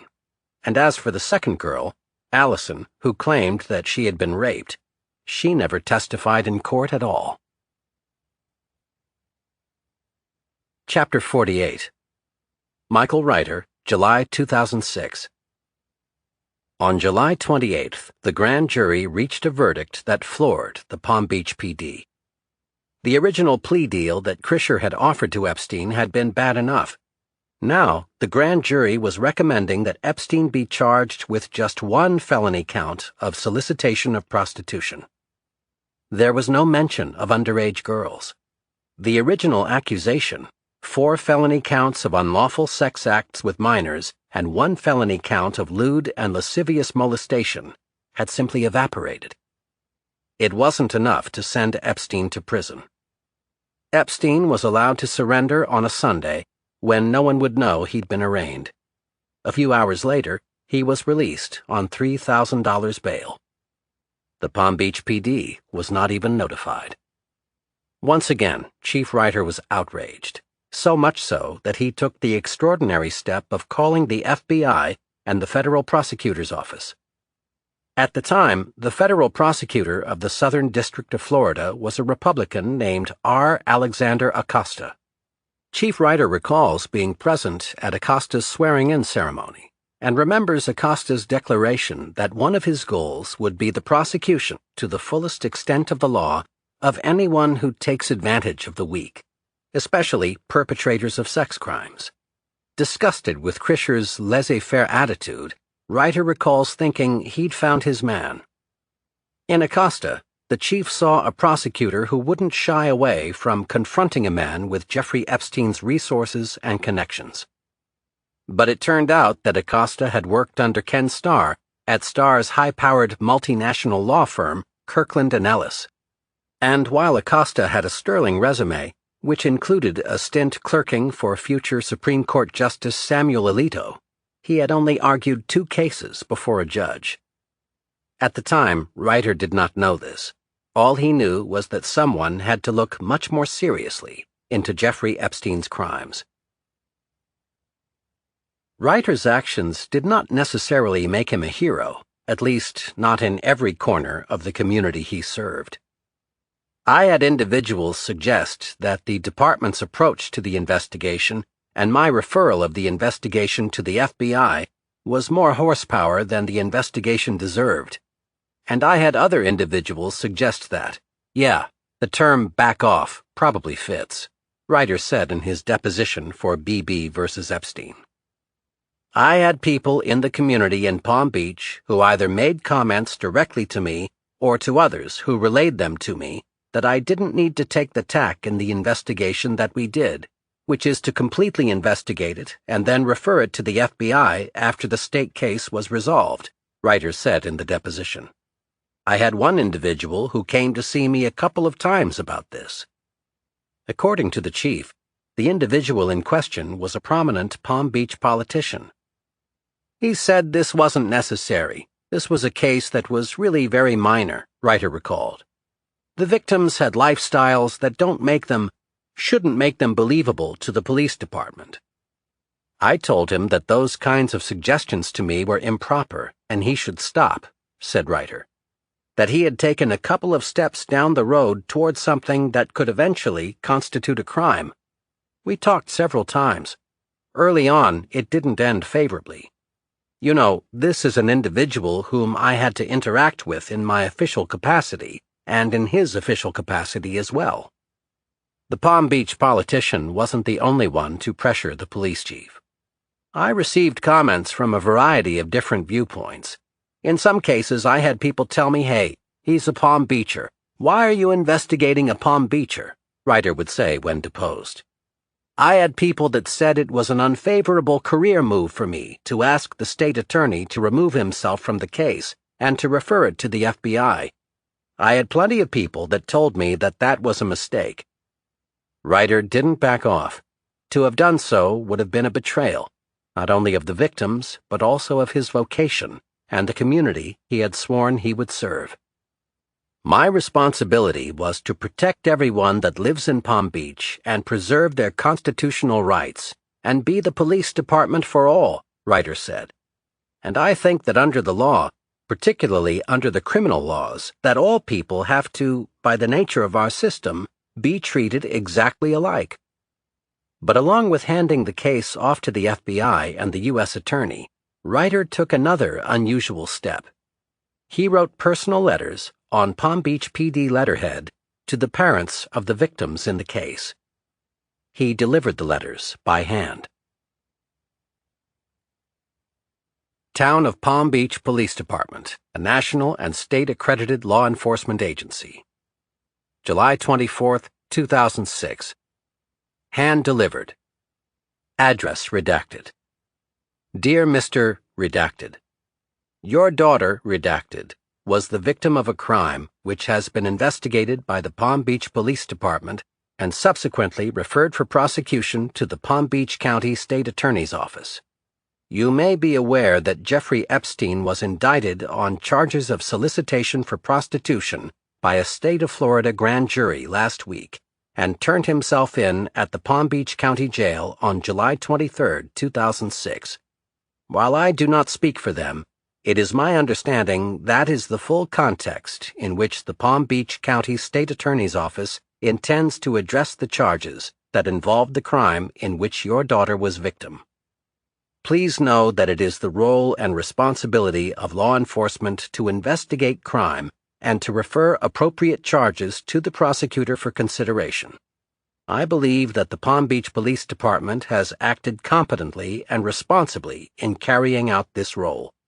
Should you have any questions concerning the state prosecution of this matter, they are best addressed by the Palm Beach County State Attorney's Office. I do not feel that justice has been sufficiently served by the indictment that has been issued.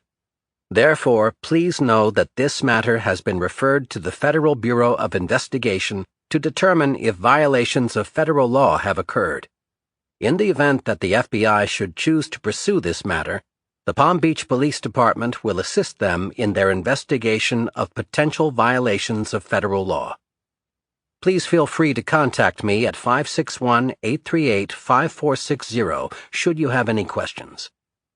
Sincerely, Michael S. Ryder, Chief of Police. Chapter 49. Jeffrey Epstein, September 2007. In the winter of 2013, Scott Blake, a 47-year-old middle school principal from Palm Beach Gardens, Florida, would be sentenced to the minimum mandatory sentence, 10 years in prison with 10 years of probation on top, for pleading guilty to one charge of soliciting sex with a minor. Blake's crime? He sent sexually charged messages to a Boynton Beach police officer who was pretending to be a 15-year-old boy. But in a sense, Blake was lucky. He could have been sentenced to life. The case was an interesting example of the kind of treatment regular Florida folks could expect just for soliciting sex with a minor.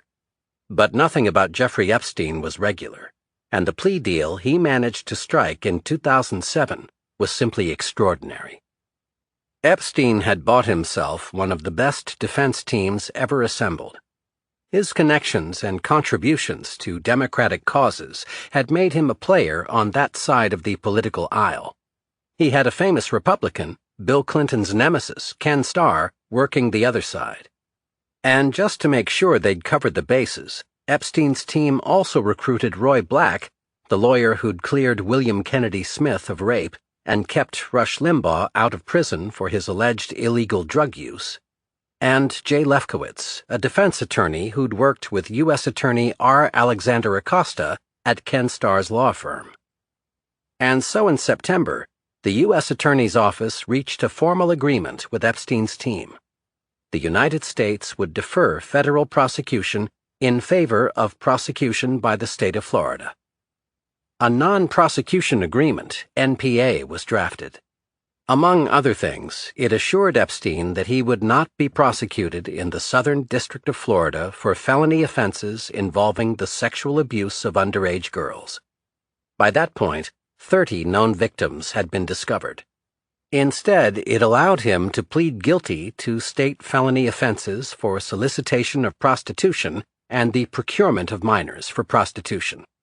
The NPA established a procedure that allowed Epstein's victims to sue him in civil court and took the extraordinary step of ensuring that any potential co-conspirators of Epstein's would be immune from prosecution. In consideration of Epstein's agreement to plead guilty and to provide compensation in the manner described above, if Epstein successfully fulfills all of the terms and conditions of this agreement, the United States also agrees that it will not institute any criminal charges against any potential co-conspirators of Epstein, the agreement stated, mentioning Sarah Kellen and Nadia Marcinkova by name. The parties anticipate that this agreement will not be made part of any public record, the document concludes. If the United States receives a Freedom of Information Act request or any compulsory process commanding the disclosure of the agreement, it will provide notice to Epstein before making that disclosure. Remarkably, despite assurances they'd received from the feds, none of the victims was consulted prior to the drafting of this NPA. If Epstein did not sign the agreement, he faced a 57-count indictment and a decade or more in prison. But Epstein's team of lawyers had gotten him a deal so sweet, it could have rotted all the teeth in South Florida. For all his protestations of innocence, there was every reason in the world to agree to an NPA. On September 24, 2007, Epstein did sign it. Once again, none of the victims had been consulted or notified. Chapter 50. Jane Doe, February 2008. As a result of the non-prosecution agreement, a 53-count indictment that federal prosecutors had prepared against Jeffrey Epstein, one that claimed he'd abused dozens of underage women, never was filed. But as far as lawyers representing Epstein's victims were concerned, the fact that those victims were not consulted about the non-prosecution agreement was inexcusable. The government deliberately kept crime victims in the dark so that it could enter into a plea arrangement designed to prevent the victims from raising any objections, they would argue, in documents filed on February 10, 2016. For 9 months, the lawyers claimed, from the time that the NPA was signed on September 24, 2007, Krischer's office, doing Epstein's bidding, had concealed the NPA's existence from victims and continued to do so until the moment that Epstein had to plead guilty in court, which he finally did on June 30, 2008. In the interim, according to their lawyers, Epstein's victims were only told, "This case is currently under investigation."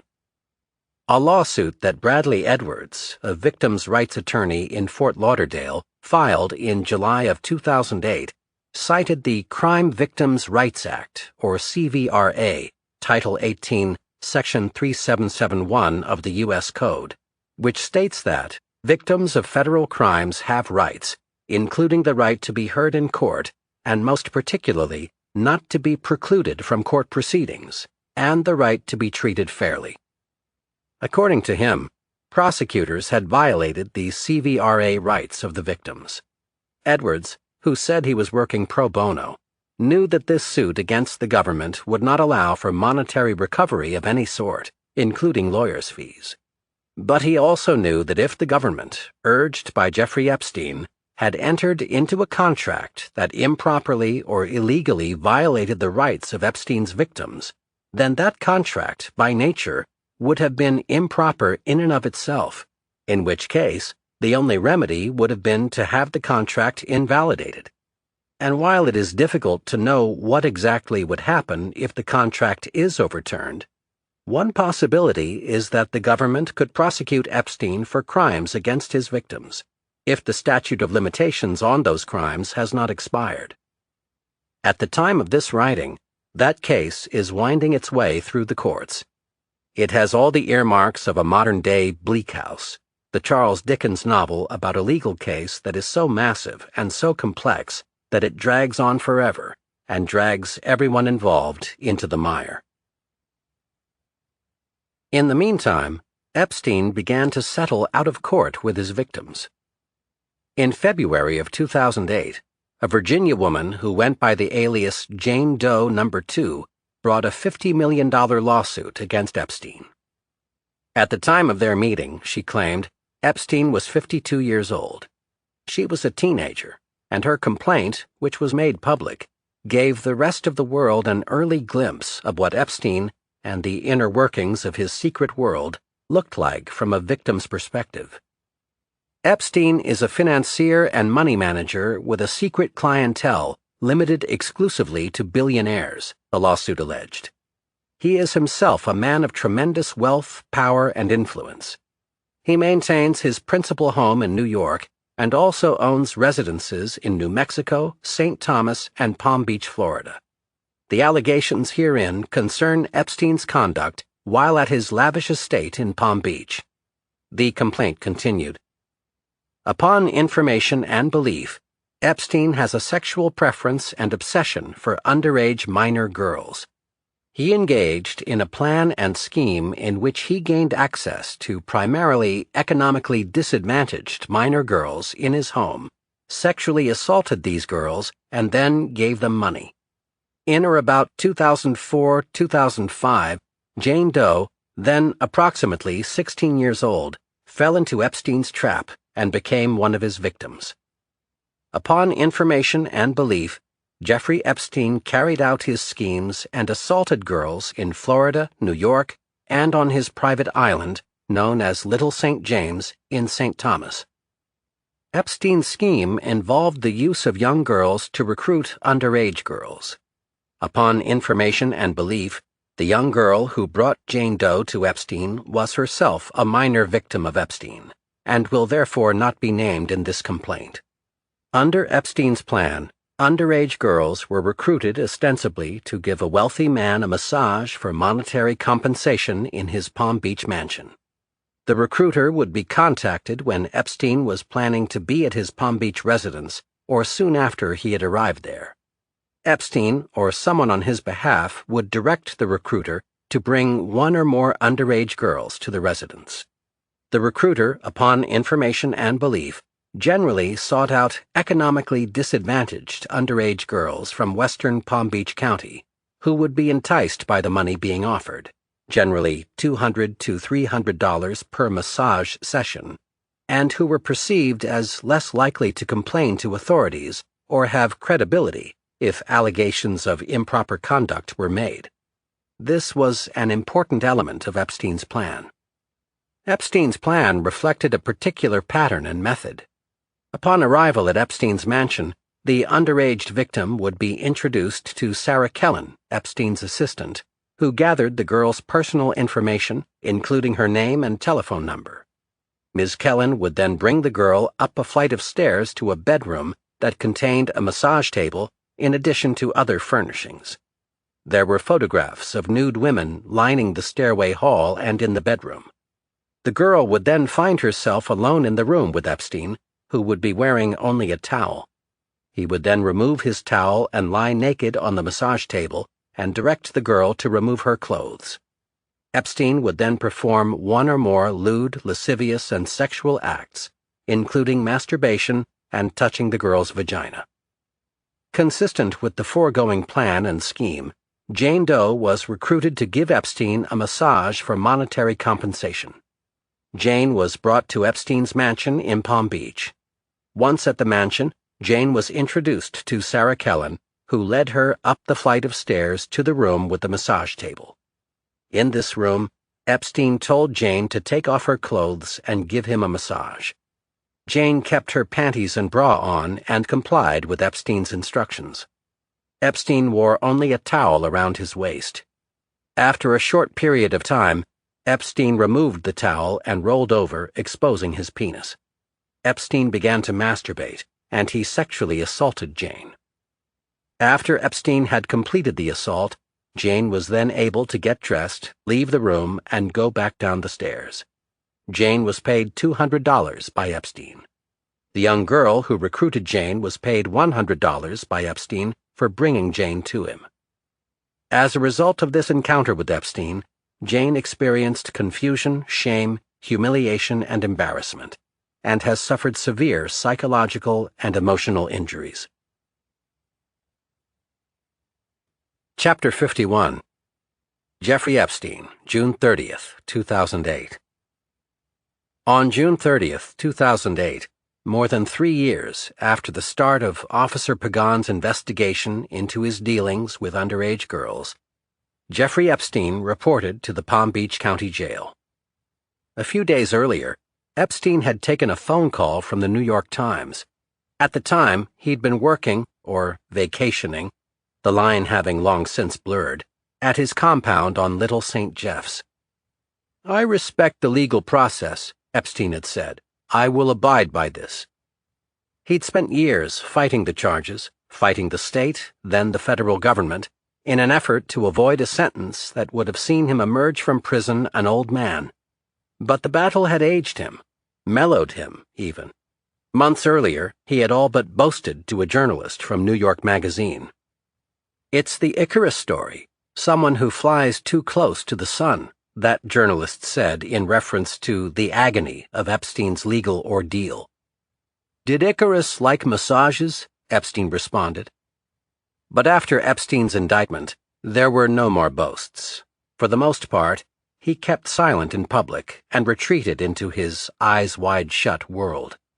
And when the New York Times did manage to get him to speak on the record, he spoke like a chastened man.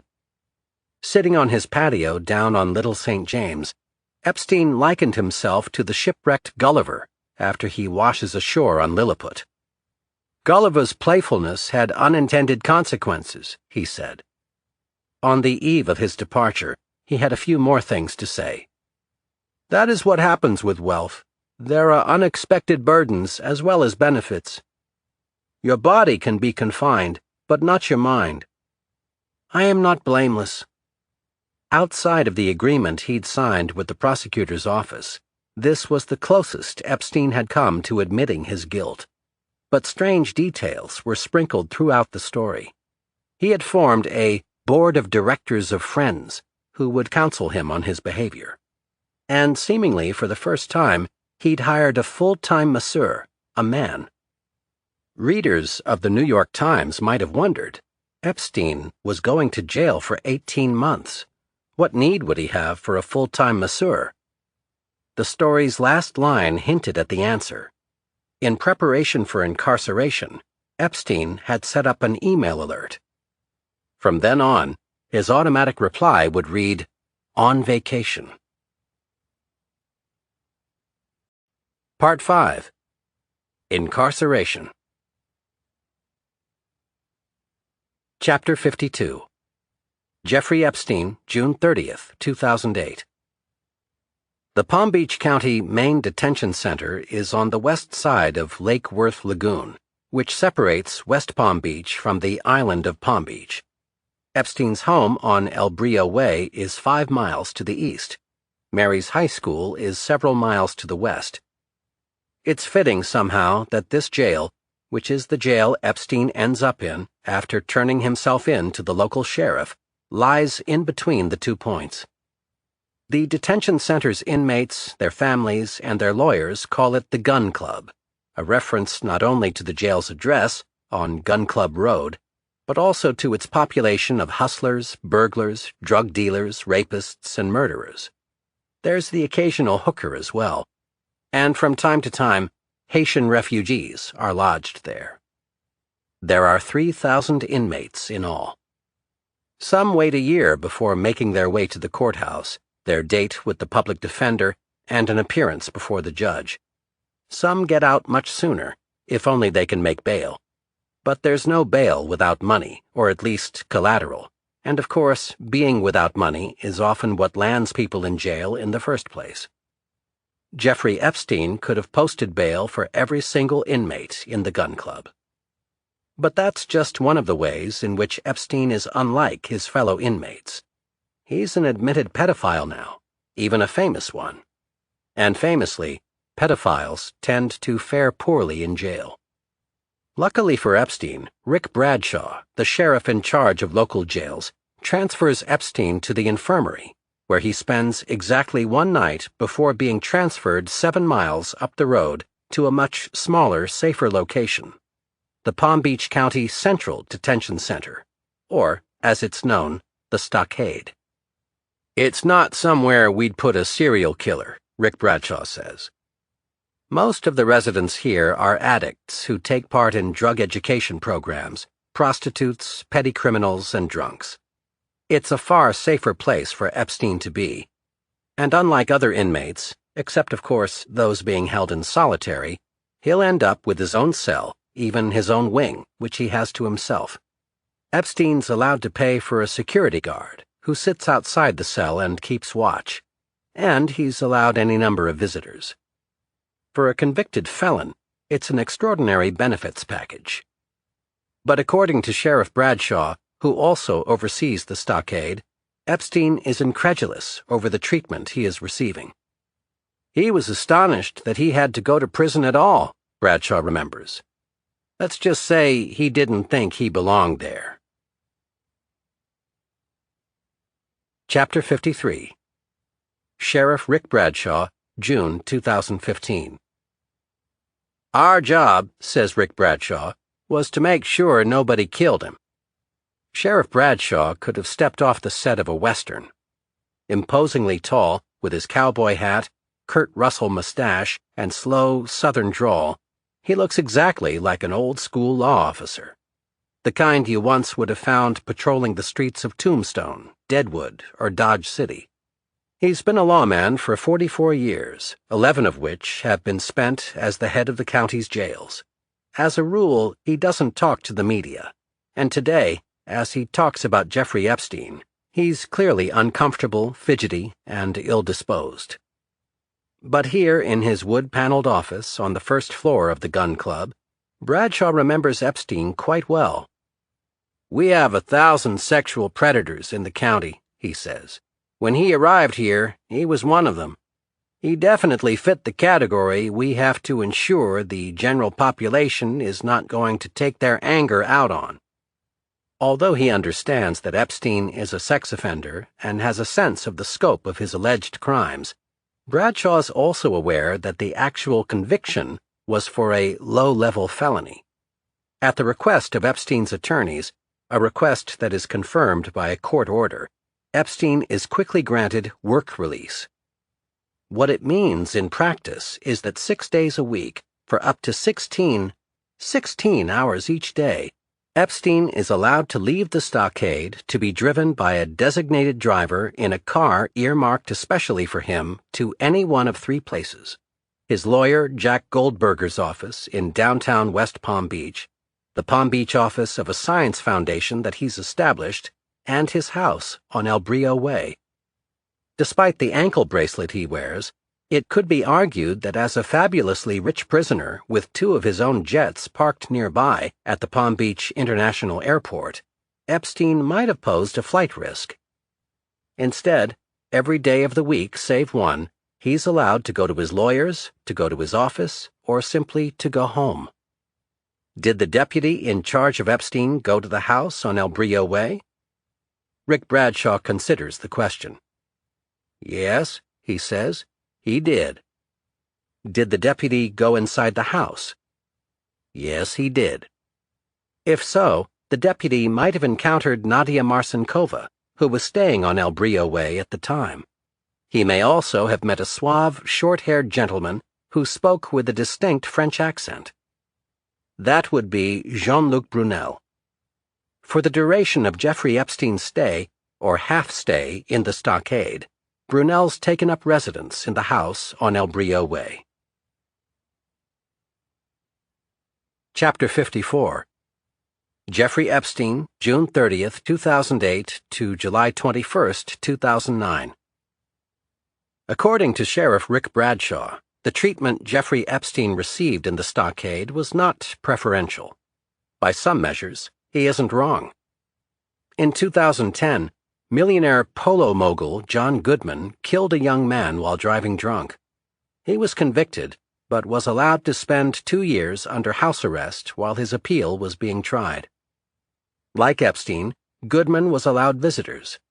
But Goodman's visitor list was nothing like Jeffrey Epstein's. Nadia Marcinkova is said to have visited Epstein in jail more than 70 times. Epstein's assistant, Sarah Kellen, also visited Epstein in the stockade. A Russian mixed martial artist named Igor Houdini Zinoviev was another visitor, as was a disbarred lawyer and financial fraudster named Arnold Prosperi, whose own prison sentence had been commuted by Bill Clinton on the day before Clinton left office. Sheriff Bradshaw wants to be clear. None of these visits was conjugal. But even U.S. Attorney Acosta, who negotiated Epstein's unusual agreement with the government, would say that Epstein's arrangement was highly irregular. Epstein appears to have received highly unusual treatment while in jail, Acosta would say in a letter addressed to the general public.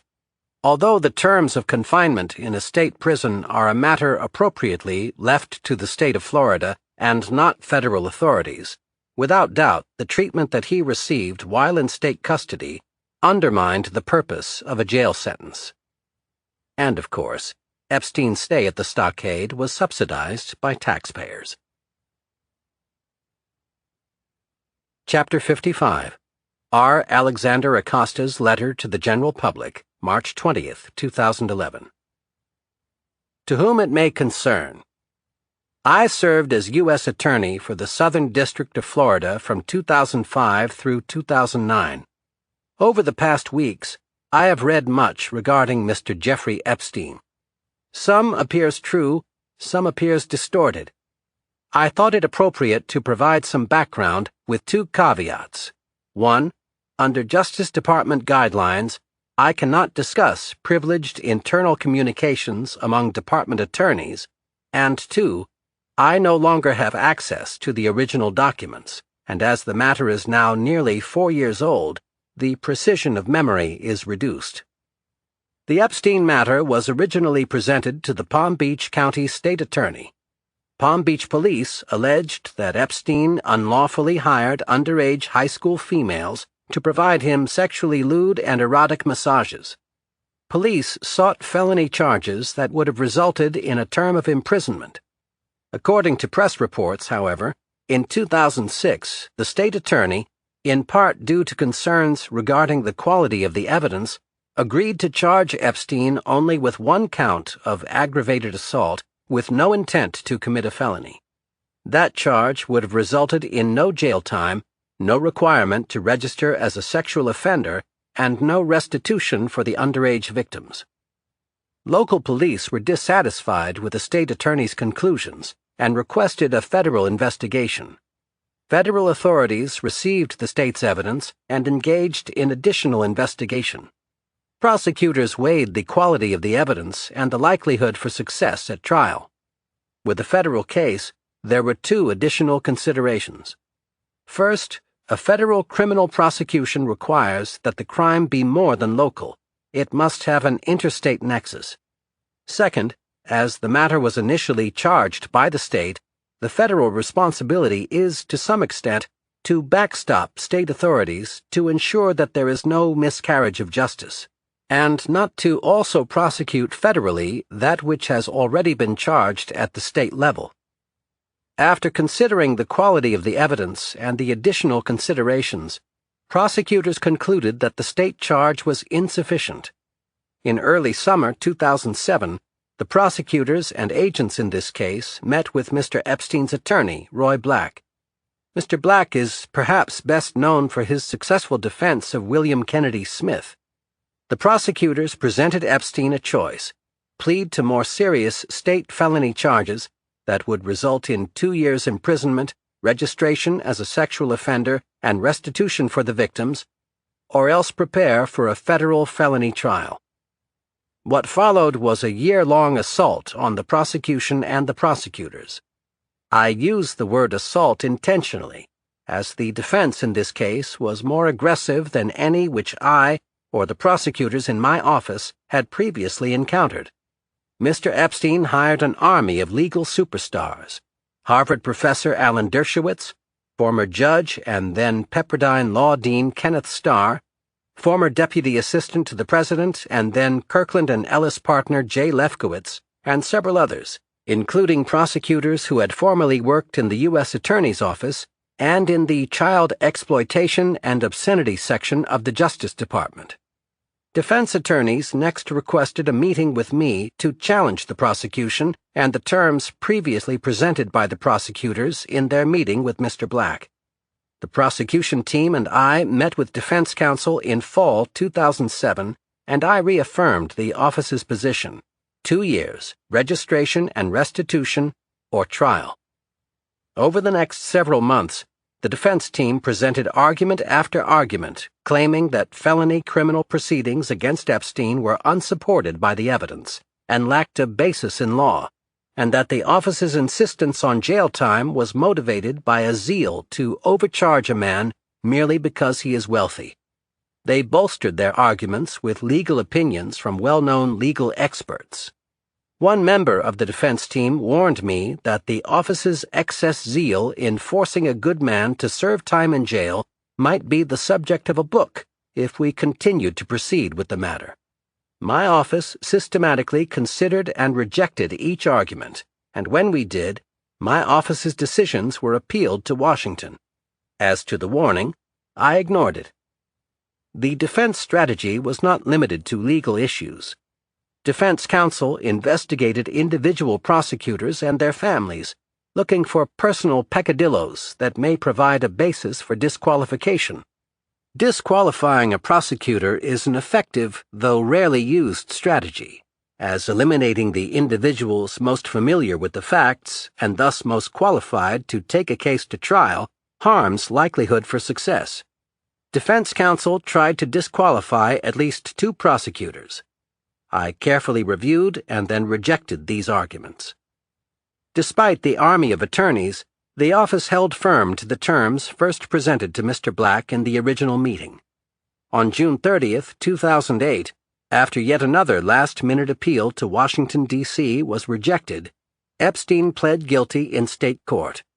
He was to serve 18 months imprisonment, register as a sexual offender for life, and provide restitution to the victims.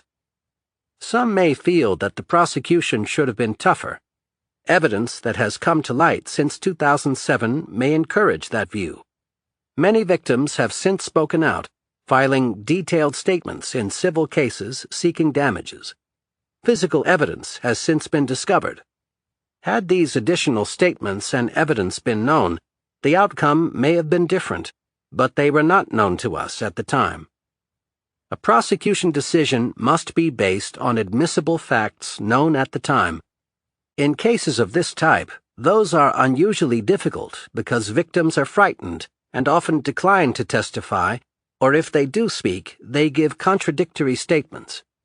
Our judgment in this case, based on the evidence known at the time, was that it was better to have a billionaire serve time in jail, register as a sex offender, and pay his victims restitution than risk a trial with a reduced likelihood of success. I supported that judgment then, and based on the state law as it then stood and the evidence known at the time, I would support that judgment again. Epstein's treatment, while in state custody, likewise may encourage the view that the office should have been tougher. Although the terms of confinement in a state prison are a matter appropriately left to the state of Florida, and not federal authorities, without doubt, the treatment that he received while in state custody undermined the purpose of a jail sentence. Some may also believe that the prosecution should have been tougher in retaliation for the defense's tactics. The defense, arguably, often failed to negotiate in good faith. They would obtain concessions as part of a negotiation and agree to proceed, only to change their minds and appeal the office's position to Washington. The investigations into the family lives of individual prosecutors were, in my opinion, uncalled for, as were the accusations of bias and/or misconduct against individual prosecutors. At times, some prosecutors felt that we should just go to trial, and at times I felt that frustration myself. What was right in the first meeting, however, remained right irrespective of defense tactics. Individuals have a constitutional right to a defense. The aggressive exercise of that right should not be punished, nor should a defense counsel's exercise of their right to appeal a U.S. attorney to Washington, D.C. Prosecutors must be careful not to allow frustration and anger with defense counsel to influence their judgment. After the plea, I recall receiving several phone calls. One was from the FBI special agent in charge. He called to offer congratulations. He had been at many of the meetings regarding this case. He was aware of the tactics of the defense, and he called to praise our prosecutors for holding firm against the likes of Messrs. Black, Dershowitz, Lefkowitz, and Starr. It was a proud moment. I also received calls or communications from Messrs. Dershowitz, Lefkowitz, and Starr. I had known all three individuals previously, from my time in law school and at Kirkland & Ellis in the mid-90s. They all sought to make peace. I agreed to talk and meet with each of them after Epstein pled guilty, as I think it important that prosecutors battle defense attorneys in a case and then move on. I have tried, yet I confess that this has been difficult to do fully in this case. The bottom line is this: Mr. Jeffrey Epstein, a billionaire, served time in jail and is now a registered sexual offender. He has been required to pay his victims restitution, though restitution clearly cannot compensate for the crime. And we know much more today about his crimes because victims have come forward to speak out. Some may disagree with prosecutorial judgments made in this case, but those individuals are not the ones who at the time reviewed the evidence available for trial and assessed the likelihood of success. Respectfully, R. Alexander Acosta, former U.S. Attorney, Southern District of Florida. Part 6. Aftermath. Chapter 56. Jeffrey Epstein, July 2009. Jeffrey Epstein walks out of the stockade on July 21, 2009, having served less than 13 months of his 18-month sentence. One of the concessions his lawyers have gotten while working out his plea deal guarantees is that the media not be alerted to the time and day of his departure. But from now on, Epstein, who is 56, will carry the mark of a Level 3 sex offender, Level 1 being the lowest, and Level 3 indicating the highest possible risk of a future criminal act of a sexual nature. Wherever he goes, he will be forced to register as such. Every 90 days, Epstein will have to check in with the authorities. Every year, the New York City Police Department will take his mugshot. And for a full year, Epstein will be under house arrest in Palm Beach. This last prohibition doesn't stop him from flying, with court approval, on his own planes to New York and to Little St. Jeff's, where the locals have taken to referring to Epstein's 727 as the Lolita Express. There are other restrictions, of course, that Epstein is supposed to abide by. He has to provide the state of Florida with a list of all the motor vehicles, boats, and airplanes he owns. The full list includes 2 Escalades, 6 Suburbans, 2 Ford F-150s, 2 Harley-Davidsons, a Land Rover, a Hummer H2, a 34-foot JVC boat, and a 35-foot Donzi powerboat.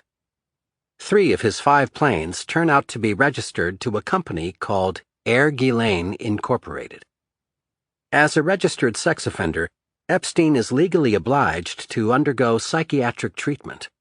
This is a restriction he'll get around by having his own psychologist submit a report to law enforcement officers. Epstein is also prohibited from accessing pornography on the Internet and using social networking for sexual purposes. For Jeffrey Epstein, there will be no Bang Bros, Tinder, or Swingles.com. There will be lawsuits. 6 weeks before probation ends, he settles with 7 women who sue him in civil court. But Epstein can easily afford the settlement payments. He won't be going back to jail, and in regard to further prosecution for any criminal actions, his troubles are behind him. Not everyone who spent time in his company will be so lucky. Chapter 57. Alfredo Rodriguez, August 2009. Epstein's houseman, Alfredo Rodriguez, also ends up with a prison sentence. In a sworn statement, Rodriguez talks about Epstein's maid, Lupita, who had complained to him about having to clean up after Epstein's massages. Lupita, who was a devout Catholic, had cried as she described the stained towel and sex toys. Rodriguez was fired by Epstein, he says, when he called 911 after seeing a strange car, a beater, in Epstein's driveway. As it turned out, the car had belonged to one of Epstein's masseuses. On his way out of the house on El Brillo Way, he took some of Epstein's papers, which he failed to produce when questioned by Chief Reiter's investigators. For years, Rodriguez tried and failed to find work as a house manager. No one wanted to hire someone who'd worked for Jeffrey Epstein. Finally, desperately, he tried to sell the information he'd stolen. The papers named underage girls and the places where Epstein had taken them. The list included locations in California, Paris, New Mexico, New York, and Michigan. The papers also included the names, addresses, and phone numbers of famous individuals: Henry Kissinger, Mick Jagger, Dustin Hoffman, Ralph Fiennes, David Koch, Ted Kennedy, Donald Trump, Bill Richardson, Bill Clinton, and former Israeli Prime Minister Ehud Barak among them. This was intriguing, if not at all damning. Epstein made a habit of collecting such information for future use. But information pertaining to the girls would have bolstered the state's case against Jeffrey Epstein, and by withholding it from the Palm Beach PD and the FBI, Rodriguez had committed a crime.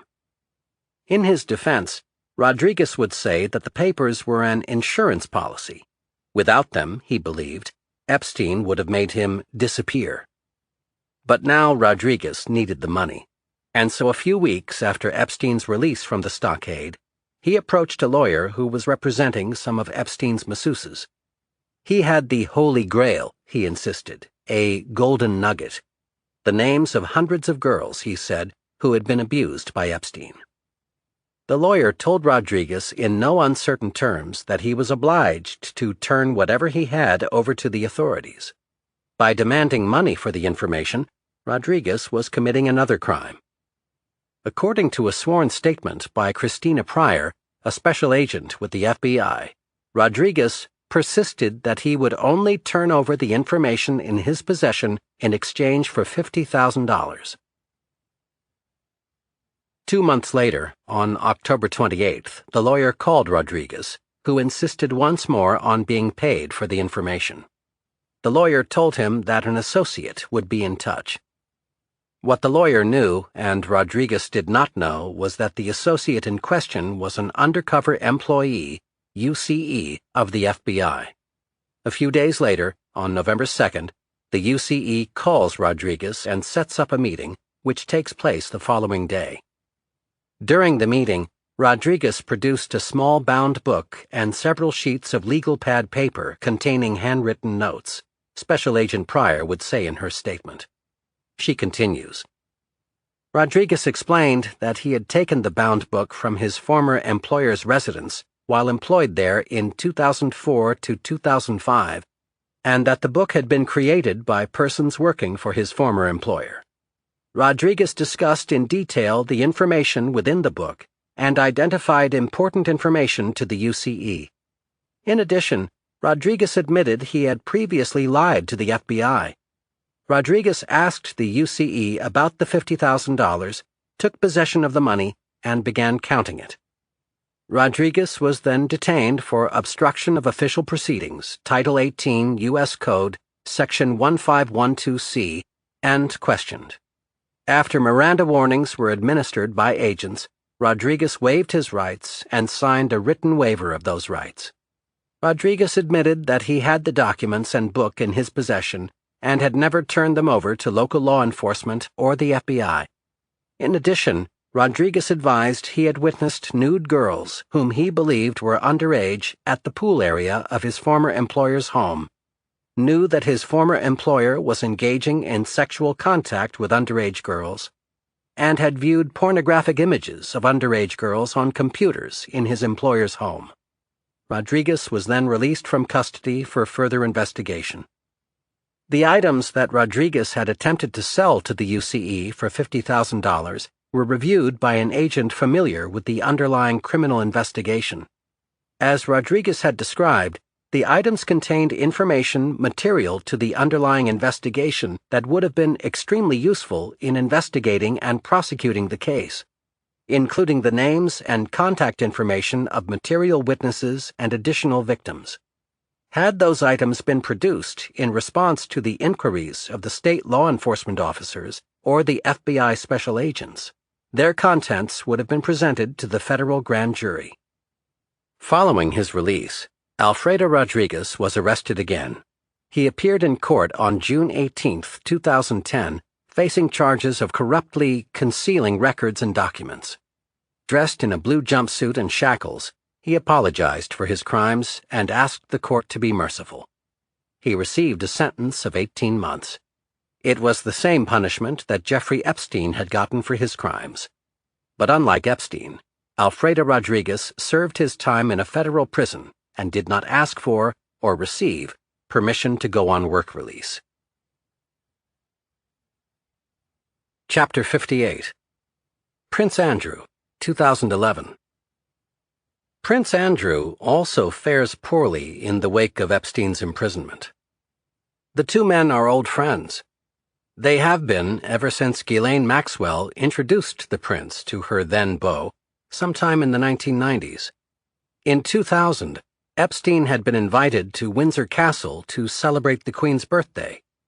6 months later, Epstein flew to Sandringham, the Queen's estate in Norfolk, England, for a party Prince Andrew threw for Ghislaine's 39th birthday.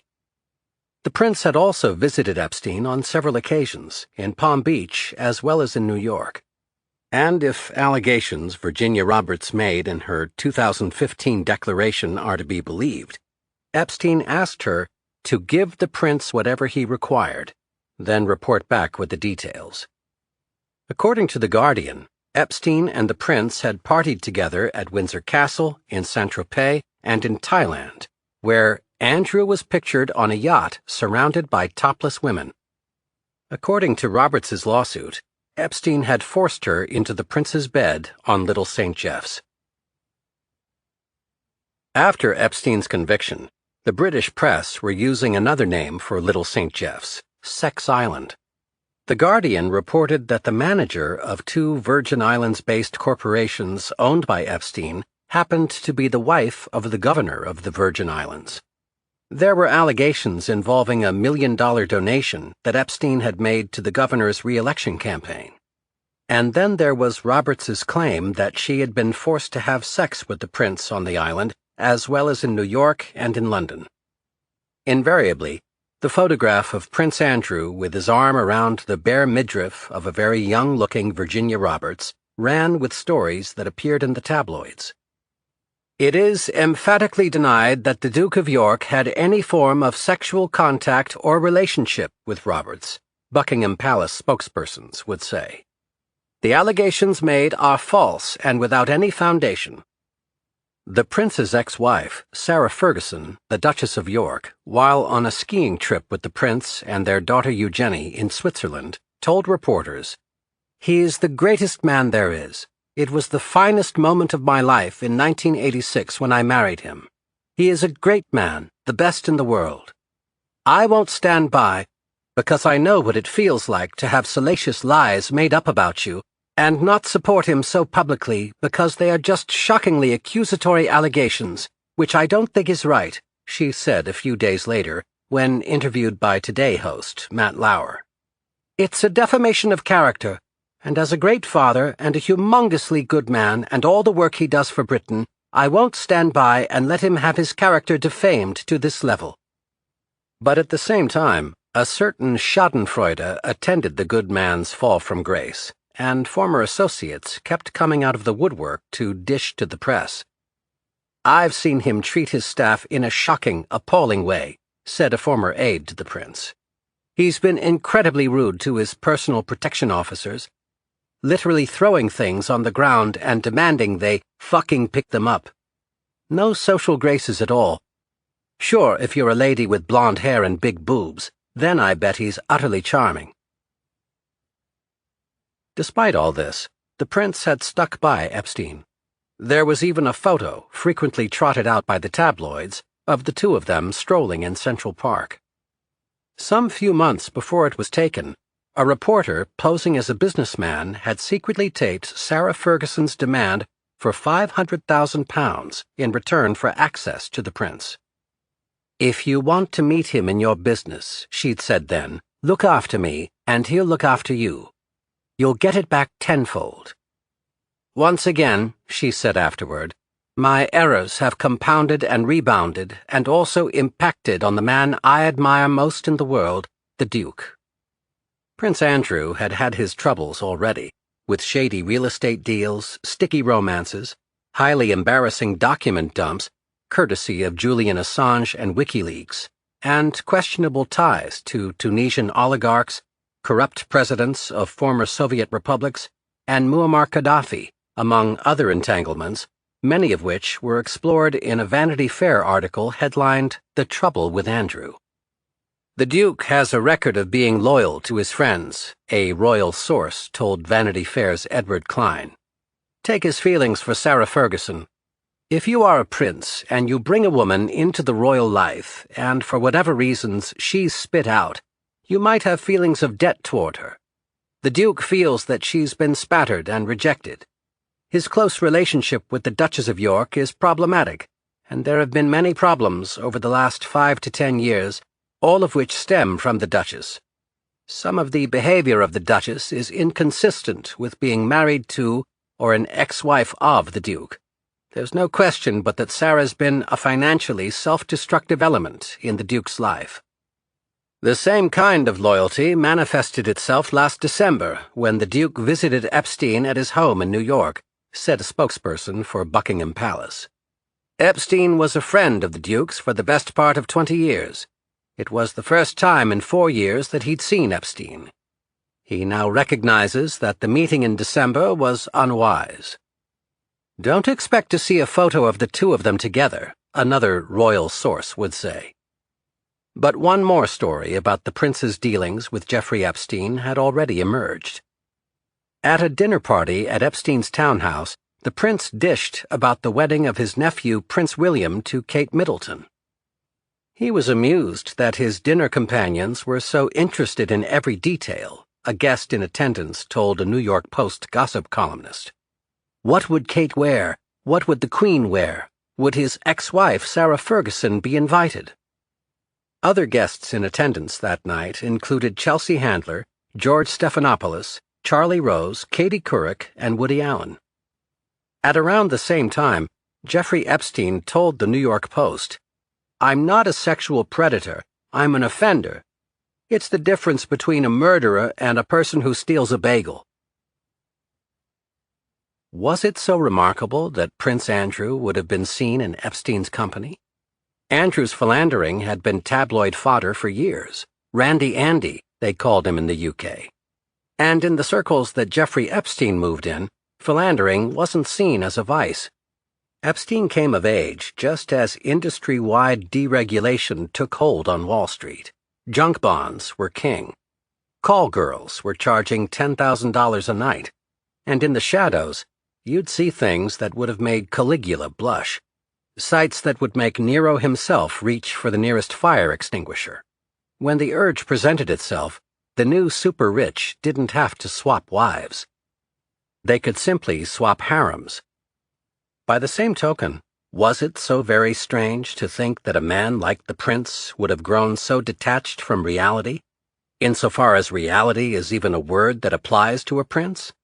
Was it odd that he thought it was absolutely fine to be seen by photographers strolling through Central Park with a registered sex offender, when, at the time, large swaths of the financial, banking, and trading industries were characterized by their very detachment from day-to-day concerns, such as morality, ethics, and appearances? As for Jeffrey Epstein, one question that might be worth asking is, if he's in fact a narcissist and a megalomaniac, could he actually believe that he's innocent? Then again, that might be the wrong question. Epstein did plead guilty, after all. But what if he simply doesn't see what he pleaded to as a crime? What if he's proud of his lifestyle? And if that's the case, why wouldn't Prince Andrew be proud to be seen in public with his dear friend Jeffrey Epstein? What if, for people like Epstein and the prince, it's just servants and masters, the way of the world? They're natural winners, aristocrats, after all. And if life were fair, well, how would we know who the real winners are? Chapter 59. Anna Salter, November 2015. Why do powerful men do the things that Jeffrey Epstein and Prince Andrew have been accused of doing? Dr. Anna Salter studies child sex offenders professionally. Educated at Harvard, with a graduate degree in clinical psychology, she spoke, with the benefit of hindsight, about Jeffrey Epstein and others like him from her office in Madison, Wisconsin. Consider a car, says Dr. Salter. There's a motor and there are brakes. We all have sexual impulses we don't think it would be a good idea to act on. Most of us have good control over our behavior. We have good brakes. Sexual offenses and inappropriate sexual behavior are sometimes the result of a bad motor. For example, an attraction to prepubescent children or 11 to 14-year-old pubescent children as opposed to post-pubescent individuals. But they are always the result of bad brakes. Antisocial psychopaths don't have brakes at all. Dr. Salter has never met Epstein, but she's followed his case closely and finds him a familiar type. She's especially struck by the singular nature of the relationship between powerful, wealthy men and vulnerable underage women. The men are more impressive to a 14-year-old girl than to, say, an adult young woman who is self-supporting and feels more sure of herself, she explains. They are attracted to what they call freshness, barely budding sexuality, and lack of sexual experience. The difference between them and their victims feeds their ego. Great wealth and access are generally factors that make men feel they are entitled to whomever and whatever they want. Some have narcissistic personalities with inflated self-images. And, of course, great wealth and status make such men think they can get away with it. Too often they're right. On the other hand, Dr. Salter believes that certain conditions, such as the ones exhibited by Jeffrey Epstein, might be an inborn character trait. Personality can be influenced, sometimes quite heavily, by genetics. Virtually no one believes anymore that humans are born a totally blank slate, she explains. We arrive with temperamental and personality variations that, of course, the environment can often, but not always, influence. We arrive with baggage. Is Epstein a born psychopath, then? Psychopathy is the umbrella term for individuals who do not have a conscience. Psychopaths are often narcissistic, but narcissists are often not psychopathic. Some individuals who prey on young girls delude themselves into thinking that the abuse will not harm the child. They have a conscience, but they have medicated it with thinking errors. Others are flat-out psychopathic and simply don't care if it hurts the young girl or not. I can't say anything about Epstein, as I have not evaluated him, But narcissism and psychopathy are concepts an evaluator would look at concerning anyone who was sexually attracted to post-pubescent individuals, but who then began to focus on younger teens. Psychopaths are often superficially charming, high-stimulus seekers who are bored if not doing something. They lie, con, and manipulate. They do not establish deep, effective ties. They are callous and remorseless individuals who simply don't feel bad about harming someone. Rules don't apply to them because they are exceptional. They are sure they won't get caught. Chapter 60. Jeffrey Epstein, July 2010. Jeffrey Epstein was done with jail, but he wasn't done settling suits brought by his victims. Under the conditions of his non-prosecution agreement, he's even paid for the victims' lawyers. Still, Epstein's NPA seemed to ensure that he would not be prosecuted again for his crimes. Double jeopardy was working in Epstein's favor. But in July of 2010, reports began to appear in the press. Federal investigators were following other leads that could result in child trafficking charges and a 20-year sentence. The Florida Attorney General's office refused to comment. It was against policy to confirm or deny the existence of an ongoing investigation. One of Epstein's lawyers told the Daily Beast that he had no knowledge of such an investigation. Jeffrey Epstein has fully complied with all state and federal requirements that arise from the prior proceedings in Palm Beach, Jack Goldberger said. There are no pending civil lawsuits. There are not and should not be any pending investigations, given Mr. Epstein's complete fulfillment of all the terms of his non-prosecution agreement with the federal government. If there was an investigation, nothing had come of it yet. For the moment, Epstein was free to turn his attention again to intellectual pursuits. He launched a website, JeffreyEpsteinScience.com, that featured blog posts such as Conversations with Jeffrey Epstein, The Value of Quantum Computation to Jeffrey Epstein, Why Evolutionary Biology Intrigues Jeffrey Epstein, and An Understanding of Theoretical Physics from Jeffrey Epstein. The latter post began, "This is where Jeffrey Epstein takes you to the very cutting edge of the frontiers of knowledge to explore and discuss our basic understanding of the subtle, simple, and hidden qualities that lie beneath our universe." Jeffrey doesn't know shit about science, says Stuart Pevar, the art collector who has known Epstein for more than 3 decades. Does he like to act like he does? Yes, but he doesn't.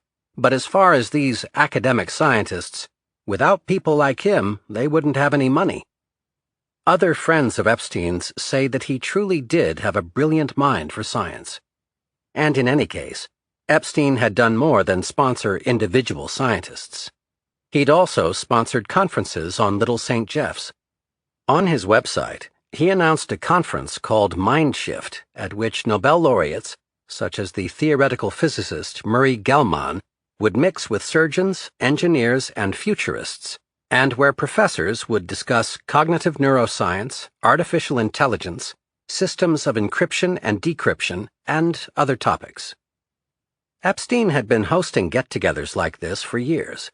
Toward the end of Chief Writer's investigation, in March of 2006, Epstein had hosted 20 top physicists, including 3 Nobel Prize winners, as well as the celebrity physicist Stephen Hawking, at a St. Thomas symposium called Confronting Gravity, which was advertised as a workshop to explore fundamental questions in physics and cosmology. "This is a remarkable group," one of the Nobel Prize winners told a reporter for the St. Thomas source. "There is no agenda except fun and physics, and that's fun with a capital F," Epstein said. Epstein had been especially interested in Stephen Hawking. Someday, Hawking had theorized, the universe would stop expanding and collapse, at which point time would begin to run backwards. Hawking believed that computer viruses were living things. He thought that given the size of the universe, alien life forms existed. He did not believe in God. But he had a vast appreciation for the inner workings of the universe, and this is why Epstein gave Hawking a tremendous gift. He paid to have a submarine modified so that it could fit Hawking and his wheelchair and give the scientist his first glimpse of an actual alien world, the one that lies under the waves of the ocean. It was one of the most romantic, generous gestures that Jeffrey Epstein had ever made. Chapter 61. Al Seckel, January 2012. Epstein's partner in the Mind Shift conference was a man named Al Seckel, who was known for throwing fabulous parties that were said to have included the actor Dudley Moore, magician James the Amazing Randi, and future Tesla and SpaceX founder Elon Musk, as well as many of the scientists Jeffrey Epstein would court in the course of his own climb up the social ladder. In certain Los Angeles circles, Al Seckel was a very good man to know, but like Jeffrey Epstein, Seckel was a sort of illusionist. According to Mark Oppenheimer, a journalist who knew Seckel and followed his career for 15 years, Seckel made his money by selling rare books and papers, often through his social and academic connections. A number of these transactions resulted in accusations and lawsuits, Oppenheimer would write. In speaking to former Seckel acquaintances, I kept hearing variations on a scheme Mrs. Pierce Williams believed he perpetrated against her late husband, the man Seckel said was his mentor. Seckel took books and promised money, or he took money and promised a book, but somehow the promised party lost money. He was charming, erudite, humorous, one of Seckel's marks told the reporter. I lent him $75,000. When the time came to pay it back, he didn't want to do it. Oppenheimer found several people whom Seckel had stiffed and uncovered dozens of lawsuits he'd been involved in. In 2007, Seckel settled a libel lawsuit against a man who'd edited his Wikipedia page. Years later, Oppenheimer spoke with Seckel's lawyer, Nicholas Hornberger. Hornberger confirmed that he'd reached a settlement for the case, a favorable one, the journalist wrote. Hornberger added that Seckel has still not paid him for his services. He also interviewed Seckel's wife, Isabel Maxwell. Al and Isabel met on a blind date and married in Malibu in or around 2007. I don't keep the dates in my head, Seckel explained. A few years later, they moved to the south of France, where Seckel continued to trade in rare books and papers. While living in France, he was sued by a Virgin Islands company that accused him and Isabel of fraudulently attempting to sell rare books and a 17th-century portrait of Isaac Newton. Seckel had also been trying to sell papers belonging to Isabel's father. Isabel is Ghislaine Maxwell's sister and the daughter of Robert Maxwell. It was an odd thing, Epstein's association with this self-professed Ph.D., who on closer inspection turned out to be a bit of a grifter. But the Mindshift conference that Epstein and Seckel hosted in the Virgin Islands did take place in 2010. Murray Gell-Mann was there, along with Leonard Mlodinow, a physicist who co-authored books with Stephen Hawking. Gerald Sussman, an expert on artificial intelligence who taught at MIT and also attended the conference, said that he didn't remember too much about it. We had scientific discussions, talked about various things, he said vaguely. When Mark Oppenheimer asked him if he'd given money to Seckel, Sussman got testy with the reporter. I have had some dealings with him, Sussman said. I don't want to say what it's about because I don't feel good about it, okay? Today, Epstein's websites, JeffreyEpsteinFoundation.com and JeffreyEpsteinScience.com, are down. Their domain names have long since expired. Several recipients of Epstein's charitable contributions, including New York's Mount Sinai Hospital and Ballet Palm Beach, announced that they would not be accepting new gifts. The further I can keep myself from anything like that, the better, said Ballet Palm Beach founder Colleen Smith. But in 2012, Epstein held one more conference on Little St. Jeff's. Once again, 3 Nobel Prize winners were in attendance. Stephen Hawking was also there. All in all, Epstein had gathered 21 physicists from Princeton, Harvard, MIT, and CERN, the European Organization for Nuclear Research, to determine what the consensus is, if any, for defining gravity. According to a press release issued by Epstein's foundation, the consensus that did emerge was that space is not quite empty. Chapter 62. Jeffrey Epstein, February 2, 2011.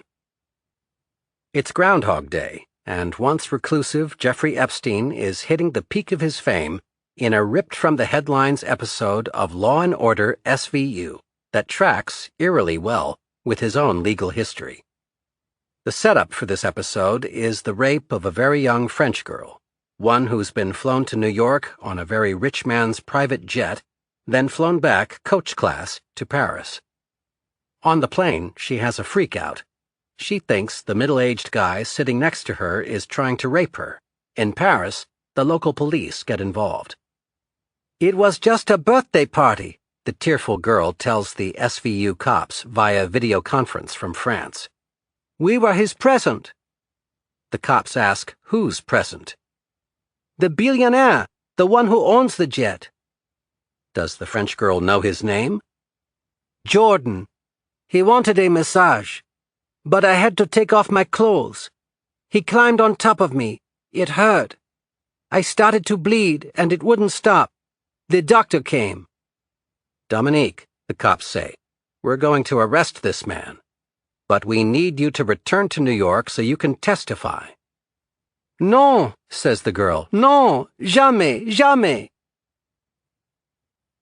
For Epstein, there are other embarrassments, many of which have to do with his royal friends. The wedding of Prince William and Kate Middleton is approaching, and the ongoing troubles of Prince William's uncle, Prince Andrew, keep threatening to derail the festivities. On March 6th, a spokesperson for Sarah Ferguson confirms that Epstein paid off part of the £78,000 that the Duchess borrowed from a man who was once her personal assistant. The next day, headlines appear in the Telegraph and other British papers. Duke of York appealed to Jeffrey Epstein to help Duchess pay debt. "I personally, on behalf of myself, deeply regret that Jeffrey Epstein became involved in any way with me," Prince Andrew's ex-wife tells journalists. "I abhor pedophilia and any sexual abuse of children and know that this was a gigantic error of judgment on my behalf. I am just so contrite I cannot say. Whenever I can, I will repay the money and will have nothing ever to do with Jeffrey Epstein ever again." That week, as part of the ongoing civil lawsuits against Epstein, Sarah Kellen and Nadia Marcinkova are both asked about Prince Andrew's relations with Epstein. "Would you agree with me that Prince Andrew and Jeffrey Epstein used to share underage girls for sexual relations?" Kellen is asked. "On the instructions of my lawyer," Kellen replies, "I must invoke my Fifth Amendment privilege." "Have you ever been made to perform sexually on Prince Andrew?" lawyers ask Marcinkova. "Fifth," is Nadia's simple, succinct reply. That same week, the government downgrades Prince Andrew's role as Great Britain's royal trade envoy. But the British press is tenacious, and in the Telegraph, The Guardian, and elsewhere, stories appear on a daily basis. The Duke, his pedophile guest, and the most unusual use of an RAF base. Andrew's secret love life revealed. Royal connections. Prince Andrew and the pedophile are suddenly the talk of New York. Time to show this right royal clown the door. An odd trio. The royal trade envoy, the teenage masseuse, and the fixer. Number 10 struggles to contain row over Prince. From royal asset to national liability. Royal blush. Duke could be called to 2 Epstein trials. It's the company you keep, the Duke's dangerous liaisons. Nothing grand about this old Duke of York. The royal family has feared a blow-up over Duke's choice of friends for years. Our less-than-grand old Duke of York. On March 11th, A devastating undersea earthquake and tsunami moved Japan's main island by several feet, shifting the Earth on its axis. The destruction is horrific and unprecedented. But on March 13th, the Daily Mail devotes 4 pages and 7 separate articles to Prince Andrew. That same day, the Telegraph runs 3 pieces, and the Sunday Times runs a 2-page spread headlined, "Gun Smuggler Boasts of Sway Over Andrew." On March 14th, The Guardian runs 1 more piece about Andrew's troubles. "Prince Andrew dominates headlines despite the earthquake," the headline reads. Chapter 63. Alan Dershowitz, September 2014. If the ongoing lawsuits are costing Epstein millions, he has millions left to spare. Meanwhile, the FBI's investigation into whether Epstein trafficked underage women across state lines seems to be going nowhere. As 2014 draws to a close, it's beginning to look as if Epstein is finally free and clear of the case. But for Epstein's friend and sometime lawyer Alan Dershowitz, things are about to get very unpleasant. At the start of 2008, Bradley Edwards, the Fort Lauderdale lawyer, had filed a motion in a West Palm Beach court on behalf of 2 unnamed women accusing Prince Andrew and Alan Dershowitz of participating directly in Epstein's illegal activities. Prince Andrew had had no comment to make, and Dershowitz had objected to the accusations in the strongest possible terms. "There's absolutely no kernel of truth to this story," he'd said. "I don't know this woman. I've never been in the same place with her. She's made the whole story up out of whole cloth." Bradley Edwards had already become involved in lawsuits against Epstein. In 2007, working with a former federal judge and University of Utah law professor named Paul Cassell, he had filed a lawsuit on behalf of another unnamed woman. 6 years later, that case is still pending, and now Edwards and Cassell petitioned to have the 2 suits combined. All in all, 4 Jane Does take part in the lawsuit. Jane Doe 3 is Virginia Roberts, the girl who says that Ghislaine Maxwell recruited her for Epstein at Trump's resort, Mar-a-Lago. Epstein had lent her and other young girls to prominent businessmen, important politicians, world leaders, and other powerful men in order to ingratiate himself with them for business, personal, political, and financial gain, as well as to obtain blackmail information, Roberts claims. She says that Epstein forced her and other underage girls to take part in an orgy in the Virgin Islands. She names Prince Andrew and Alan Dershowitz as 2 of the men she'd been forced to have sex with, and claims that Dershowitz had been an eyewitness to the sexual abuse of many other minors by Epstein and several of Epstein's co-conspirators. This time, Prince Andrew does respond to the allegations. "This relates to long-standing and ongoing civil proceedings in the United States to which the Duke of York is not a party," Buckingham Palace says in a short statement. "As such, we would not comment on the detail. However, for the avoidance of doubt, any suggestion of impropriety with underage minors is categorically untrue." Alan Dershowitz also goes on the attack. Virginia's claims are part of a plot to extort him, he claims. The motion that Edwards and Cassell have filed is the sleaziest legal document he's ever seen. "They manipulated a young, suggestible woman who was interested in money," Dershowitz says. "This is a disbarrable offense, and they will be disbarred. They will rue the day they ever made this false charge against me." It's a vehement denial. But then, the allegations made by Virginia Roberts on January 15, 2015, in a declaration filed against the government in an attempt to overturn Jeffrey Epstein's non-prosecution agreement, are highly disturbing. Chapter 64. Declaration of Virginia Roberts Giffrey, filed on January 19, 2015, by attorneys representing Jeffrey Epstein's victims. Continued. 20. Harvard law professor Alan Dershowitz was around Epstein frequently. Dershowitz was so comfortable with the sex that was going on, that on one occasion he observed me in sexual activity with Epstein. 21. I had sexual intercourse with Dershowitz at least 6 times. The first time was when I was about 16, early on in my servitude to Epstein, and it continued until I was 19. 22. The first time we had sex took place in New York at Epstein's home. It was in Epstein's room, not the massage room. I was approximately 16 years old at the time. I called Dershowitz Alan. I knew he was a famous professor. 23. The second time that I had sex with Dershowitz was at Epstein's house in Palm Beach. 24. I also had sex with Dershowitz at Epstein's Zorro Ranch in New Mexico, in the massage room off of the indoor pool area, which was still being painted. 25. We also had sex at Little St. James Island in the U.S. Virgin Islands.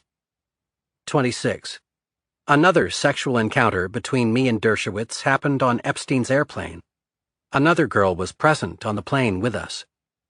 27. I have recently seen Alan Dershowitz on television calling me a liar. He is lying by denying that he had sex with me.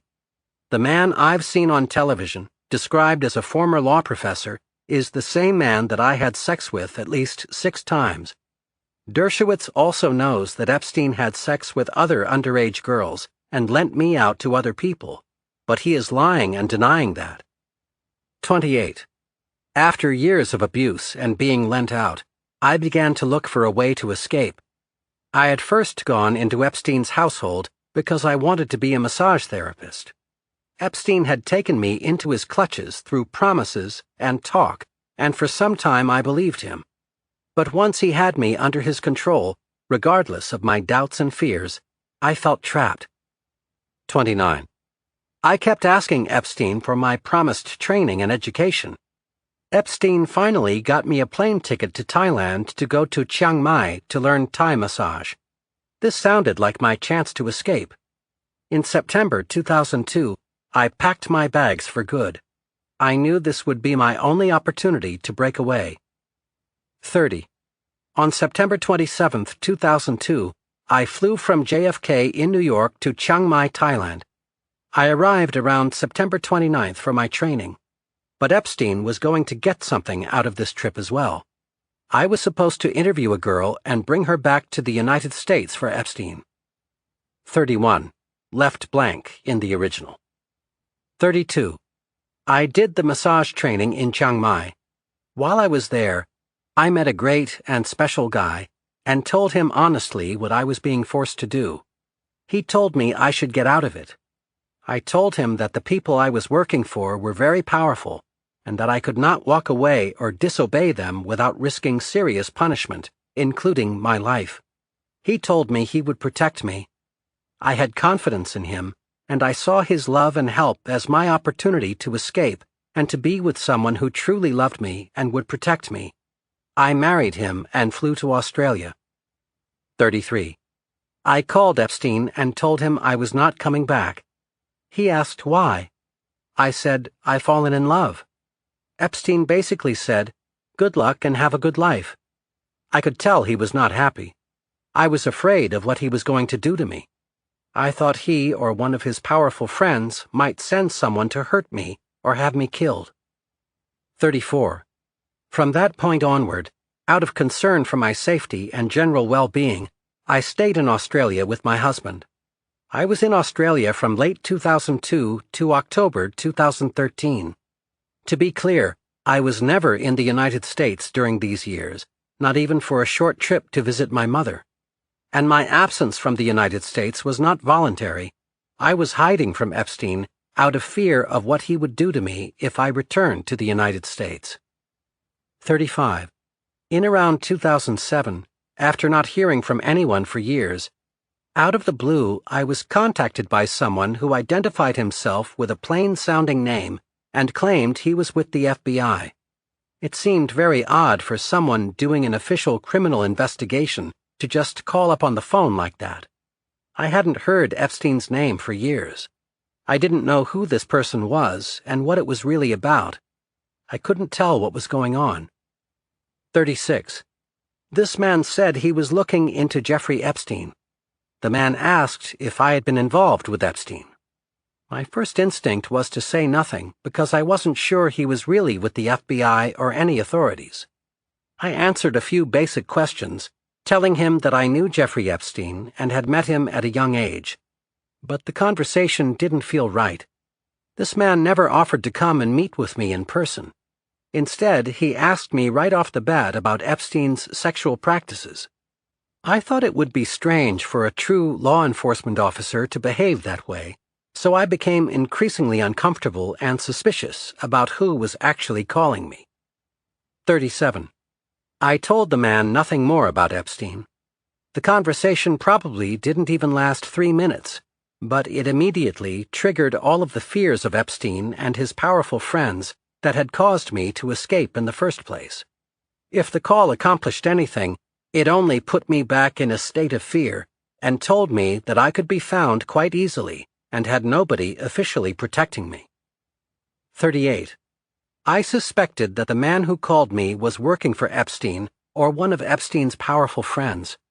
I believed that if this was really an agent who was investigating Epstein, he would have known who I was and how I fit into Epstein's sexual crimes in many different places. He would have interviewed me in a way that would have established his credentials and would have shown how he could provide potential protection from Epstein. That never happened. 39. Getting a call from this supposed FBI agent made me scared all over again. I had left the old life of sexual slavery behind me and started a new life in a new country in hopes that the powerful people whose illegal activities I knew all about would never find me. 40.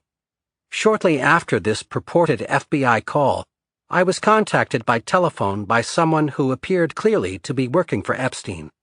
The caller told me about an investigation into Epstein and said that some of the girls being questioned were saying that Epstein had had sexual contact with them. After they made these allegations, the man said they were being discredited as drug addicts and prostitutes, but in my case, if I were to keep quiet, I would be looked after. The fact that this call was made shortly after the supposed FBI call reinforced my concern that the man I had talked to earlier was not really working for the FBI, but for Epstein. I didn't think that the FBI and Epstein would both be working together and would both get my phone number at almost exactly the same time. I played along and told this person that I had gotten a call from the FBI, but that I didn't tell him anything. The person on the phone was pleased to hear that. 41. A short time later, one of Epstein's lawyers, not Alan Dershowitz, called me, and then got Epstein on the line at the same time. Epstein and his lawyer basically asked again if I was going to say anything. The clear implication was that I should not. The way they were talking to me, I was afraid of what would happen if I didn't keep quiet. My thought was that if I didn't say what they wanted me to say, or not to say, I might get hurt. 42. I promised Epstein and his lawyer that I would keep quiet. They seemed happy with that, and that seemed to me to be the way to keep me and my family safe. And I did what Epstein and his lawyer told me. I kept quiet. This declaration, stricken from the record by the judge in the victim's lawsuit against the government, also set in motion events that led to Dershowitz's and Roberts's lawyers becoming involved in spectacular lawsuits, which included a complaint by Dershowitz that these allegations were false and had defamed him, and a complaint by Edwards that Dershowitz's accusations against him were false and defamatory. Chapter 65. Alan Dershowitz, October 2015. About 15 minutes into the ripped from the headlines episode of Law & Order SVU that was inspired by the Jeffrey Epstein saga, the plot takes an interesting turn. Before officers have a chance to arrest him, Jordan, the character modeled on Epstein, shows up at SVU headquarters. The 12-year-old French girl raped him, Jordan says. Wearing a monogrammed fleece pullover like the ones favored by Jeffrey Epstein, he describes an evening at home. The party was in full swing, he explains. A friend said she wanted to give me a special present, told me to wait in my massage room. An SVU guy interrupts. Guy has a massage room? I suffer from chronic back pain, Jordan says. While I was waiting, I fell asleep. Now, at first, I thought I must be dreaming. I was aroused. I felt myself being manually manipulated. Then I remembered it was my present. I started to enjoy myself. But then it got rough, and that's when I opened my eyes. What did you see? A woman I'd never seen before. A woman? Dominique Moreau was 12. It was dark. I just wanted her off of me. I tried to stop her. But the 12-year-old overpowered you? No, she threatened me. She said if I didn't let her continue, she was going to scream rape. And there was nothing that you could do. You've got 40 years and 100 pounds on the girl. The party was going on right outside the door. I knew how this was going to look. I was naked, she was naked. What could I do? It was a brilliant plot twist, one that ultimately allowed Jordan to get off scot-free. But the plot twist that Epstein's own story ended up taking on the day of Alan Dershowitz's deposition at a Broward County, Florida courthouse was even more surprising. There was a criminal extortion plot, Alan Dershowitz told Brad Edwards and Paul Cassell's lawyer, Jack Scarola, on October 15, 2015. Your clients were involved. Bradley and Cassell had sued Dershowitz in Broward County for defamation, payback for extremely negative comments the law professor had made in the media. Dershowitz had countersued. His reputation was on the line, and he had come armed for battle. I'm thrilled they sued me, he told reporters. In the end, someone will be disbarred. Either it will be me or the two lawyers. But if Dershowitz was swinging for the fences in his struggle to keep his hard-earned reputation afloat, he still had a bombshell to drop. When deposed by Scarola, he proposed his own theory about why Virginia Roberts had named him, along with Prince Andrew, as one of the men who had sexually abused her at Epstein's New Mexico ranch, in New York City, and in Palm Beach. A theory that implicated the lawyers who were suing him in a much larger conspiracy. According to Dershowitz, Brad Edwards pressured Virginia Roberts into identifying Dershowitz as one of her assailants. Dershowitz said that Edwards did this so that they could blackmail Jeffrey Epstein's patron Leslie Wexner for $1 billion. Roberts lied about him, Dershowitz maintained, to give Wexner an idea of what would happen to him if Edwards's demands weren't met. Furthermore, Dershowitz said, he had proof.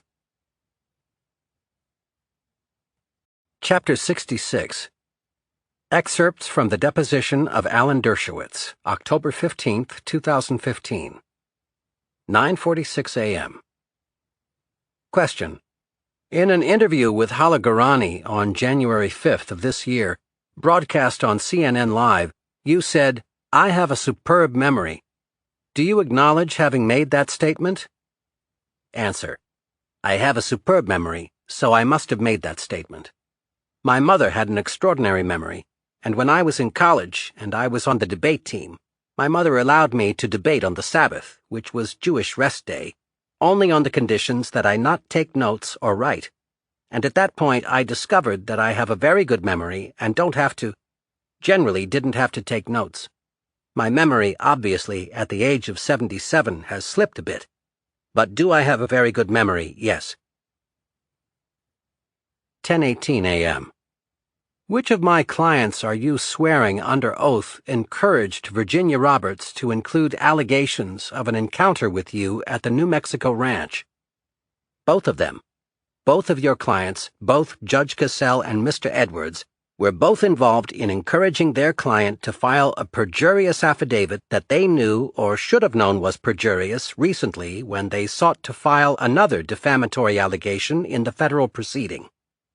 Was the arrangement such that what you are charging Bradley Edwards and Professor Paul Cassell with doing was suborning perjury? Absolutely. If you ask me the question, I am directly charging Judge Cassell and Bradley Edwards with suborning perjury.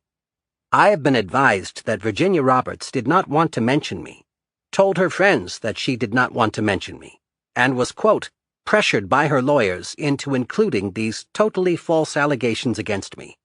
Yes, your clients are guilty of suborning perjury. Who told you that Bradley Edwards pressured Virginia Roberts into falsely identifying you?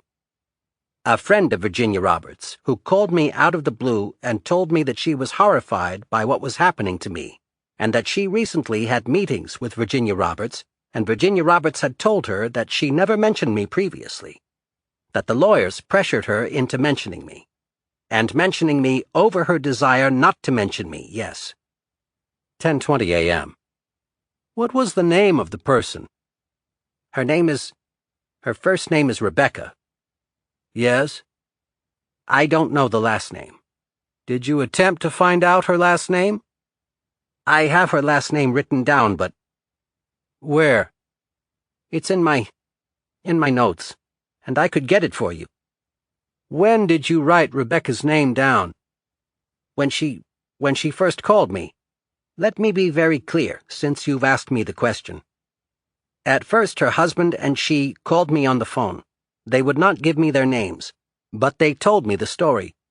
We had a series of phone conversations in which I asked them, please, to tell me their names, and after a period of time, after they told me the story in great detail, she was willing to give me her name. She asked me to promise that I would not disclose her identity without her permission. I have been trying to call her, called her as recently as this morning and last night. I want to recall. I don't think I called her this morning.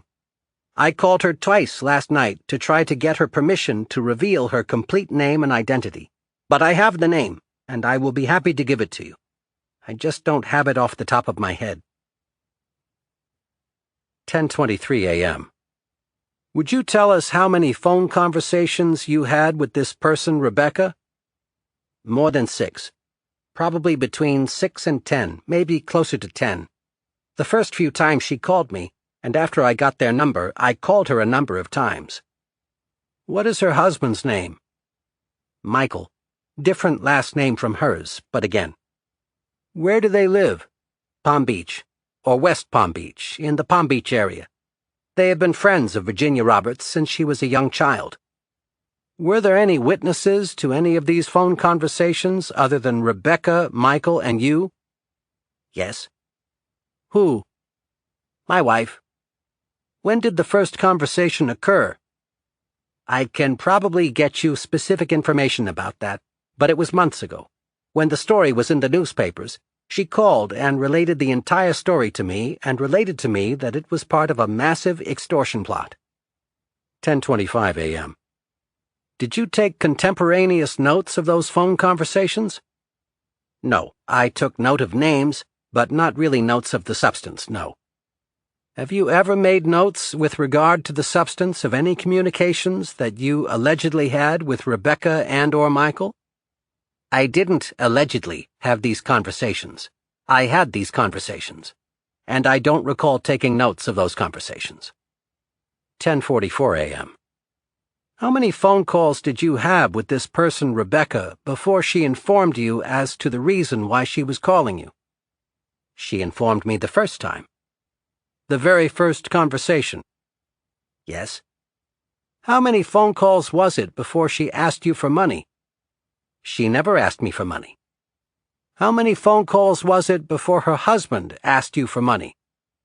I was never asked for money, ever. Do you know how it is that these people knew how to contact you? They told me they went to my website and got my number and left a message for me to call. Yeah, that's what happened.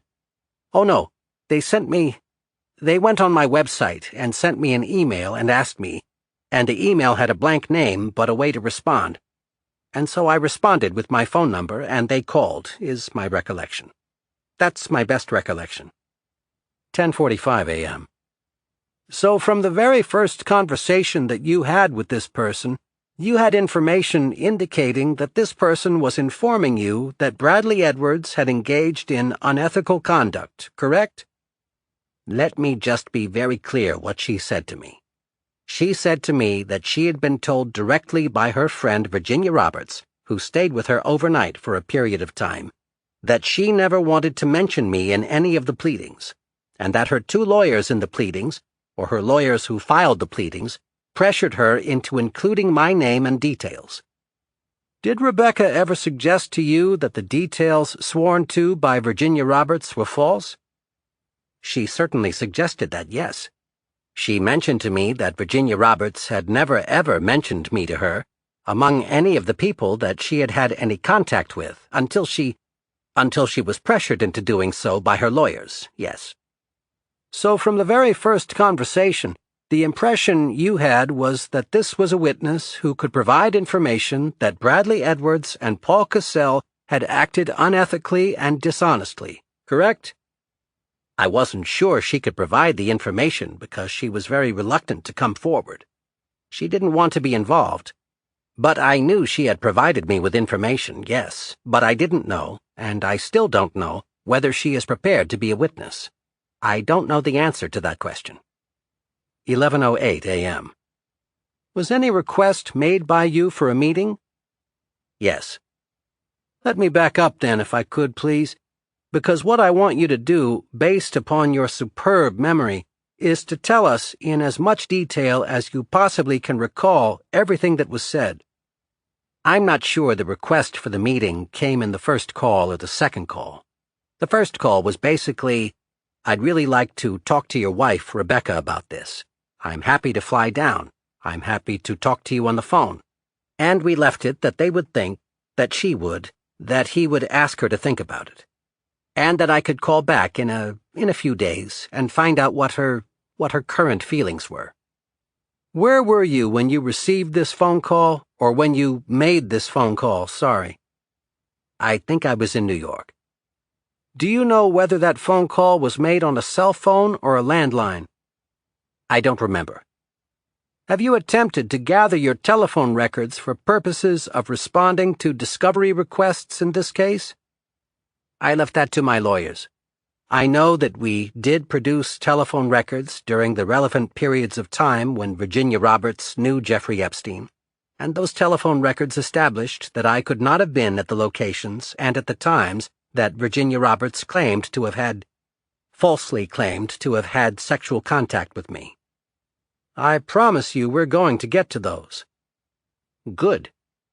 Promise you, along with all the flight logs that you claim exonerate you. 11:11 a.m. Let's go to the very second contact that you had with either Michael or Rebecca. Who initiated the second contact? I think I did. I called and got Michael on the phone. Where did you call from? I think New York.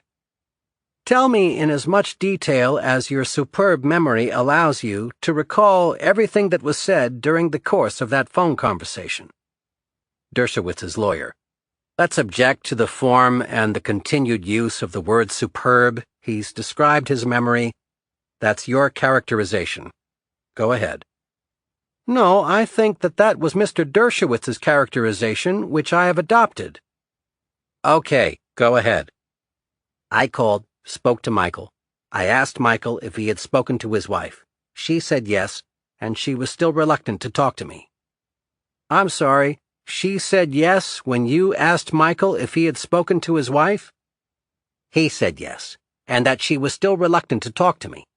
I suggested to him that perhaps she could talk to me briefly just so that she hears what I have to say, and he could listen and remain on the phone, and she could stop at any time she wanted. And there came a time during that conversation when she did get on the phone, and here's what she told me. She said she had grown up with Virginia Roberts, that they were very, very close friends as young people, that Virginia Roberts came to stay with her for a number of days, I think it was over Halloween, and they had gone out and had dinner, just the two of them, and that she confided in her. Virginia Roberts confided in Rebecca that she had never wanted to mention me in any of the pleadings, but she was pressured by her lawyer into doing so. Rebecca then said that I was not the object of this effort. The object of the effort was a billionaire who lives in Columbus, Ohio, and who owns Victoria's Secret and Limited too. Rebecca told me she did not know the name of that billionaire, but that Virginia and her lawyers hoped to get $1 billion, B-I-L-L-I-O-N, $1 billion, or half of his net worth, from him by alleging that he had improperly engaged in sexual misconduct with Virginia Roberts. That money would be divided 3 ways: a third of it to Virginia Roberts, a third of it to a charity that she and her lawyers were setting up for battered women, and a third of it to the lawyers. She then told me that they were trying to get ABC News to interview Virginia Roberts so as to give her credibility in order to pressure the billionaire from Columbus, Ohio, into paying a large sum of money, and that I was named as an effort to try to show the billionaire what could happen to somebody if they were accused of sexual misconduct, and that would encourage him to settle a lawsuit or pay money in exchange for his name not being mentioned or revealed. I had no idea about this, and I didn't ask about this. She just stated this. And I then corroborated the fact that she was absolutely correct in everything she had said to me. You corroborated the fact that she was absolutely correct in everything that she had said to you? That's right. How? Okay, let me answer that question. I wasn't sure, so I called Leslie Wexner. I got his wife on the phone, Abigail Wexner. Obviously, I knew that the only billionaire in Columbus, Ohio, who owned Limited 2 and who owned Victoria's Secret was Leslie Wexner. I had met Leslie Wexner on 2 occasions, I think, and his wife. I called Abigail on the phone and I said, I think you ought to know that there is an extortion plot being directed against your husband by unscrupulous lawyers in Florida. And she said, Oh, we're aware of that. They've already been in contact with us, which surprised me. But her statement was confirmation of that. I can't give you the chronology of that. I then was in touch with ABC and found out she was absolutely correct about her efforts to try to get interviewed on ABC television. In fact, I learned that your client, Brad Edwards, had sent a communication to people in the area urging them to watch her interview that was scheduled to be on 3 television programs. If I'm not mistaken, it was the Good Day Show, the Evening News, and the show Nightline. I then was in communication with ABC and helped to persuade them that they would be putting false information on the air if they allowed Virginia Roberts to tell her false story. So I was able to corroborate that. I then also corroborated the fact that she had never mentioned me when her boyfriend appeared on television and publicly stated that she had never mentioned me in any of her descriptions of people who she had sexual contact with. So I was then completely satisfied that Rebecca was telling me the complete truth, and that in my view, there was an extortion plot directed against Leslie Wexner, a criminal extortion plot directed against Leslie Wexner, and that your clients were involved in that extortion plot. 11:30 a.m. Let's see if we can make sure that we're understanding one another, sir. Do you recognize that there's a distinction between Virginia Roberts having met you, having been sexually abused by you on multiple occasions, but not wanting to name you, as opposed to Virginia Roberts never having met you and never having been sexually abused by you? Are those 2 things different in your mind? Not in the context of this case, because Virginia Roberts said that she was going to seek justice from everybody that had abused her.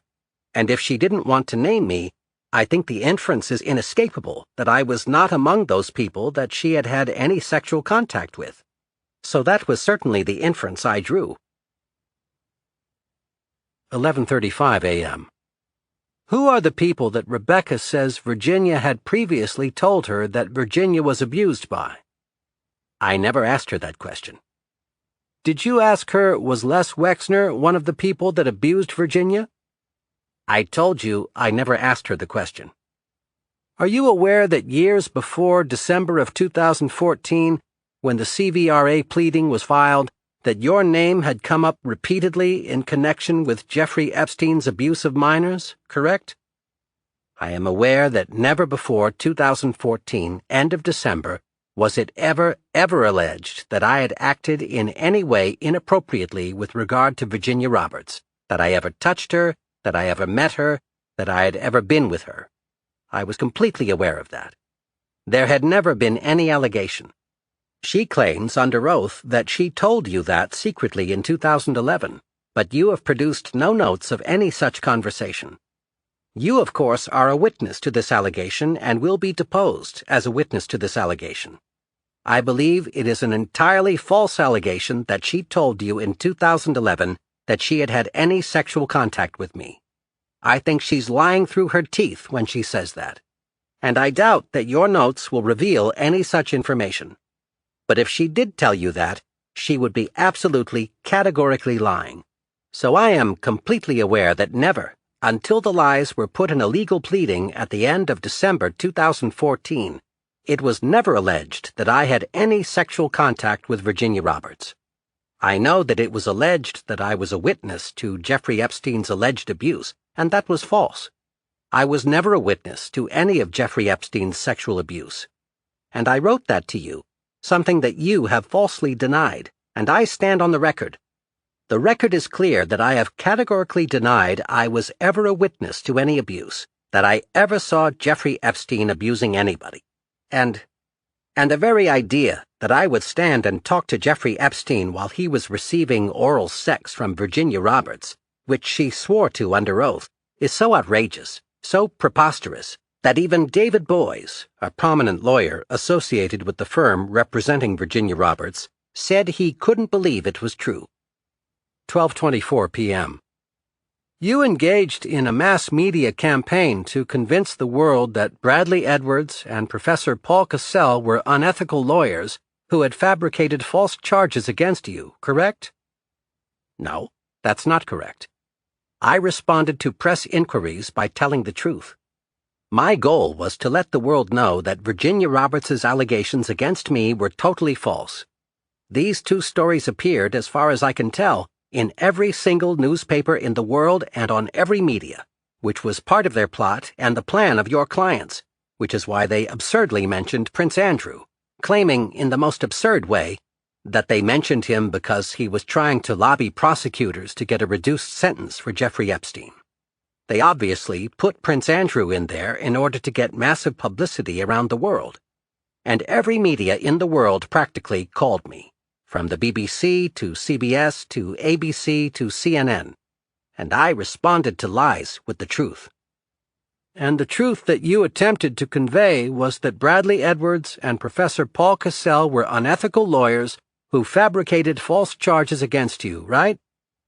The truth that I intended to convey was that the charges against me were false and fabricated, that I never had any sexual contact. Fabricated by whom, sir? Please, don't interrupt me. That I never had any sexual contact with Virginia Roberts.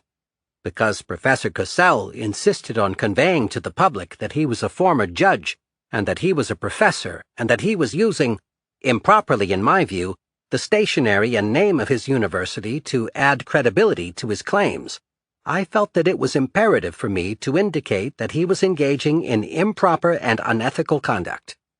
It would have been improper for me to have allowed his use of his credibility as a former federal judge, as a professor who misuses his university imprimatur. It was very important for me to attack the credibility of the messengers of the false information. And it was important for me to also remind the public that Bradley Edwards was a partner of Scott Rothstein, a man who is spending 50 years in jail for fraudulently creating a Ponzi scheme to sell Jeffrey Epstein cases that didn't exist. Chapter 67. Scott Rothstein, 2009.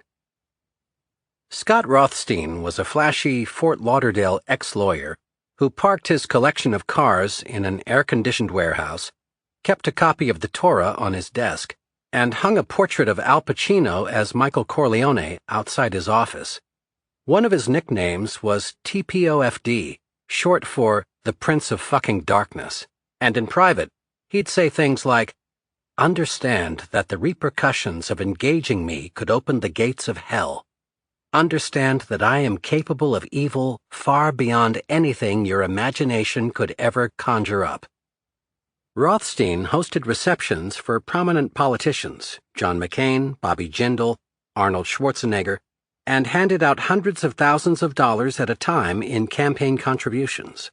He gave millions more to charitable institutions. the Joe DiMaggio Children's Hospital, the American Heart Association. By all outward appearances, he could afford it. 70 lawyers worked in his firm, which had offices in Florida, New York, and Venezuela. But Rothstein's millions actually came from a $1.2 billion Ponzi scheme he'd been running since 2005. In April of 2009, Bradley Edwards joined Rothstein's firm. The lawyer brought his papers along, and Rothstein showed those pertaining to Epstein to potential investors. In exchange for a lump sum up front, Rothstein said, investors would receive a far larger chunk of money later, which Epstein would pay in future settlements. Edwards and Rothstein both say that Edwards had no knowledge whatsoever of the Ponzi scheme. Prosecutors and the Florida bar agree. Edwards left as soon as he caught wind of the scheme in November of 2009. But the few months he spent in Rothstein's company gave Dershowitz the opening he needed to pry open Virginia Roberts's accusations. It was at Edwards's insistence, Dershowitz would say, as well as Paul Cassell's, that Virginia Roberts added Dershowitz's name to the list of men she claimed had abused her. According to Dershowitz, he'd been pulled into a billion-dollar extortion plot Edwards had hatched. And for Edwards and Cassell, there had been a secondary benefit. Dershowitz had helped to work out Epstein's confidential non-prosecution agreement with the government. By implicating him directly in Epstein's abuse of underage women, Dershowitz claimed, Edwards and Cassell were trying to open up that agreement. It might have been a Hail Mary pass on the part of Alan Dershowitz. But the argument has its own internal logic. The idea that Bradley Edwards and Paul Cassell were trying to blackmail Leslie Wexner, blackmail him for $1 billion, no less, sounds highly improbable. But we do know for a fact that Edwards had worked with Rothstein, a man who'd been running his own billion-dollar con.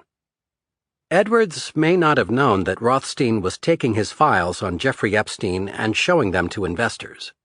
But Edwards's proximity to Rothstein didn't look good.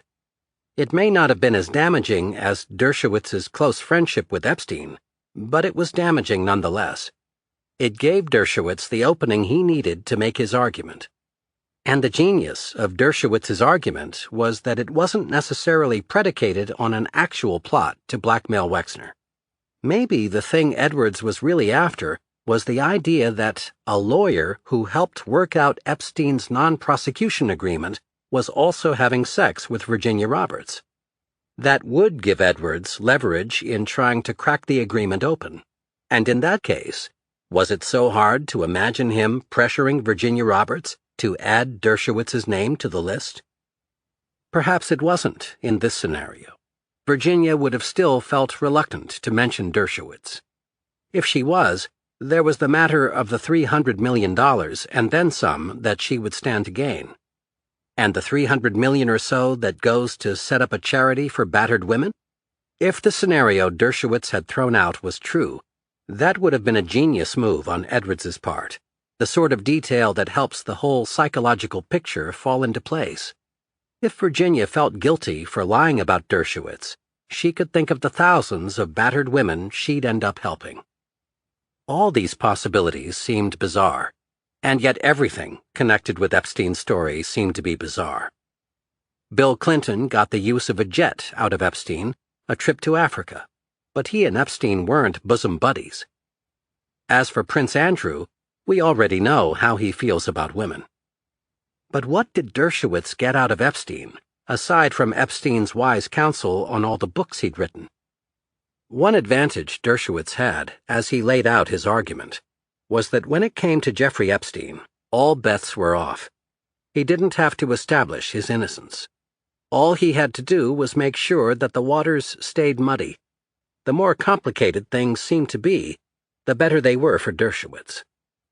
Thanks to Jeffrey Epstein's actions, and the endlessly complicated cycle of suits and countersuits those actions inspired, those waters were very muddy indeed. Coda. Scott Rothstein. On October 27, 2009, Florida's Governor, Charlie Crist, left Scott Rothstein a voicemail message. "Hey, Scott," the governor said. "It's Charlie, your favorite Greek governor. Hope you're doing well, buddy. Just wanted to touch base and let you know I'm working Versace for November 24th, and it is going amazingly well. Unbelievable, brother. Really enjoyed again seeing you and Kimmy and watching a little football, and best to you guys from Carol and me. We love you. Take care. Bye-bye." That same day, Rothstein took a chartered Gulfstream 5 to Casablanca, Morocco. For a while, it seemed as if Rothstein was running, but a few days later, the same Gulfstream returned to Fort Lauderdale. The Ponzi King had decided to turn himself in. The moment he did, he started to sing like a canary in return for a lenient sentence. Rothstein gave up dozens of associates. The list included people at his law firm, law enforcement officers, and his own wife, Kimmy, who was arrested for hiding more than $1 million worth of jewelry. All in all, more than 30 people involved in Rothstein's schemes were arrested and sentenced. Thanks in part to his cooperation with the feds, his was the only Ponzi scheme in history in which all the victims recovered their money. In return, Rothstein was put into a witness protection program and is serving his 50-year sentence anonymously in an undisclosed prison location. Alan Dershowitz. On November 10, 2015, Alan Dershowitz arrived at Shriver Hall on the campus of Johns Hopkins University in Baltimore to talk about the Arab-Israeli conflict. "The outlines for peace are so obvious," he said. "There has to be a two-state solution." 15 minutes into the talk, a group of women, students belonging to a group called Hopkins Feminists, stood up in protest. Dressed all in black, with duct tape over their mouths, they held up a sign and marched out of the hall. "You are rape culture," the sign read. Afterward, a reporter for the student paper asked Dershowitz about Jeffrey Epstein and Epstein's victims. Wasn't it true that Dershowitz had implied that one of those victims was asking for it? "I'm a defense attorney," Dershowitz replied. "I have an obligation under the Constitution to provide a full and zealous defense to my clients. If I have failed to do all the things you had just listed, I could be disbarred. I could be found incompetent as counsel." He asked the reporter, "Would any defense lawyer not look on the websites, look on social networks, find out what the woman who was accusing my client was doing? We were able to disprove many of the charges, just like how I was able to disprove the charges against me. Falsely charging somebody with rape is a heinous thing to do. First of all, it creates horrors for the person who has been falsely accused. Second, it so hurts real rape victims because it makes it clear that some women lie for money. Our country, unlike others, requires that everybody be defended, and I'm going to continue to do that whether my clients are guilty or innocent. Let me tell you, most of my clients have been guilty. They deserve a zealous defense just as anybody else. I'm very proud of what I did for Jeffrey Epstein. If people don't like the fact that I got a good deal, that's the job I do." The suits and countersuits Paul Cassell, Bradley Edwards, and Dershowitz filed against each other dragged on into the spring of 2016, reaching a crescendo with Dershowitz's argument about the plot to blackmail Les Wexner. But on April 8th, all the parties involved agreed to settle, issuing a joint statement that read, "Edwards and Cassell acknowledge that it was a mistake to have filed sexual misconduct accusations against Dershowitz, and the sexual misconduct accusations made in all public filings, including all exhibits, are hereby withdrawn. Dershowitz also withdraws his accusations that Edwards and Cassell acted unethically. Neither Edwards, Cassell, nor Dershowitz have any intention of repeating the allegations against one another." Dershowitz also hired former FBI Director Louis J. Freeh to do an independent investigation. Freeh concluded that the evidence his team reviewed refuted the accusations of sexual misconduct against Dershowitz. For Alan Dershowitz, the long nightmare he'd had to endure as a result of his friendship with Jeffrey Epstein finally seemed to be over. Ghislaine Maxwell. Trying to put her troubles with Epstein behind her, Ghislaine Maxwell took up a new calling. She's doing something to save the oceans now, a socialite says over the din of cocktail party chatter at a private Palm Beach club. Maxwell's nonprofit, the Terra Mar Project, describes itself as a platform for citizenship and transformation of the high seas. Its focus is on cleaning up the 8 million metric tons of plastic debris, garbage, that are dumped into the world's oceans each year. Sources say that an earlier enterprise, the Seed Media Group, was funded by Jeffrey Epstein in 2005 to the tune of $2 million. Is anybody here staying awake at night because they're frightened about the ocean? She asks in 2014 at a TEDx talk in Charlottesville, Virginia. Are you scared about what could happen? Are you trying to think about what could you do that would help the ocean and all its myriad of troubles? But although her efforts on behalf of the environment are sincere and articulate, Ghislaine still appears in the society pages. In 2010, she attends Chelsea Clinton's wedding in Rhinebeck, New York. In 2014, New York journalist Richard Johnson reports that she's newly back from running in an Iditarod dog sled race in Alaska. It's hard to top Ghislaine Maxwell in the globetrotting department, he writes. Upon her return, the president of the China Arts Foundation International hosts Maxwell at a dinner cooked by the former chef for Madame Chiang Kai-shek. Sources say that Maxwell still maintains her warm relationship with the Clintons. She was never charged with a crime, and Maxwell has repeatedly denied all allegations made by Virginia Roberts, and continues to do so today. Through her lawyer, Maxwell says she's had no connection to any criminal misconduct involving Virginia Roberts or any other young woman and Jeffrey Epstein. She claims that Virginia's story about her experience as a sex slave has changed significantly over time, that with each telling, Virginia adds salacious details and names new public figures. Nevertheless, legal troubles for Maxwell recently began. In 2015, Virginia Roberts filed a defamation suit against the woman she says recruited her to work at Epstein's house on El Brillo Way. In January of 2016, Roberts filed additional papers claiming that a defamation suit filed against Bill Cosby, another alleged sexual predator, was directly relevant to her case against Maxwell. In March, Maxwell filed an answer in court denying all of Roberts's allegations and accusing Roberts of fabricating them for financial gain. As of this writing, the suit is ongoing. Prince Andrew. In January of 2016, Sunninghill Park, the 12-bedroom estate that Sarah Ferguson and Prince Andrew once shared in the English country of Berkshire, was bulldozed. Prince Andrew had long since sold the home, which he and Sarah had received as a gift after their 1986 wedding.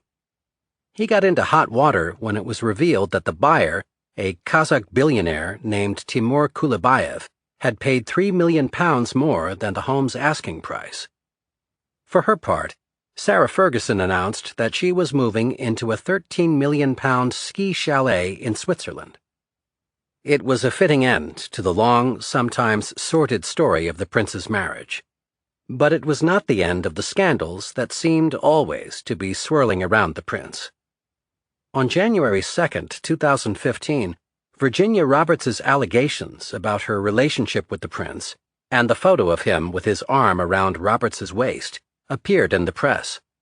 Prince Andrew was forced to cut short a skiing holiday to confer with his mother, the Queen, and to issue a statement denying Roberts's allegations, a step that was widely seen as being without precedent for a member of the royal family.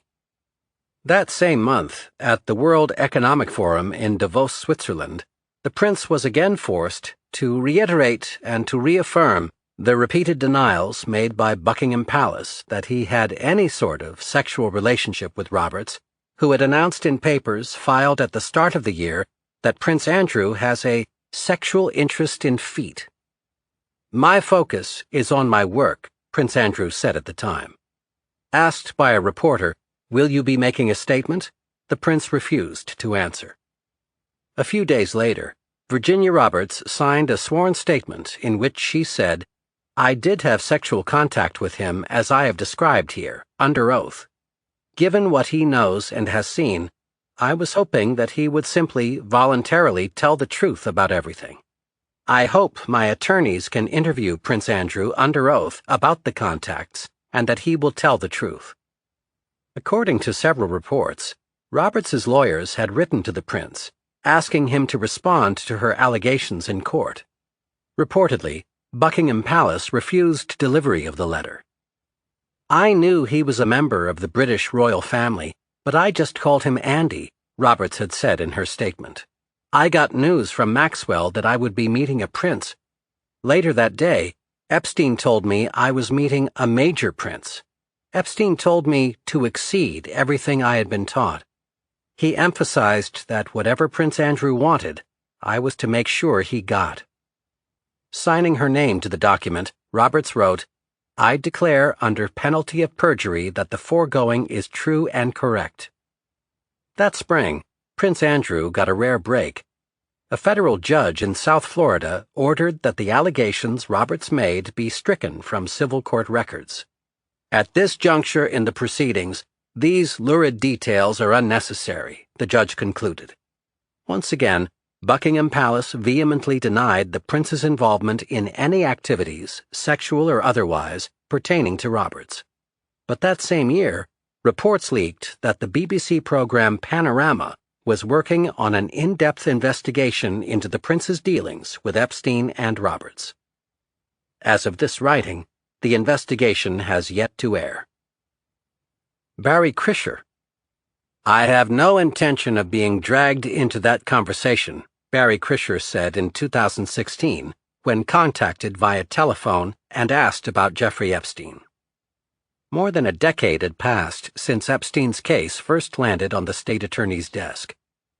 "The New York Times has called me," said Krischer, "the British papers. I'm not interested in being pulled into that conversation.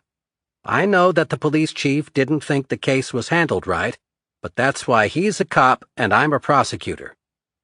Krischer, who left the state attorney's office in 2009, is still a member of the Criminal Justice Commission in Palm Beach County. Since his retirement, he's volunteered one morning a week at the office of the state attorney and 2 mornings a week at the Palm Beach County Sheriff's Office. He still remains active in child welfare issues, working with the Florida Department of Children and Families. Despite his continued involvement with local law enforcement, he hasn't spoken to Michael Reiter in years. Bradley Edwards. In December of 2009, Jeffrey Epstein filed suit under Florida's RICO Act against Scott Rothstein, the jailed Ponzi king, Bradley Edwards, the lawyer who'd worked briefly in Rothstein's law firm, RRA, and represented several of Epstein's victims, and one of those victims, an individual referred to in the lawsuit as LM. Upon information and belief, the suit stated, Edwards knew or should have known that Rothstein was utilizing RRA as a front for the massive Ponzi scheme and/or were selling an alleged interest or investment in the civil actions and other claims involving Epstein. The suit also claimed that, by using civil actions against Epstein as bait and fabricating settlements regarding same, Rothstein and others were able to lure investors into Rothstein's lair and bilked them of millions of dollars, which in turn was used to fund the litigation against Epstein for the sole purpose of continuing the massive Ponzi scheme. Moreover, the suit claimed, LM had testified she never had sex with Epstein, worked at numerous strip clubs, is an admitted prostitute and call girl, has a history of illegal drug use, pot, painkillers, Xanax, ecstasy, and continually asserted the Fifth Amendment during her depositions in order to avoid answering relevant but problem questions for her. The suit made similar claims about 2 other victims. According to the suit, LM had said only good things about Epstein when interviewed by the FBI in 2007, while being represented by another lawyer. Her story changed dramatically, the suit claimed, once she was in the hands of Edwards and RRA. In a motion for summary judgment filed by Bradley Edwards, Edwards denied all of these allegations, calling Epstein's claims frivolous for two separate reasons. On the one hand, Edwards claimed, Epstein was seeking damages from Edwards while asserting his own Fifth Amendment privilege to block the discovery of relevant facts. And in fact, Epstein did plead the Fifth dozens of times when deposed by the lawyers of his victims. On the other hand, Epstein's claims were directly contradicted by all of the record evidence. The truth in the record is entirely devoid of any evidence to support Epstein's claims and is completely and consistently corroborative of Edwards's sworn assertion of innocence, the motion stated. Put simply, Epstein has made allegations that have no basis in fact. To the contrary, his lawsuit was merely a desperate measure by a serial pedophile to prevent being held accountable for repeatedly sexually abusing minor females. Epstein's ulterior motives in filing and prosecuting this lawsuit are blatantly obvious. Epstein's behavior is another clear demonstration that he feels he lives above the law, and that because of his wealth, he can manipulate the system and pay for lawyers to do his dirty work, even to the extent of having them assert baseless claims against other members of the Florida bar. Epstein's complaint against Edwards and LM is nothing short of a far-fetched fictional fairy tale with absolutely no evidence whatsoever to support his preposterous claims. It was his last-ditch effort to escape the public disclosure by Edwards and his clients of the nature, extent, and sordid details of his life as a serial child molester. Edwards's motion for summary judgment should be granted without equivocation. Edwards filed a counterclaim for malicious prosecution. He sued me with knowingly made-up falsified facts, Edwards says. And his sole motivation was to extort me into abandoning the legitimate cases I was pursuing against him on behalf of the victims, including the CVRA suit. He ultimately had to dismiss that case, literally on the morning our summary judgment was to be heard. I then sued him. We were set for trial. The judge granted me punitive damages in my claim. And then, in a separate case in Florida, one of the appellate courts basically abolished the tort of malicious prosecution in Florida. My case was dismissed. I then appealed that. And our district ruled that my malicious prosecution claim can stand, and the tort is not abolished in Florida.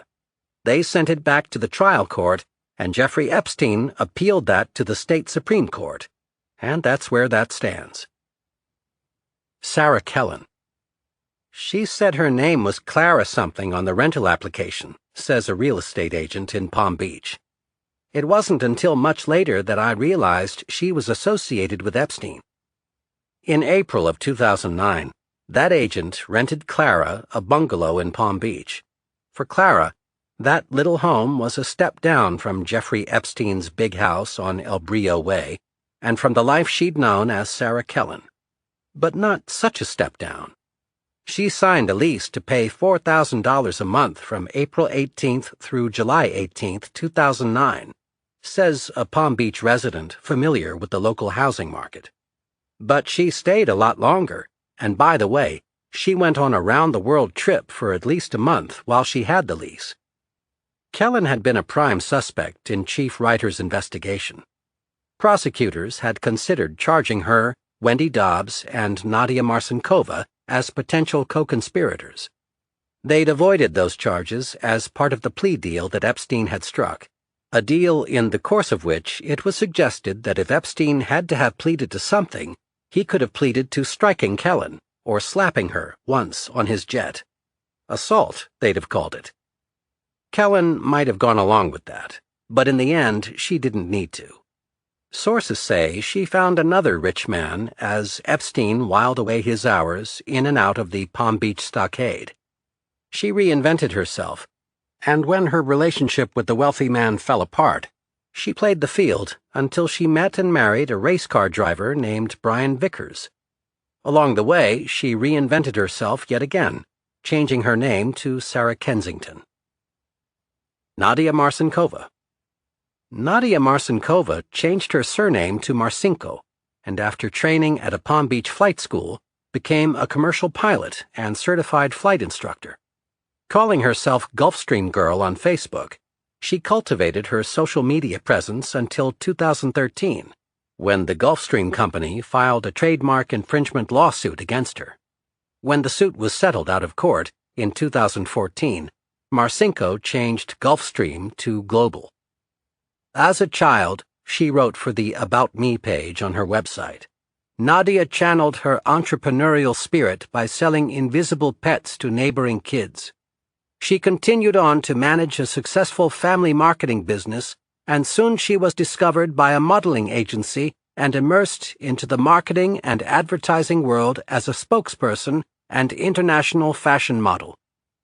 There is no mention of Jeffrey Epstein, but on her YouTube channel, Marcinko appears in the cockpit of a Gulfstream II that looks very much like Epstein's Gulfstream, sitting beside a man who looks much like Larry Vysotsky, a pilot for Epstein. Marcinko's Manhattan address belongs to a building where Jeffrey Epstein's brother, Mark, owns the majority of apartments. Sarah Kensington uses the same address in New York. The girls. One of the girls who gave Jeffrey Epstein massages moved to Los Angeles and became an actress, starring for a time in a soap opera and appearing in several films. She is now pursuing a career in country music. Several girls have been arrested for drugs, prostitution, and other nonviolent crimes. One girl is dead, murdered by her boyfriend for reasons that had nothing to do with Epstein. One of the girls, who claimed to have been raped by Epstein, is now a successful real estate broker in South Florida. Mary moved back in with her parents, finished high school, and attended college for a while. She had her ups and downs along the way. In 2010, she was arrested for shoplifting. But Mary, who was born in 1990, is still in her mid-20s, still young for a man of Jeffrey Epstein's age, with many good years ahead of her. Wendy Dobbs studied nursing in college and became a bartender and waitress. I wanted to fill a position in which I can utilize my communication and customer service skills to help others, she wrote on LinkedIn. I feel I am at my best when I can make a difference in someone's life. My goal is to inspire and encourage others to make positive changes daily. If you are not reaching for the stars, then your dreams are not big enough. The cops. Michelle Pagan is now a sergeant for the Palm Beach Police Department. In early 2012, at a reception at Mar-a-Lago, Detective Joe Riccari received the first Palm Beach Police Foundation Police Officer of the Year award, one of several honors he received in the course of his 23-year career in Palm Beach. 2 years later, he left the department and took a job as Director of Loss Prevention for the Gold Coast Beverage Company. I've been at the Palm Beach Police Department longer than my children have been alive, he told a reporter for the Palm Beach Daily News when he left. I'm going to miss a majority of the people I've worked with, and obviously I'm going to miss the work. This is my extended family. Like many families, you have disagreements with some family members, but you overlook that, and you work together and you're a team. I'm going to look back and miss a lot of the people I've worked with. Palm Beach Police Chief Michael Reiter left the department in 2008 after 28 years on the job. He now runs his own security company in Palm Beach. Jean-Luc Brunel. In January of 2015, Jean-Luc Brunel sued his old friend Jeffrey Epstein, claiming that Epstein's fall from grace had cost him millions of dollars in business and caused him severe emotional stress. The lawsuit claimed, Plaintiff Brunel is emotionally destroyed as a result of Epstein's actions and the resulting effects on his business. He has been on medications to deal with the effects of this. It continues, Defendant Epstein recklessly inflicted emotional distress on Plaintiff Brunel by engaging in illegal conduct with underage girls, which was falsely linked to plaintiff. This illegal conduct was extreme and outrageous by any standard. The suit went on to quote Brunel's doctor, who said that the modeling scout had gone into psychotherapy due to a subjective sense of depression related to what he believes is a loss of business in his modeling agency as a result of slander published against his business. Brunel had gone on prescription drugs, Prozac, Rivotril, as a result. The fashion world had frozen him out, he said, after his relationship with Jeffrey Epstein had become public. It had become impossible for him to find the fresh faces he needed for his agency, MC². Brunel acknowledged Epstein's alleged crimes but denied his own involvement. Epstein's illegal activities were outrageous and extreme. They involved receiving massages from the underage girls while the girls were nude or nearly nude, penetration of the girls with a finger or object, or full intercourse. When the Daily Beast reported the story and reached out to Brunel for a comment, the website's reporter was told, "Jean-Luc is not in town. He's in South America." Brunel's agency, MC², is still in business. Jeffrey Epstein. As of this writing, Jeffrey Epstein continues to entertain young women at his Manhattan townhouse. Epilogue. When John Connolly, Tim Malloy, and I began work on this book, I had hoped to interview Jeffrey Epstein myself, to look directly into the eyes of the man we'd be writing about. Epstein declined to sit for an interview. Many of his friends and associates did speak with us on the condition that they not be quoted. Several of them still liked Epstein and made a point of telling us what a loyal friend he was, although, like Icarus, he seemed to have a fatal flaw. If Epstein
Please continue listening for an excerpt from James Patterson's Cross the Line. He changed identity like many warriors do before battle. He called himself Mercury on nights like these. Dressed in black from his visor helmet to his steel-toe boots, Mercury had his motorcycle backed up into a huge rhododendron bush by the Rock Creek Parkway south of Calvert Street. He sat astride the idling bike and cradled a U.S. Army surplus light detection and ranging device. He trained the LiDAR on every vehicle that went past him, checking its speed.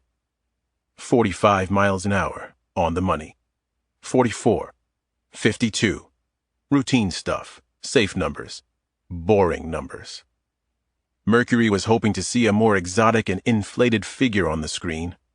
He had good reason to believe a bloated number like that would appear before this night was over. He was certainly in the right place for it. Built in the 1920s, Rock Creek Parkway had been designed to preserve the natural scenic beauty of the area. The winding 4-lane road ran from the Lincoln Memorial north through parks, gardens, and woods. It was 2.9 miles long and split in northwest D.C. Beach Drive, the right fork, headed northeast, deeper into the park. The parkway itself continued on to the left and curled back northwest to the intersection with Calvert Street. 43 miles an hour, according to the LiDAR display. 47. 45. These numbers were not surprising. The parkway was on the National Register of Historic Places and was maintained by the National Park Service. It had a set speed limit of 45 miles an hour. But the parkway's meandering route was about as close to a Grand Prix circuit as you could find in or around the District of Columbia. Elongated S-curves, chicanes, a few altitude changes, straightaways that ran down the creek bottom. They were all there, and the road was almost twice the length of the fabled Grand Prix course at Watkins Glen, New York. That alone makes it a target, Mercury thought. That alone says someone will try. If not tonight, then tomorrow, or the night after. He'd read an article in the Washington Post that said that on any given night, the odds were better than 1 in 3 that some rich kid or an older prick sucking big time off the federal teat would bring out the new Porsche or the overhorsed BMW and take a crack at Rock Creek. So might the suburban kid who'd snuck out the old man's Audi, or even a middle-aged mom or two. All sorts of people seemed obsessed by it. 1 try every 3 nights, Mercury thought. But tonight, the odds were even better than average. A few days ago, a budget crisis had closed the U.S. government. All funding for park law enforcement had been frozen. No salaries were being paid. Park rangers had been sent home for liability reasons. There was no one looking but him. Hours went by. Traffic slowed to a trickle, and still Mercury aimed the LiDAR gun and shot, read the verdict, and waited. He was nodding off at 2:45 that morning and thinking that he should pack it in when he heard the growl of a big bore engine turning onto the parkway from Beach Drive. On that sound alone, Mercury's right hand shot out and fired up the bike. His left hand aimed the LiDAR at the growl, which became a whining, buzzing wail of fury coming right at him. The instant he had headlights, he hit the trigger. 72 miles an hour. He tossed the LiDAR into the rhododendrons. He'd return for it later. The Maserati blew by him. Mercury twisted the accelerator and popped the clutch. He blasted out of the rhododendrons, flew off the embankment, and landed with a smoking squeal in the parkway not 100 yards behind the Italian sports car. The Maserati was brand new, sleek, black, a quattroport, Mercury thought, judging by the glimpse he had gotten of the car as it roared past him, and probably an SQ5. Mercury studied such exotic vehicles. A Maserati Quattroport SQ5 had a turbo-injected 6-cylinder engine with a top speed of 176 miles per hour, and it boasted brilliant transmission, suspension, and steering systems. Overall, the Maserati was a worthy opponent, suited to the parkway's challenges. The average man or woman might think a car like that would be impossible to best on such a demanding course, especially by a motorcycle. The average person would be wrong. Mercury's bike was a flat-out runner of a beast that could hit 190 miles an hour and remain nimble through curves, corkscrews, and every other twist, turn, and terrain change a road might throw at you, especially if you knew how to drive a high-speed motorcycle. And Mercury did. He had been driving fast bikes his entire life and felt uniquely suited to bring this one up to speed. 80 miles per hour, 90. The Maserati's brake lights flashed in front of him as the parkway came out of the big easterly curve. But the driver of the Italian sports car was not set up for the second turn of a lazy and backward S. Mercury pounced on the rookie mistake. He crouched low, gunned the bike, and came into the second curve on a high line, smoking fast and smooth. When he exited the second curve, he was right on the Maserati's back bumper and going 70 plus. The parkway ran a fairly true course south for nearly a mile there, and the Italian sports car tried to out-accelerate Mercury on the straight. But the Maserati was no match for Mercury's custom ride. He drafted right in behind the sports car, let go of the left handlebar, and grabbed the Remington 1911 pistol Velcro to the gas tank. 89, 90. Ahead, the parkway took a hard, long left turn. The Maserati would have to brake. Mercury decelerated, dropped back, and waited for it. The second the brake lights of the Italian sports car flashed, the motorcyclist hit the gas and made a lightning-quick jagging move that brought him right up next to the Maserati's passenger side window. No passenger. Mercury got no more than a silhouette image of the driver before he fired at him twice. The window shattered, the bullets hit hard. The Maserati swerved left, smacked the guardrail, and spun back toward the inside lane just as Mercury's bike shot ahead and out of harm's way. He downshifted and braked, getting ready for the coming left turn. In his side view mirror, he watched the Maserati vault the rail, hit trees, and explode into fire. Mercury felt no mercy or pity for the driver. The son of a bitch should have known that speed kills. Leaving the gluten-free aisle at Whole Foods, Tom McGrath was thinking that the long, lithe woman in the teal-colored leggings and matching warm-up jacket in front of him had the posture of a ballerina. In her early 30s, with high cheekbones, almond-shaped eyes, and jet-black hair pulled back in a ponytail, she was lovely to look at, exotic even. She seemed to sense his interest and glanced back at him. In a light Eastern European accent, she said, "You walk like old fart, Tom." "I feel like one, Adita," said McGrath, who was in his mid-40s and built like a wide receiver gone slightly to seed. "I'm stiff and sore where I've never even thought of being stiff and sore."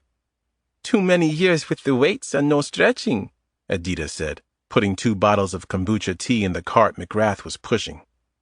"I always stretch, just not like that. Ever. And not at 5 in the morning. I felt like my head was swelling up like a tick's in some of those poses." Adita stopped in front of the organic produce, started grabbing the makings of a salad, said, "What is this? Tick?" "You know, the little bug that gives you Lyme disease." She snorted. "There was nothing about first yoga class you liked?" "I gotta admit, I loved being at the back of the room doing the cobra when all you fine yoga ladies were up front doing downward dog," McGrath said. Adita slapped him good-naturedly on the arm and said, "You did not." "I got out of rhythm and found I kind of liked being out of sync." She shook her head. "What is it with the men? After everything, still a mystery to me." McGrath sobered. "On that note, any luck finding what I asked you about the other day?" Adita stiffened. "I told you this is not so easy, Tom." "Just do it and be done with them." She didn't look at him. "School? My car? My apartment?" "I said I'd help you." Torn, Adita said, "They don't give a shit, Tom. They—" "Don't worry. You've got the warrior McGrath on your side." "You are hopeless," she said, softening and touching his cheek. "Just when it comes to you," he said. Adita hesitated and then blew him a kiss before leading them to the checkout line. McGrath helped her unload the cart. "Why do you look like the lonely puppy?" Adita asked him as the checker began ringing them through. "I'm just used to a grocery cart with a little vice in it. Beer at a minimum." She gestured to a bottle on the conveyor belt. "This is better for you." McGrath leaned forward and took it before the checker could. "Clifton Dry." "Think champagne made with organic apples, no grapes." "If you say so," McGrath said skeptically. As he loaded the food in cloth bags, Adita paid with cash from a little fanny pack around her waist. McGrath wondered what his childhood buddies would say about his hanging out with a woman who bought Clifton Dry instead of a 6-pack of Bud. They'd bust him mercilessly, but if apple bubbly was Adita's thing, he'd give it a try. He knew their relationship was a strange one, but he decided recently that Adita was, for the most part, good for him. She made him happy, and she made him feel young and think young, which was also a good thing. They grabbed the shopping bags. He followed her out into a warm drizzle that made the sidewalk glisten. Traffic was already building in the southbound lane of Wisconsin Avenue, even at that early morning hour, but it was still light going north. They turned to head south, Adida a step or two ahead of him. A second later, McGrath caught red fire flashing in his peripheral vision, heard the boom, boom, boom of rapid pistol fire, and felt bullets hit him, one of them in his chest. It drove him to the ground. Adida started to scream, but caught the next two bullets and fell beside McGrath, the organic groceries tumbling across the bloody sidewalk. For McGrath, everything became far away and slow motion. He fought for breath. It felt like he'd been bashed in the ribs with sledgehammers. He went on autopilot, fumbled for his cell phone in his gym shorts pocket. He punched in 911, watched dumbly as the unbroken bottle of Clifton Dry rolled away from him down the sidewalk. A dispatcher said, "District 911, how may I help you?" "Officer down," McGrath croaked. 3200 block of Wisconsin Avenue. I repeat, officer. He felt himself swoon and start to fade. He let go of the phone and struggled to look at Adida. She wasn't moving, and her face looked blank and empty. McGrath whispered to her before dying. "Sorry, Ed," he said, "for all of it." Light rain had begun to fall when John Sampson and I climbed out of our unmarked car on Rock Creek Parkway south of Mass Avenue. It was only 6:30 a.m. and the humidity was already approaching steam room levels. The left lane was closed off for a medical examiner's van and 2 D.C. Metro patrol cars and officers. Morning traffic was going to be horrendous. The younger of the 2 officers looked surprised to see us. "Homicide? This guy kissed a tree going 90. "Reports of gunfire before the crash," I said. Sampson asked, "We have an ID on the victim?" "Car's registered to Aaron Peters, Bethesda." "Thanks, officer," I said, and we headed to the car. The Maserati was upside down with the passenger side wrapped around the base of a large Japanese maple tree.